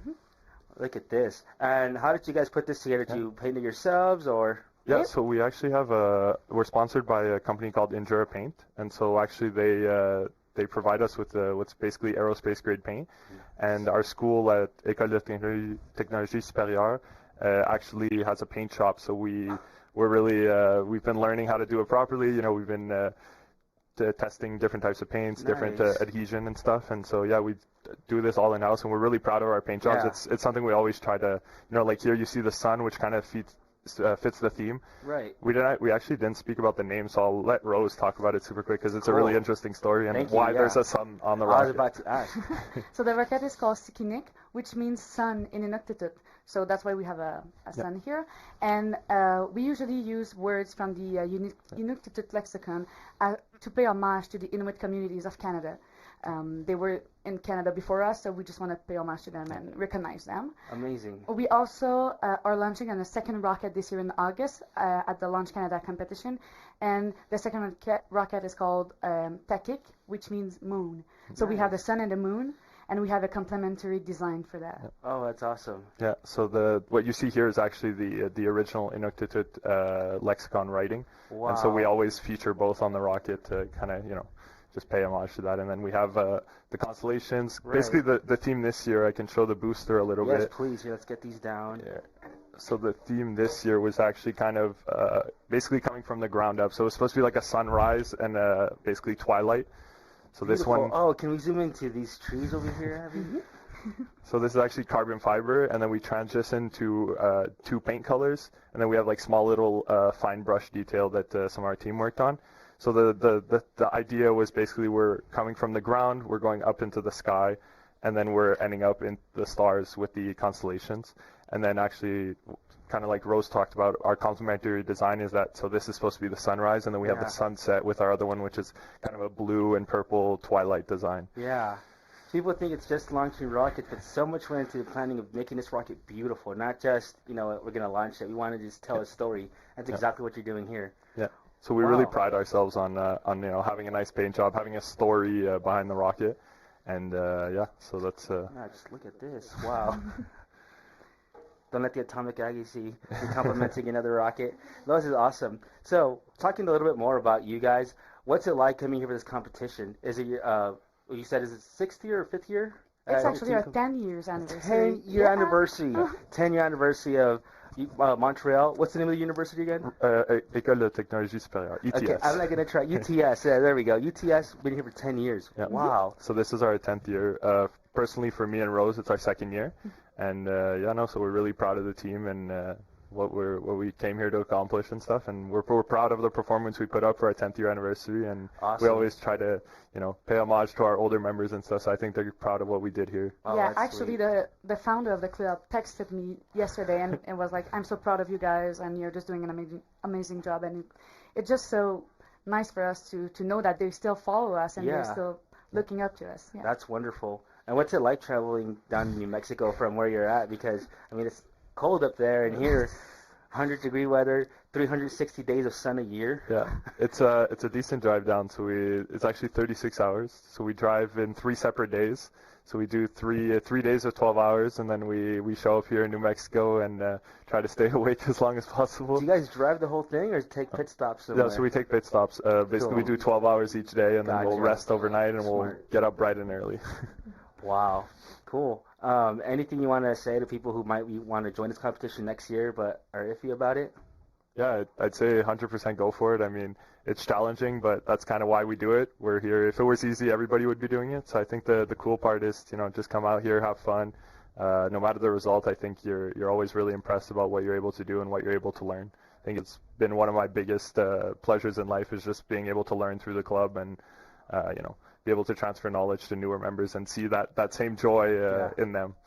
And I would just add to not be scared to make mistakes. Like we did mistake on our first year of competition. So don't be scared to make mistake. Reach out to other teams that have maybe more experience. And we're just a beautiful community, I think. We just help each other out, and we're here for for the team and the experience. Yeah, I think everyone's Awesome. here to see rockets go up, so I think they're always proud to help. Before we end this, you just brought up a beautiful thing about teams helping each other. I've seen this all throughout. Even yesterday, shout out to UTEP who saved us. Our car was out of gas. Atomic Aggies gave us gas. UTEP drove us to the car. So teamwork even on this side. But thank you guys so much for doing this interview. Thank you for showing us your beautiful rocket. And good luck when the results come in. Thank you so much. Back to you guys. Okay, welcome back. Thanks very much for that. That was a great interview. You know, it's really interesting. I loved seeing this. I talk about all of the engineering aspects that go into these rockets, but it's more than that. You know, it's cool just to see the artwork, and you get this element of graphic design. There's people from all disciplines that can, you know, take advantage of this competition and get involved. It's not like it's just purely technical. You can have some artistic aspect to this thing, and the idea of declaring a mission. What is your payload going to do? Like, why is that important? It's just really excellent. So now we're doing a nice overview shot. You can see Skycam 2 on the right, our scissor lift, so we can get eyes in the sky and get a good view of the pads. And as we work through that, we're just kind of waiting to get our pads loaded. We'll see if we can get the camera angle up here. I'll show you a little bit of base cam. Right there, those tents dead center as we fly over. That's our sponsorship tents. Port pods on the right. Don't forget them. And then as we fly over, those cars right there are the queue. It's kind of low in the queue right now. That's all the cars and trailers where our rockets would go once they've completed their inspection. This tent is where we have both our Da Vinci crew, and then on the left, those about 3 tents, I think. That's where we do check-in. There's both the safety review, where Rocket Yoda is on the one tent that's just to the right of the far left there.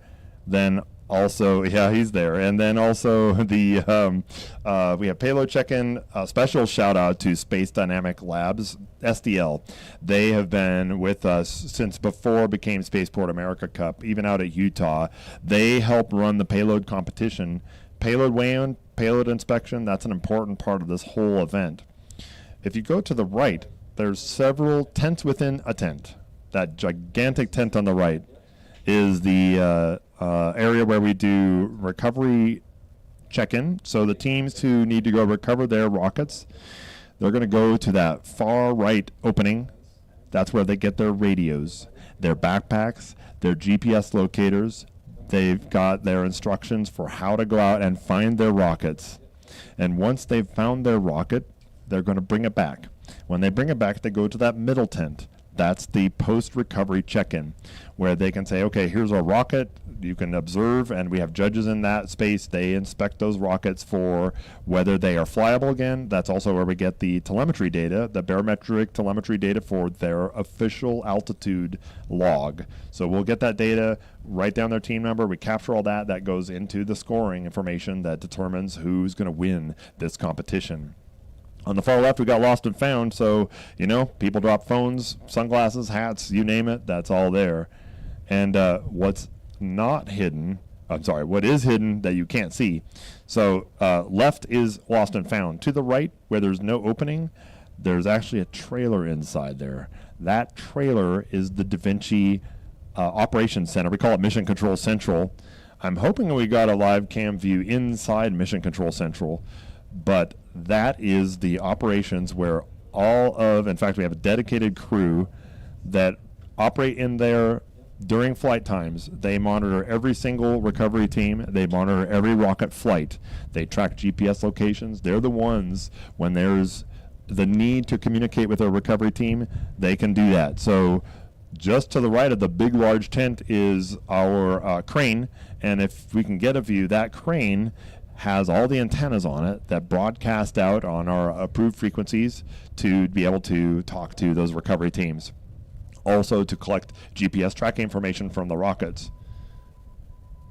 Now, special thanks to Spaceport America, we now, for the first time ever, this is huge, have permanent power in some of the locations out here at the vertical launch area. That green generator on the right For those who are electrical engineering aficionados, that is a 3-phase AC 100 kilowatt generator running on diesel.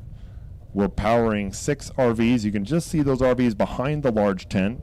They're also powering the Da Vinci trailer that's inside there. That's Da Vinci Maker Labs, by the way. Da Vinci has been a great partner with us to just help provide this kind of logistic support.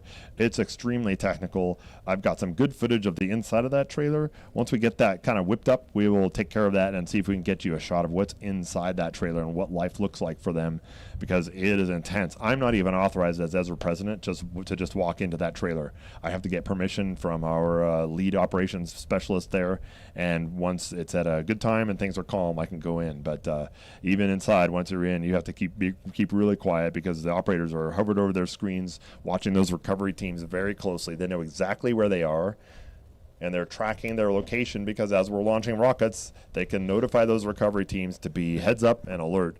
So there's no risk of anybody getting hurt from something unplanned. So yeah, 100 kilowatts of power. That's pretty big power. I would argue it's a little overkill, but for those that enjoy generating and seeing how that electricity gets distributed is really quite interesting. Again, that's kind of my, back in the day I was in the Navy and I've had my electrical engineering background, so hey, 3-phase generators are fun, good times. So that's kind of a brief overview of the outside of the Da Vinci camp and their area. It's really a significant piece of having this be a safe competition, a safe event, and helps with the overall coordination, so that when we go to score the teams and evaluate who won, they help us collect all the important key data that we need. As we pan out, you can see the large overview of base camp. That's really dwindled down now with so many teams that have launched in the air. A lot of teams have packed up and headed back to Las Cruces so they can get ready for the award ceremony. The teams that are left are either helping us out here with their assistance in cleaning up camp and taking care of things, and then the teams that are also there are the ones that are just putting together the final touches on some of their rockets so they can get those through the review and out to the pads. There's always some logistical challenges. We mentioned teams from India, teams from Turkey. We have teams from Australia. We've got teams from, Taiwan, Malaysia, you name it. The cost to bring a rocket in several pieces and ship it and get a team over here to stay for a week and get travel visas and all the things. It can cost $40,000 for a team to send a relatively small crew out to here. And once the rocket arrives, assuming it gets through customs and all the things that has to happen for it to ship, then they may get the rocket late, and they got to work really hard and pull very long nights to get that rocket assembled and ready for flight. So there's always a couple teams that have some challenges like that, and we hope that they'll be ready, and we'll do what we can to help them finish their final things and get ready to go. So at this point, we're just waiting for rockets to load. I still see a red flag at solids. I'll have to look on my status to see if we have any rockets that are ready to go at this point. Still pretty breezy, I can see as well. We haven't had a wind check recently, but we'll do that before we get ready to fly rockets again. Nope, maybe it's flag change time. Let's do it. Let's see what happens.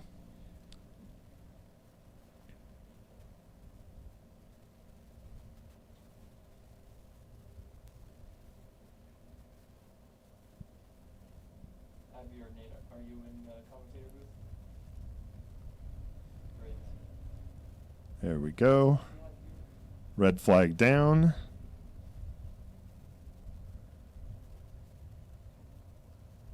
Copy.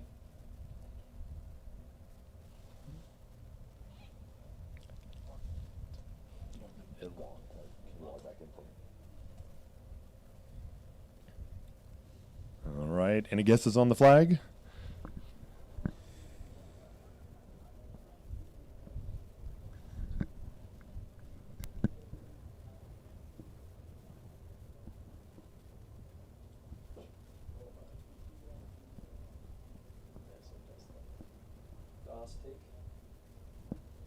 Okay, there we go.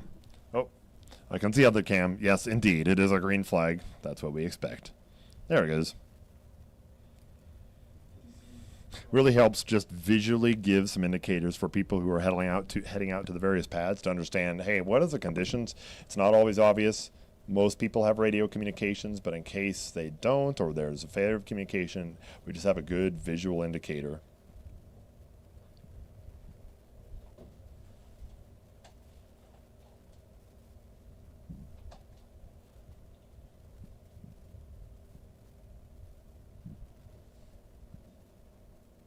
There we go.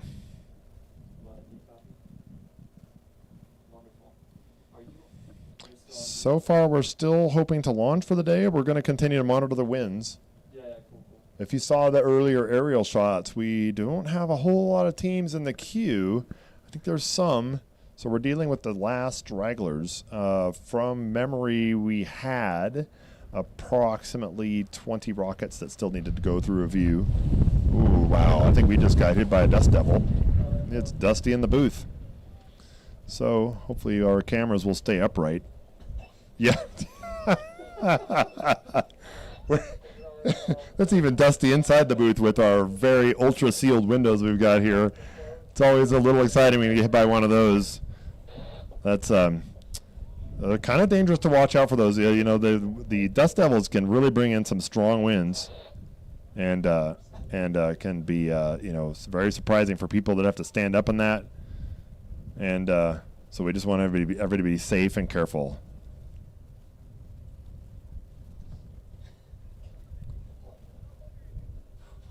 So as a reminder, the green flag means that the range is open, meaning travel to and from that pad area is open.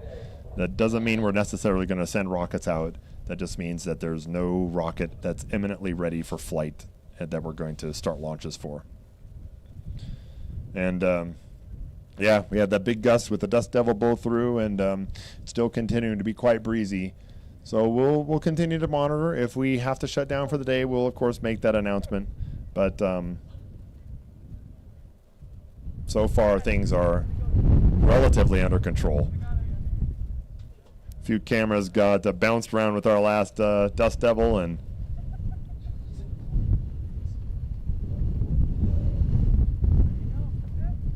you can see that flag just ripping right along.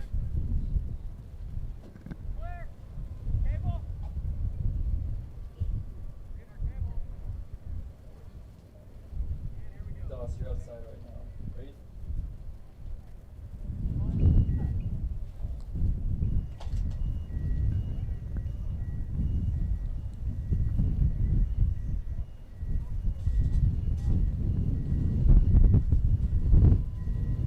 Yeah, we're going to bring down our Skycam 2 scissor lift. It's a little too windy for them up there right now. We're going to get them safe. And you can see, hey, there's that pasta bolognese. They're holding on to the rest of their lunches. I'm telling you, it was a good lunch. This is a very, very close-up view. I love it. I love it.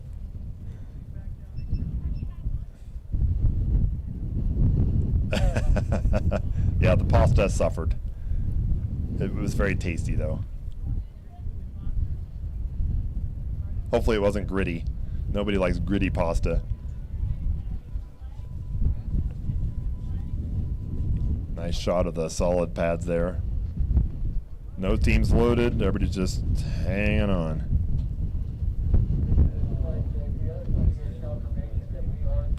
Okay. Ooh, very good. Okay, so we're potentially... Yeah, okay, all right. So we're just talking through some of the ways that we might get to some of the inside view of Mission Control Central. And if I join you a little bit later, maybe we can do a live interview. That'd be great. I'd love to show you all what's happening in there.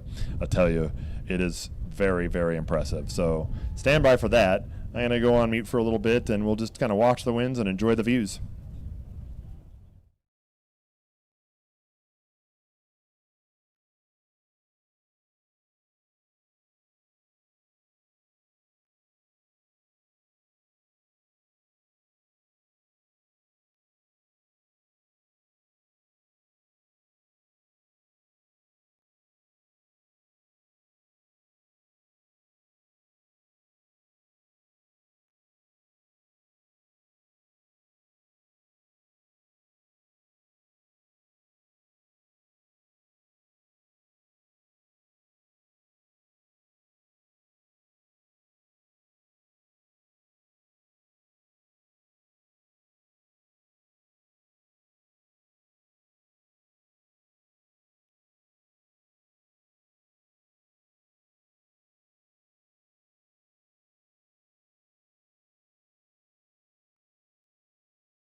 We're back at the launch lab here with the team all the way from Turkey. What's your guys' team's name? Aviation 43. Awesome.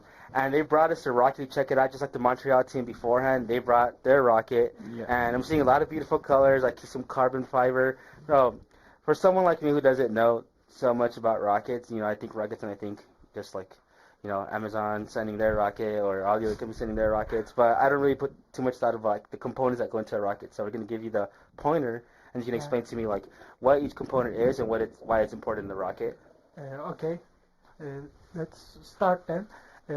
Firstly, our rocket is 10K feet apogee point. Its target is 10K feet. It's approximately 3.3 kilometers. Cool. So we have reached the 9,640 feet exactly. Yeah. And our missions was successful. We recovered the rockets 1%, 100%, and also the recovery process was a little bit hard for us. It was exhausting to find the rocket in the desert, How many hours? How many hours? 4 or 5, really. 4 or 5 hours to find your rocket. Yeah. It was. But you found like the whole thing, right? This is right here? Yeah. Awesome. Actually, it has a special cord which connects here and here.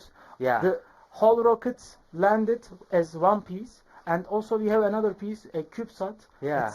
It's not right. It's not here today, but we recovered it independently. Nice. Yeah. So when we going to the desert and finding the rocket, we have 2 targets: one CubeSat and one rocket. 2 different locations. Yes. 4 hours limits.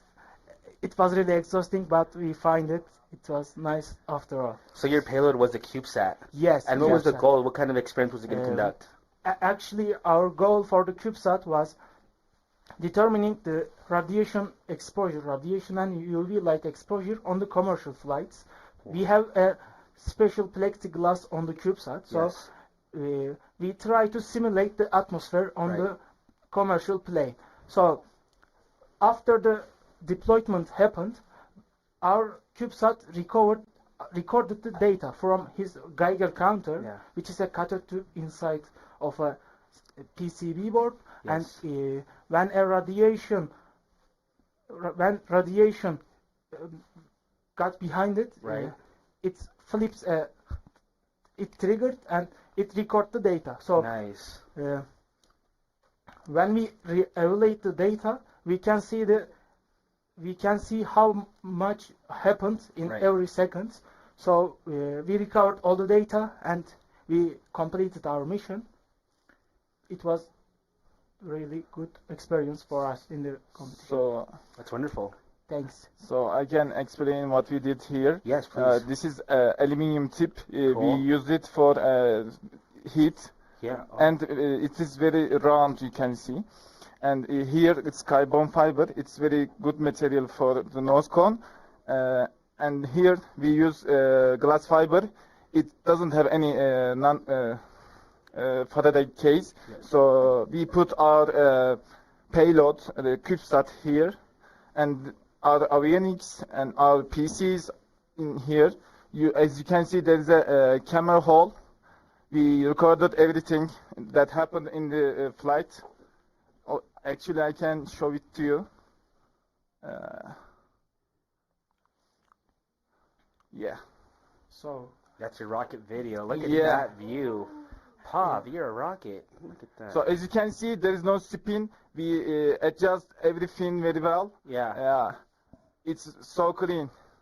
That's amazing. And so you said you reached 9,600 feet? Yes. Yeah. 9,600 feet. Right now, start seeing the Earth curvature there. Yes. Yeah. So you can see the curve. Yeah. As you can see, it's not flat.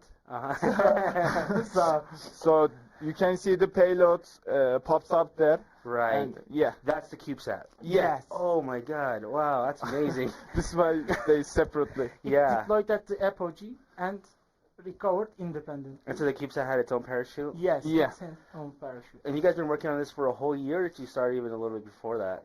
No, whole year. Actually, to say it a whole year wasn't be a good explanation. Because our team has established in 2018, and since then we have building rockets. Wow. most of it was 10K and 20K category. Yes. So in the past we had That's manufactured rockets which hits 20,000 feet Cool. apogee, and that rocket have a UAV inside, which is a fixed wing UAV, Oh, a so foldable cool. one. Yeah. Yeah. Nice. We haven't bring it to here because it's not some objectives of this competition, Gotcha. and It's really hard to get it here. Yeah. I understand. also UAVs needs insurance, so CubeSat doesn't. So Oh, there you go. we choose CubeSat. The more you know. Yes.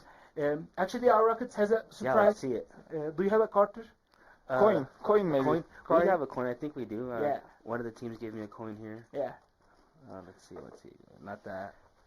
Actually, that Coin one. for a coin. Does anyone in this production room have a coin? Yeah, I do Oh, we have. found a coin. Okay, that one will be. Okay. Okay. So, you can try it here. I'll try it. Yeah. Try to rotate it. Okay, cool. Counterclockwise. Yeah.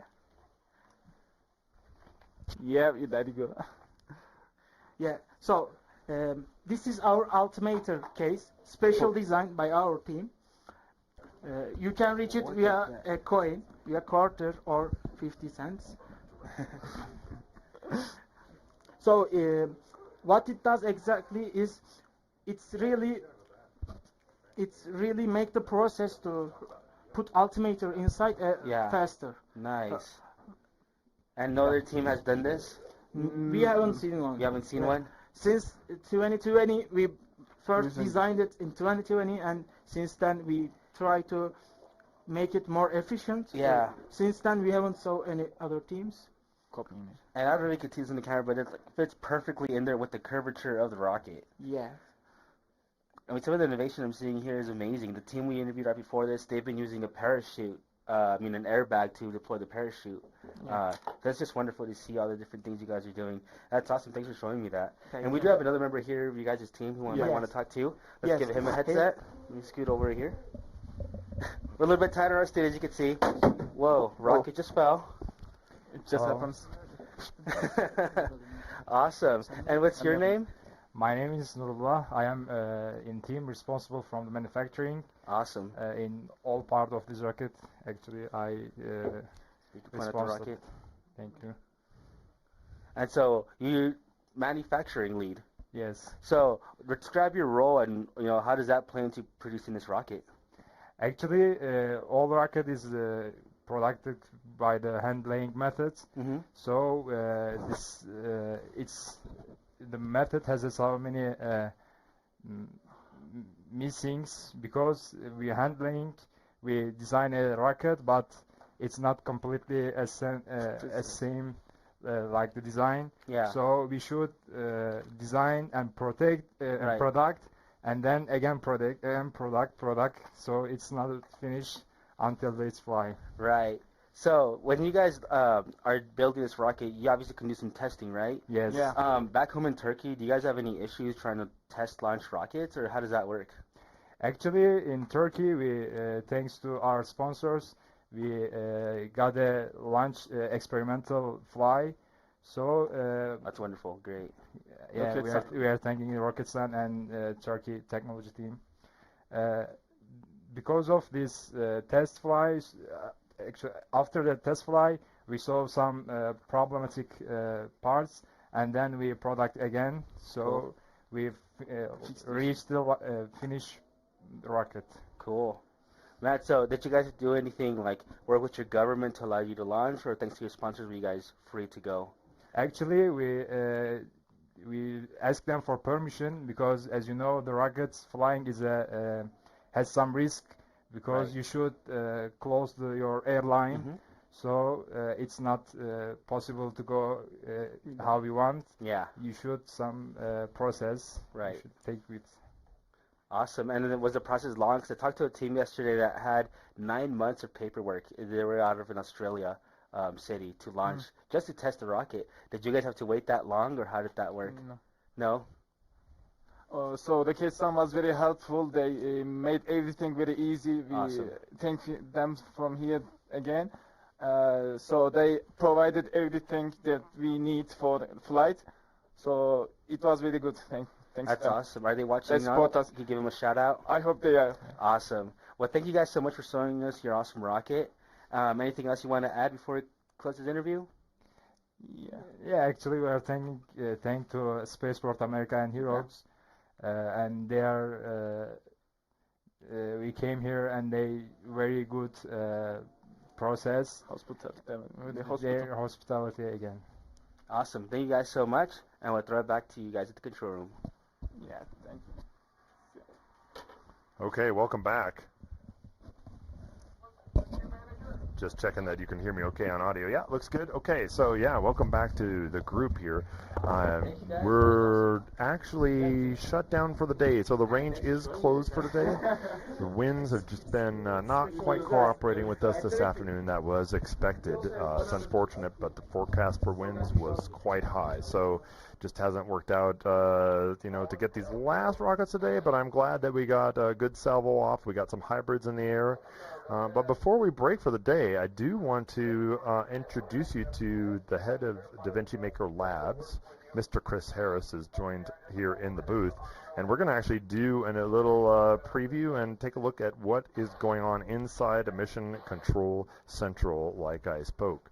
So we've got a kind of a slow, few frames a second video live view of what's actually happening in Mission Control Central. And we've also got some videos I took earlier. We're just uploading those, and we'll be able to play those in a minute as they kind of process through the system. But wanted to hand it over to Chris and let you introduce yourself and tell me what DaVinci Maker Labs is all about. All right. Thank you very much, Cliff. So DaVinci Maker Labs is a nonprofit entity out of Texas. We actually started as a basic makerspace. But we had a problem. The makerspace was started by a bunch of rocket nerds, so it became a rocket factory. And just because the folks that we know, we got asked to come help out with this wonderful event one year, and it has grown from a hey, come check this out and help out a little bit to just quite an enterprise. So what you see here is the inside of Mission Control Center. And to the far left there, you see a screen or a set of screens and an operator. That operator is recovery. So all of the teams, after they launch their rocket, they're obviously sent out into the field, deployed into the field to go find that rocket. Well, this is not a nice environment, right? So we want to keep tabs on those folks. So we do that with a pack that they wear, and there's a tracking device in there and a voice communication system and so forth. And that person right there makes sure that not only are they healthy, and if there is an issue, they get the proper help, but they also help guide them to potential places where their rocket is. If they know the exact coordinates, we help them get there. And along the way, those students also find other rockets and other pieces of debris, and they report back to our database, and then we post that for other teams to come look at. So we have that seat's very special. It has two very big goals. We want to keep the students healthy, and we want them to go home with their rockets. So that seat is quite important to us. Now the seat next to it, that's flight control, and flight control is it's kind of a shared responsibility with LCO and the other folks that ESRA has up in the LCO booth. So when you're standing up on that booth, you can see. You can see a rocket go to maybe 4 or 5K, something like that. But once you're past that, it's what we do is we try to augment that the information they have with the information we have, and bring those two pieces together to make a holistic view of what the vehicle is doing, where it's going, where it's landing. Are the people on the ground safe from said vehicle? Is it under canopy? Things like that. So it's a balance between those two feeds of information to help keep the event safe and to help keep flow. Because as we know, we get these short windows of good wind or waivers and things like that, and we want to make sure we're as optimized as possible. So ESRA and DaVinci working hand in hand to make a really good system that has really good flow, so we can get 100 rockets in the air, which is absolutely phenomenal. Oh yeah.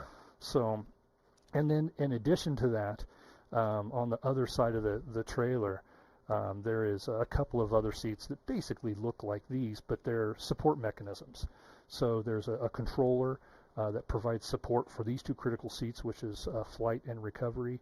And then there's a help desk, and the help desk is, fixes everything in the infrastructure and things like that. The controller has, not only does the controller support flight and recovery, but they also provide a really specific task that we hope never has to be utilized, and that's escalation. So, for instance, if we have a heat exhaustion issue, anything like that, it gets escalated to that controller, and that controller compiles the necessary information to go to proper deployment of emergency medical, fire, you name it. Got it. Right. And then the rest of the pieces within mission control are support. Now, that's just the nerve center, right? The other services outside of mission control are, for instance, the recovery tent. The recovery tent is where the students go to get that pack that I mentioned earlier, and that's quite a process. Specific to that process, we keep a very good handle on each individual in the field. So it's not like we send out a group of folks into the middle of the desert and say, have fun.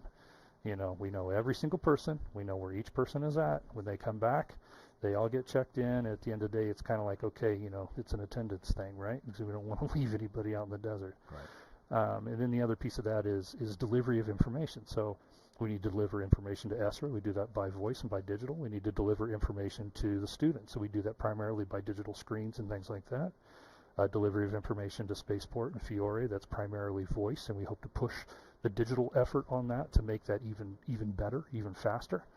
But that's kind of the whole process. And I don't know if you guys have any footage of the big tent or anything like that, but it has turned into an 80-foot by 30-foot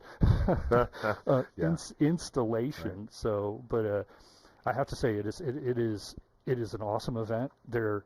There is no other event like this in the world. I know there are other rocket launches, but straight up, I mean, come on, it's 150 teams. What, 3,000 students?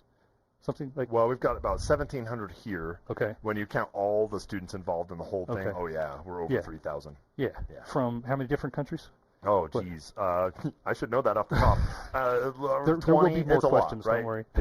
Yeah. No, it's a lot. I've rattled off some of the teams earlier, just the different countries involved, sure. Like Australia, Malaysia, Taiwan, Turkey, India, and there's just so many. So, yes. It's just really, yeah, exactly. And I totally agree. There's no, to the best of my knowledge, there's no global event that is like this anywhere in the world. Indeed, it is a wonderful feeling to be part of such a unique operation. Yeah. And it just, and so many other people are involved with it, so many other groups, and to see all of those groups come together and perform this task in 1 week. Right.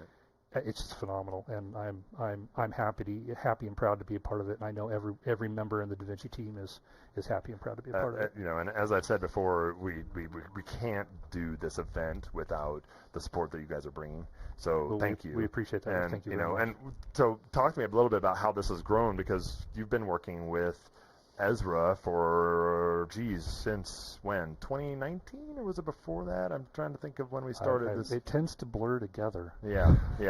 That's yes. I barely remember what I had for lunch yesterday, but I think it was 19. We could talk a little bit about how this has grown too, yes. from kind of earlier incarnations to what we have now. Maybe there's some differences you could talk to there. Yeah.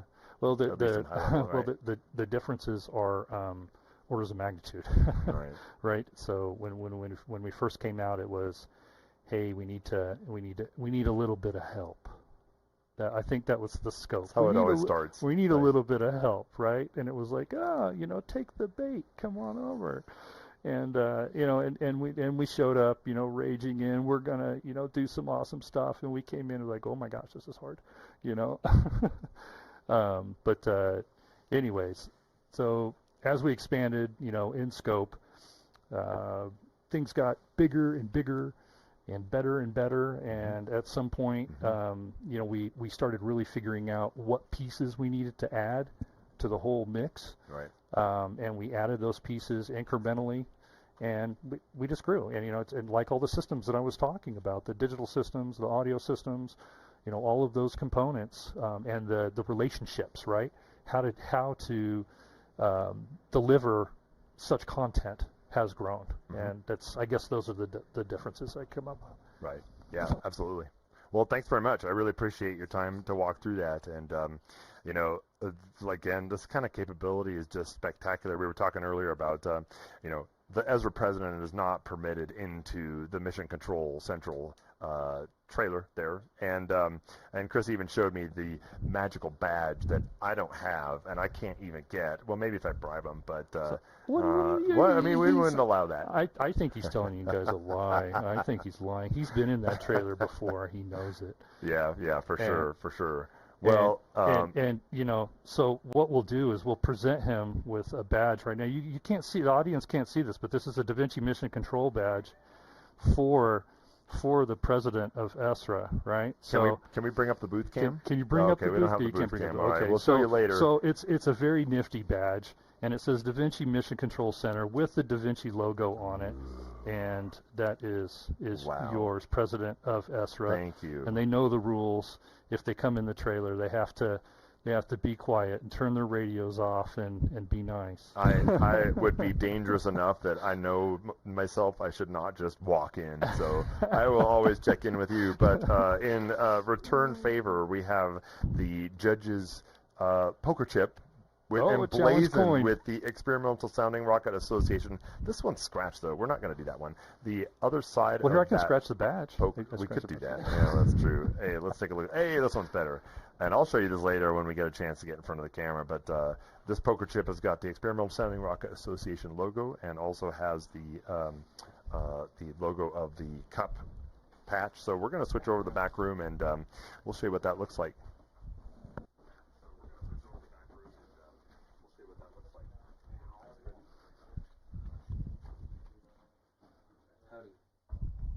While they move to the back room, real quick announcement. We have extended the range tomorrow till 8 a.m. We will be able to launch rockets starting early at 8 a.m. We'll adjust the times and put out notifications on social media. So as we were saying, the Mission Control Center, there we go. Hey, so Mission Control Central is really good. So Chris, on camera, welcome. Thank you. Hi, everybody. I don't get a chance to be on camera. You only saw me this morning, and I've been hiding in secret. So this is the match. Whoops, I dropped it. I'm sorry. That's okay. The magical, if you look at my badges, I don't have this one. Da Vinci Mission Control Center. So that is the badge that grants access to the sacred trailer of Mission Control. And so for that, thank you. And also the chip that we have, this poker chip, has got the ESRA logo on one side. This side here is the mission patch for the 16th Intercollegiate Rocket Engineering Competition. And on the back side is the Experimental Sounding Rocket Association logo. So my thanks to you and your team, because you guys have been doing a bang-up job. And every time we have any kind of issues that come in, I can just make a quick call to Mission Control and say, hey, the announcing system isn't quite working the way we would expect. Can you guys check into it? And they're like, yep, they've got it all entered in the ticket system, and they send somebody out. The infamous ticket system. Yeah, how many tickets did you have earlier? Oh, jeez, I don't know. It's just a list that you plug through. This type of event is something you just plug through. I mean, there's always issues, there's always problems, and it's I like to think of it, and the rest of my team like to think of it as and a member of my team has told me this multiple times, Nathan Rubel. It's like eating an elephant, right? So you have to take each little piece, right?